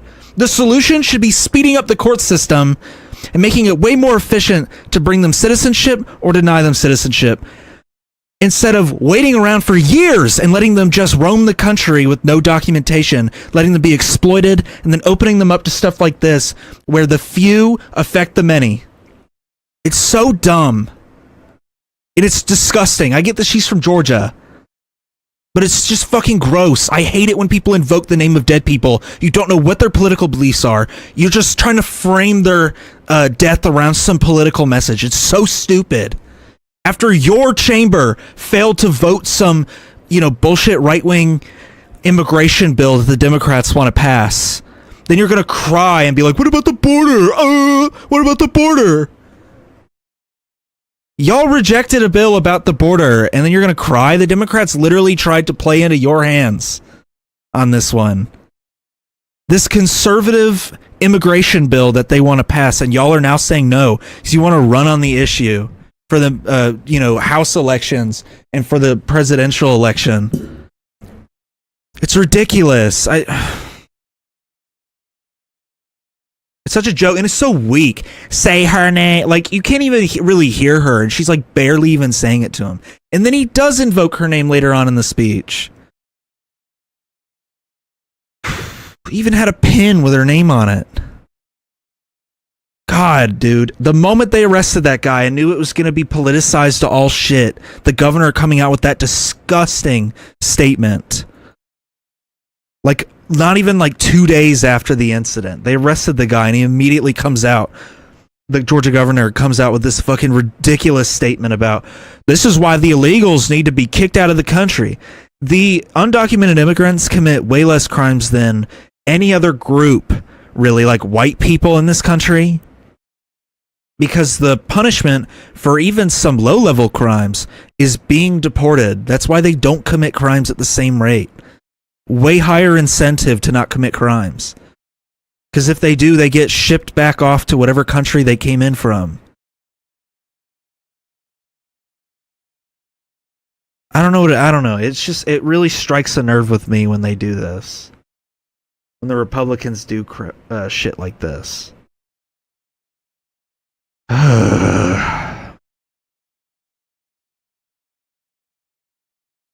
So I'm wondering if I should release that clip as a separate thing, as like a small clip. You can see how there's no way I can recreate that passion on the podcast unless I'm generally angry about something. This was almost 3 months ago, so like obviously if I talk about it now I'm way more sound. But I popped off a little bit, dude. Not to gas myself up. I popped off a little bit. But I stopped the clip there because I think after that I just start calling Marjorie Taylor Greene a huge bitch. Here, let's see. Do I? Dude, this shit's so cringe. What did I say? Dude, this shit's so cringe. I said this shit's so cringe. Yeah. I mean, you can see how mad I am in the clip. It's just, you know, when stuff happens here, it's so obvious. Because have you heard Marjorie Taylor Greene bring her up since? Not really. You know, and the Republicans control the House. They could have introduced their immigration bill by now. The Democrats are neoliberal enough to pretty much go along with any immigration bill that the Republicans want to pass. And they won't do it because they want something to run on in the November election. Now, look, do I think the Republicans are going to be able to run off the immigration issue alone? I think they can run off of it. I don't think it'll be what lets them gain political power in office. I think the thing that's going to fuck the Democrats over is the genocide. I think that's at the forefront of everyone's mind. I kept saying for a while that I don't know if that's going to play a major role in the election, and that's because we were only maybe 2 or 3 months in. I thought it would have lost, you know, the public eye by now, just because of the way that the media cycle works and all that. Just realized there's a fucking Quick Trip bag in the shot this whole time.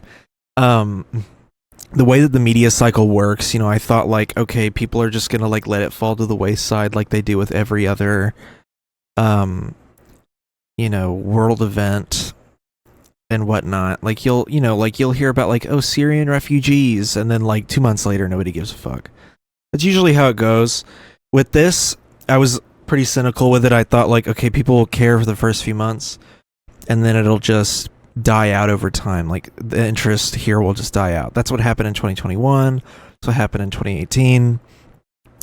And this time it seems to be different. We are 8 months into this, going on 9. And it's still the most prevalent political issue, the most prevalent humanitarian issue that I hear about on a daily basis. You know, I don't hear about anything else to the degree that I hear about what's going on in Gaza.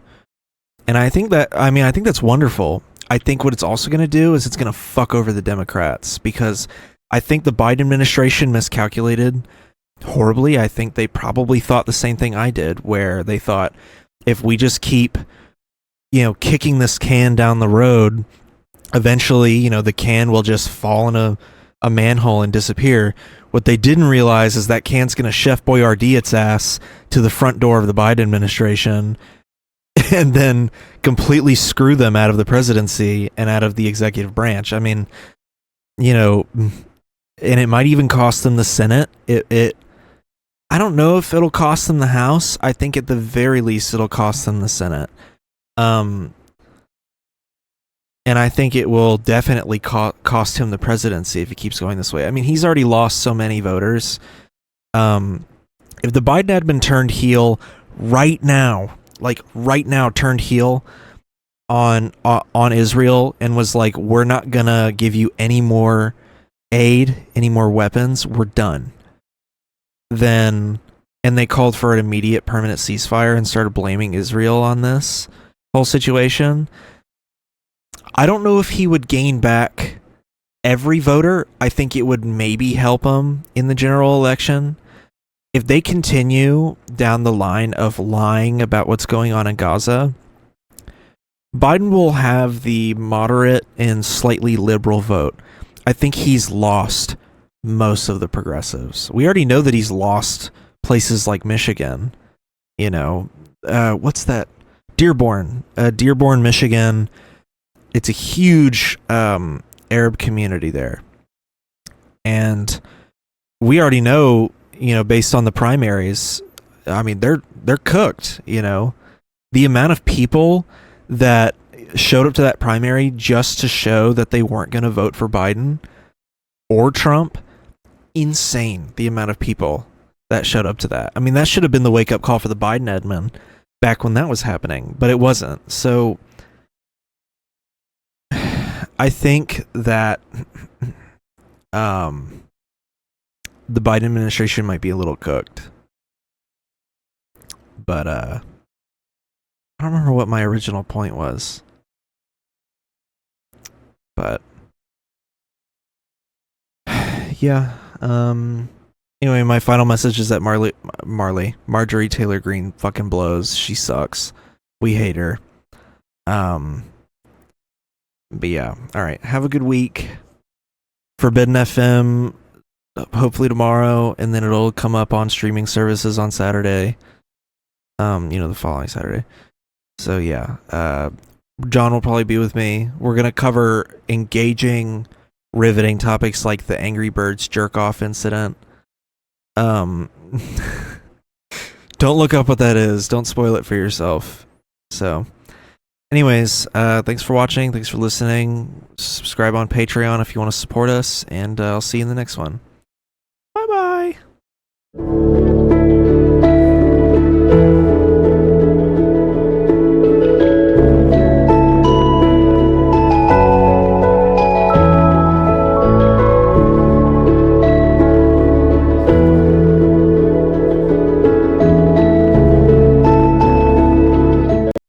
Welcome to Forbidden FM. I'm Dane. I was supposed to have John here. I think he fell asleep. I think he's napping. I'm not sure what he's up to. But hopefully he's revived. My main thought is he probably thought I meant 5 o'clock Central. That's not what I meant. So he's insanely late, but it's whatever. We have some topics. Some of the topics are oriented towards him being here. So this is definitely going to be a very impromptu type of thing. And I don't usually do these live, and if I do, I'm super prepped, so this will definitely be kind of difficult. What the fuck? Anyways. So, let's see.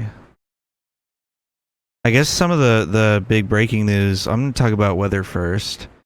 There's a lot of tornadoes going on in the Midwest, which is kind of alarming.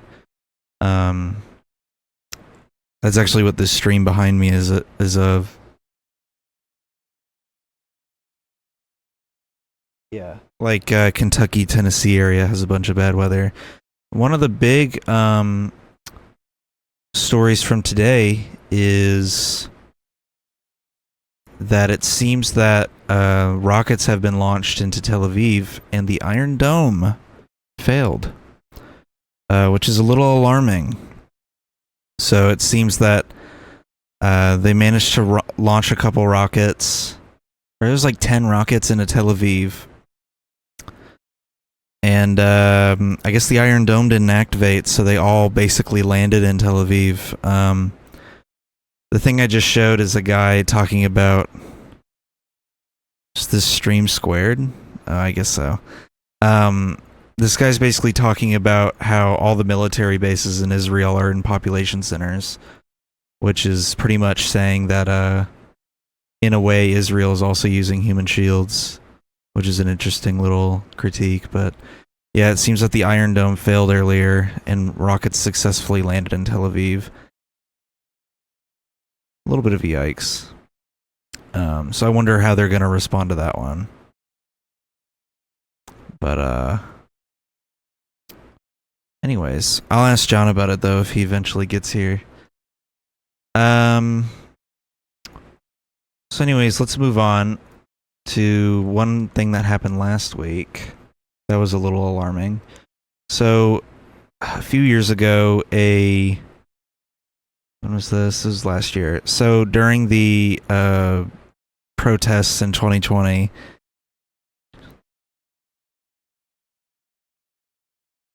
so back in 2020, this guy drove into a protest and shot and killed a Air Force veteran. And this was during the BLM protests. He, just keep in mind, a Texas jury pretty much unanimously convicted him. But this guy basically went and like texted his friend being like, this is my plan, this is what I'm gonna do.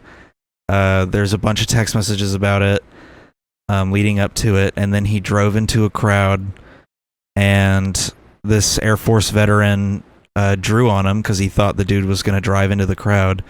And then the guy's name is Daniel Perry. He pulled out a weapon and shot the guy at the protest and killed him. So they convicted him. They put him in prison a year ago. And Governor Greg Abbott went, you know what we need back on the Texas streets? This guy. So he pardoned him and then also gave him back his gun rights, which I think is insane. The reason for pardoning him is insane. The only reason I can see him wanting to pardon him is because of the political motive. But, like, I mean, he straight up just pardoned a murderer. A convicted murderer. And then he gave him back his gun rights. So, he basically called for a petition, because the only way to pardon someone in Texas is you need the approval of the parole board. So he got the parole board to pardon this guy who was convicted of killing someone during a BLM protest. One prosecutor said this man is a loaded gun ready to go off at any perceived threat that he thinks he has to address in his black and white world and his us versus them mentality. His defense asked for 10 years, citing his lack of criminal history. Wow. I mean, that's pretty devastating. One legal person called it grim. Yeah. This is why I wish John was here. I want to know what his take is on it, because he lives in Texas. But, I really don't even know what to say about this one. Because it's like, you know, it's like, what the hell, dude? Here, I'll show the article. But, I mean, seriously, I don't understand the reasoning behind this, other than it just being purely political. But here's the guy. I think it's, so there's two steps to it, right? The pardon, but then also on top of that, there's the gun rights being restored. It's one thing that he pardoned him. It's another thing that he then gave him back his right to own a gun. The thing that was directly involved in the crime that he was convicted of. A Texas jury convicted this guy of shooting and killing a BLM protester. And a year later, he gets freedom and his guns back.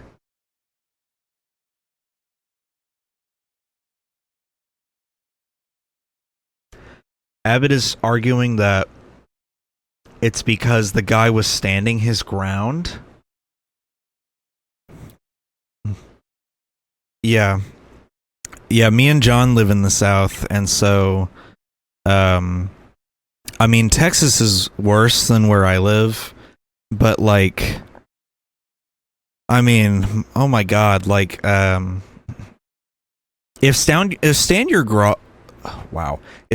ground applies to actively driving your motor vehicle into a crowd, and then when someone attempts to stop you from doing that, you then shoot them. I mean, what ground was he standing on? The right to just run people over? I just don't understand that. That justification is ridiculous. But yeah, there's that story. Of course, the family of the guy who was killed is like devastated. I mean, it's all political. I don't understand how the stand your ground law in Texas applies to this whatsoever. Abbott said Texas has one of the strongest stand your ground laws of self-defense that cannot be nullified by a jury or a progressive district attorney. Wow. He's calling the district attorney progressive. And that's his justification. He thinks that the stand your ground law applies there. Stand your ground laws are way too loose. Did you know that there is a section in the Second Amendment mentioning well-regulated militia? Yeah. I've seen that argument a lot, that like if we really want to read into the Second Amendment to the T, then stand your ground would be, or not stand your ground, the Second Amendment would be only applying to like small independent armies and not really be like a free-for-all. You can own any weapon you want. Also, you can't own every weapon you want. I mean, there are limits there. Like, the U.S. government's not going to let you drive a tank down the freeway. You know, they're not going to let you buy and operate and own a tank. You more than likely can't own a mortar without a license, so that's already like technically an infringement.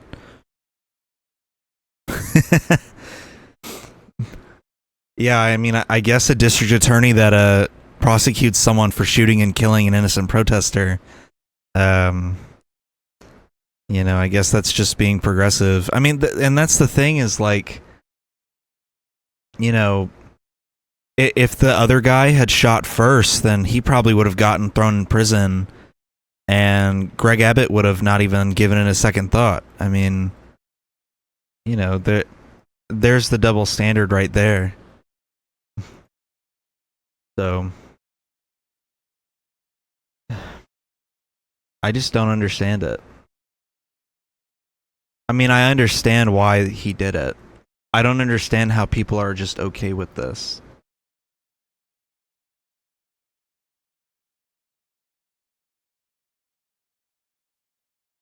So.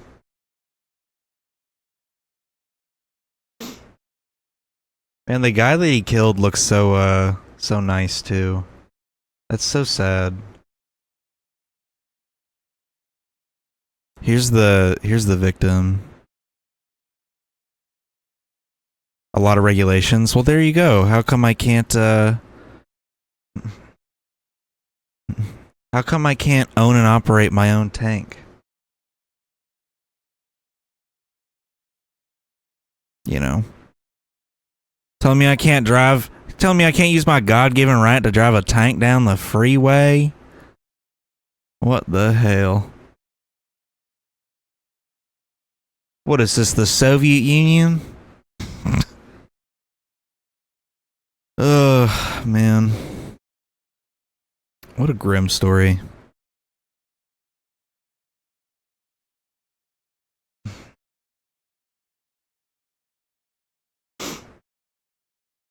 So anyways, you need license approval. It has to fit on a road. It can't be too heavy and it can't be loaded.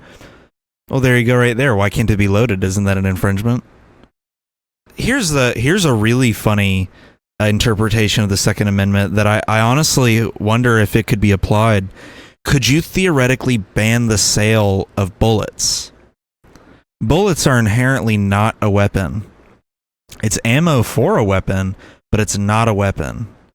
So if you were to ban bullets, that's a legal form of gun control, isn't it?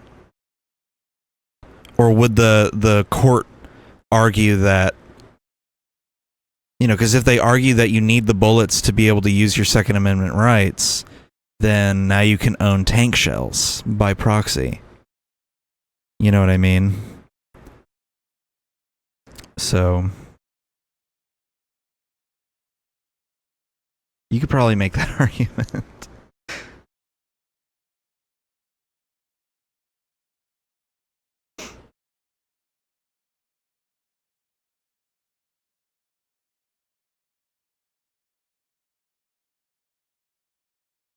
Well, it looks like John might have woken up. Oh, hallelujah. What a miracle. He's gonna see all the texts and be like, fuck. Oh shoot, there's updates. Oh wow. Israel just bombed a UN tent in the Rafah camp. Oh man, that's interesting. Speaking of that, if John gets on, then we can immediately hop into all that. Because I have a lot of stuff about that. There's a lot of drama going on in the Israeli government at the moment. So the way that it works is that Benjamin Netanyahu has something called the War Cabinet. It's him, Benny Gantz, and another guy that I don't remember the name of. And the War Cabinet basically forms a coalition, and I don't see how you could argue against that, but these crusty boomers who would shoot at transfers if they legally could would not approve of a bullet ban. Oh, of course they wouldn't. God, that like got a chuckle out of me because of how extreme that went. So quick. Oh my god. No, yeah, they absolutely would lose their minds if there was a proposed bullet ban. Yeah, because that's their whole goal. It's always like, you know, oh, I'm the good guy with the gun, and anyone that I don't like or doesn't look like me or I perceive in some abnormal way, you know, they're the enemy, and I have to step in as the good guy with the gun and take them out. Also, what is your profile picture? I was trying to see it earlier, and I couldn't get a closer up picture of it. Yeah, I mean, like, legally, a bullet ban is possible. Alan Walker logo? Oh, okay. Oh, you know, yeah, I can see it. I can see that being Alan Walker logo. But yeah, I like, legally it would work, but you know the conservative Supreme Court would shoot it down. Everyone would lose their minds. You would need like a super majority in a government body to ban it anywhere. So I wonder if California could pull that off. A bullet ban? That'd be crazy. That'd be a really interesting experiment. I wonder how fast that would be challenged by one of the Republicans in the state. Because, you know, there's still 4 million Republicans in the state of California. So I wonder what they would do if there was a bullet ban. But anyway, so there's a lot of drama in the Israeli government right now. The War Cabinet, Benny Gantz, who is a member of the War Cabinet, is threatening to quit the government if there is no concrete plan in Gaza by June 8th. So basically what he wants is a concrete plan from the Prime Minister of what the future of... Yoav Gallant is the other guy. He's the defense minister. And then, what is he? Minister of... A minister in Israel's 3-member war cabinet. I guess that's all he is. He's just one of the members of it. So basically, he's threatening to leave the government, which would completely collapse the war cabinet. And then he says he's going to seek a way to get a new election to replace Netanyahu. The way that it works is that Netanyahu uses the war cabinet to form a right-wing coalition, and without the war cabinet, the entire system kind of breaks down. So, where's his plan at? He has a plan that he wants set in place. Here's like his ideal plan. Is he wants wants to prioritize the return of the hostages, return Israeli civilians displaced by fighting near the Lebanon border to their homes by September, advancing a normalization deal for diplomatic ties with Saudi Arabia, creating a governing body overseen by the U.S., European, and Arab parties, create a governing body in Gaza, a body of unspecified Palestinians to manage civilian affairs after the war, agreeing to a law for equal military and national service, including ultra-Orthodox Jews who have long been exempt. That last one's really interesting. I wonder how that one would work. The forcing Orthodox Jews to fight in the IDF. I feel like that's... I feel like they're not down with that, right? Isn't there something in their code that's like, we literally can't do that? There needs to be an age limit in politics. Anyone over 65 gotta go home and sit on their porch and yell at people with dyed hair instead of being politicians. I once heard a conservative try to compare liberals to fascism as if those aren't complete opposite ideologies. Yeah, it's really funny because, so there's three, technically four, but we'll say three factions of political ideology in this country. There's conservatism on the right, liberalism, which is about center left, and then there's leftism, which is on the far left.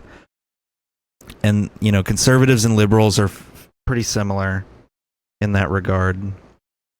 But conservatives are pretty fascist by nature. I mean, far-right ideology is always pretty fascist because you're using force to force people into your conservative ideology.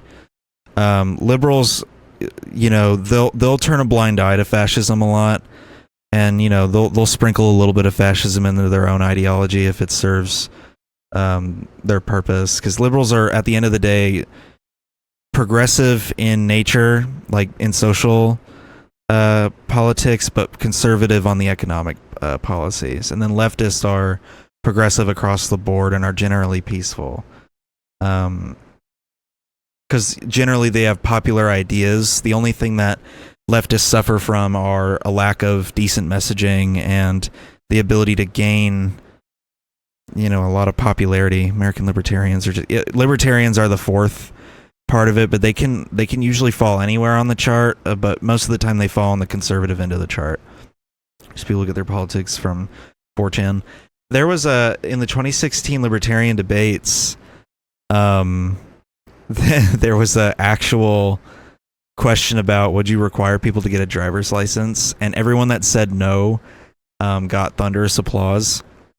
And then Gary, whatever his last name is, the guy that got the nomination, said yes and got like thunderous boos. It was really interesting.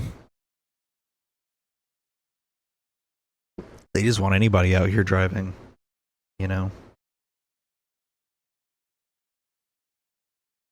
bro, he was just online. Jean.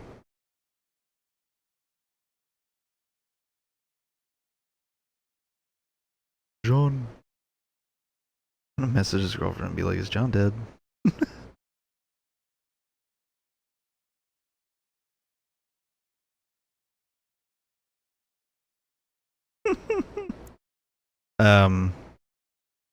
Business chat.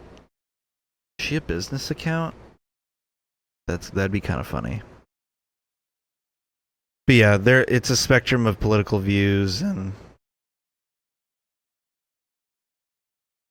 it's some sides are more similar than they think, but they all play up the whole we're actually different in these regards, all for the public view. But I texted his girlfriend saying, is he sleeping? But yeah, back to the war council thing. I think it'd be really interesting. Damn.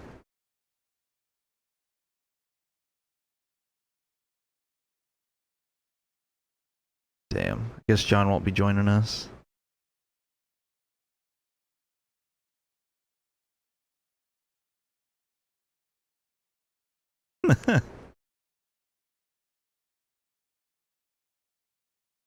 He got called into work.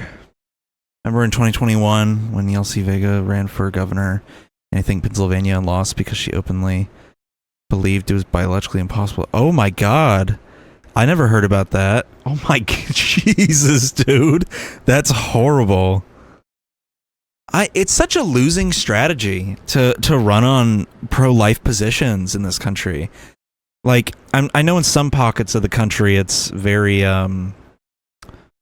it's very much like oh yeah, we love pro-life. Like in some pockets of the country it's like that. But in the majority of America, pro-choice is like a 75 to 80% in favor of issue. So to run on like abortion banning talking points, I feel like is always going to be a losing strategy. Like that's why Trump doesn't talk about it a lot, because when the other candidates talk about it, their approval rating like instantly starts dropping in the polls. But when Trump just refuses to talk about it, then people look to him because he blames the abortion ban on Biden to some extent, but then like in smaller circles he brags about how he got it done because he's the one who appointed the court. But it's just such a losing strategy. It's why they lost the 2022 midterms, you know, for the House at least, and you know definitely the Senate. Like they have a very slim majority in the House. They have they still lost the Senate. There's an argument against abortion. Oh. Well, I just don't get that. A blanket ban on abortion is just such a horrible idea in general. And it genuinely shocks me when politicians still try to like argue that point. I don't know if they're doing it for their ultra conservative audience, but I feel like even most Christians are like, if it came down to it, if my daughter needed an abortion, I would be fine with her getting one. Like that's usually the stance there.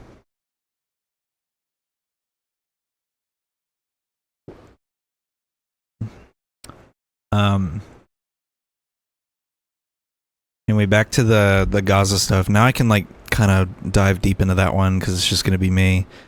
So this guy that's talking about resigning is a centrist. He said if Netanyahu doesn't agree to his massive plan, he would quit and seek an agreed upon date for an early national election. I think that's a pretty big deal. I mean, that's the first pushback we've seen so far in a while in his government when it comes to this whole situation. One of the family members of one of the hostages said that Netanyahu's government is not doing enough, quote, not prioritizing the fate of the hostages, preferring to emphasize what they consider to be victory, their proposed victory in war, end quote. Damn. Cooking. They've already killed 38 of them? Out of the 128 hostages, 38 are dead, according to Israel. How many of those hostages have Israel killed, though? Because I know there are documented cases of them killing some. Whether it be through indirect, like, collateral damage from the bombings, or them literally shooting them because they thought they were Palestinians. Recently, and it's interesting. They always bring up we've retrieved another body of a hostage or we've retrieved another hostage. Anytime there's any pushback, like as soon as the international court sent out that threat of a warrant, they immediately started talking about hostages that they've recovered. It's a really interesting move. What were they captured for? When Hamas came into Israel in October, they took 128 hostages to use as a bargaining tool to get Israel to stop occupying the Gaza Strip. They basically took the hostages, and in exchange they wanted Israel out of the Gaza Strip and wanted some prisoners back that Israel had arrested from Palestine, put in prison, and never put on trial or charged them with anything. Effectively taking them hostage too. So it's basically a hostage battle. And out of the 128, I know that a few have been shot by the IDF because the IDF thought they were Palestinians. And I know a few have been confirmed killed in the bombings because when they're bombing the Gaza Strip, they're not really aiming at any particular spot. So like the hostages could be anywhere where they're bombing. That's one of the reasons why the families of the hostages end up protesting so much against Netanyahu's government in Israel, because in their eyes, they're like, well, I don't want you to kill one of my family members with these bombings, so let's come to a ceasefire and make a deal. But, of course, that's not their goal. I mean, Netanyahu's been trying to do this campaign his entire political career, and this is the most progress he's made on that campaign in probably his entire career. I mean, this scale of the scale at which this is all going down is unprecedented. Like, we have not seen this level of like brutality in decades.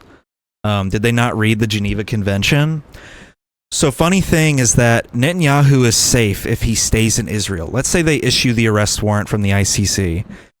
That would mean that, so the U.S. is not on the treaty for the Rome Statute, and Israel isn't either. So as long as he stays in Israel, then he is fine. If he tries to go to any neighboring country in the Middle East that's under the statute, if he tries to go to any European country that's under it, under the treaty, he will be arrested for war crimes. So the ICC right now has declared that they are going to attempt to file charges against Benjamin Netanyahu. And I think, I don't think Itamar Ben-Gvir is in that, but I think another high-ranking official is included in that arrest warrant. But if they approve the arrest warrant, it means it strongly limits his diplomatic ability to travel to other countries. So let's say the arrest warrant comes out and he resigns as prime minister. If he left the country, even though he's not the prime minister, any country under that statute has to arrest him and hand him over to the ICC. So let's say he goes to Germany. They have to arrest him. Let's say he goes to Iran. They have to arrest him. Any country in Africa, they have to arrest him. If he comes to the US, he's fine. But I think like even his plane has to go around every country that's under the treaty. I think if he enters the airspace of any country under that treaty, they are obligated to get his plane to land and arrest him if they're in their airspace.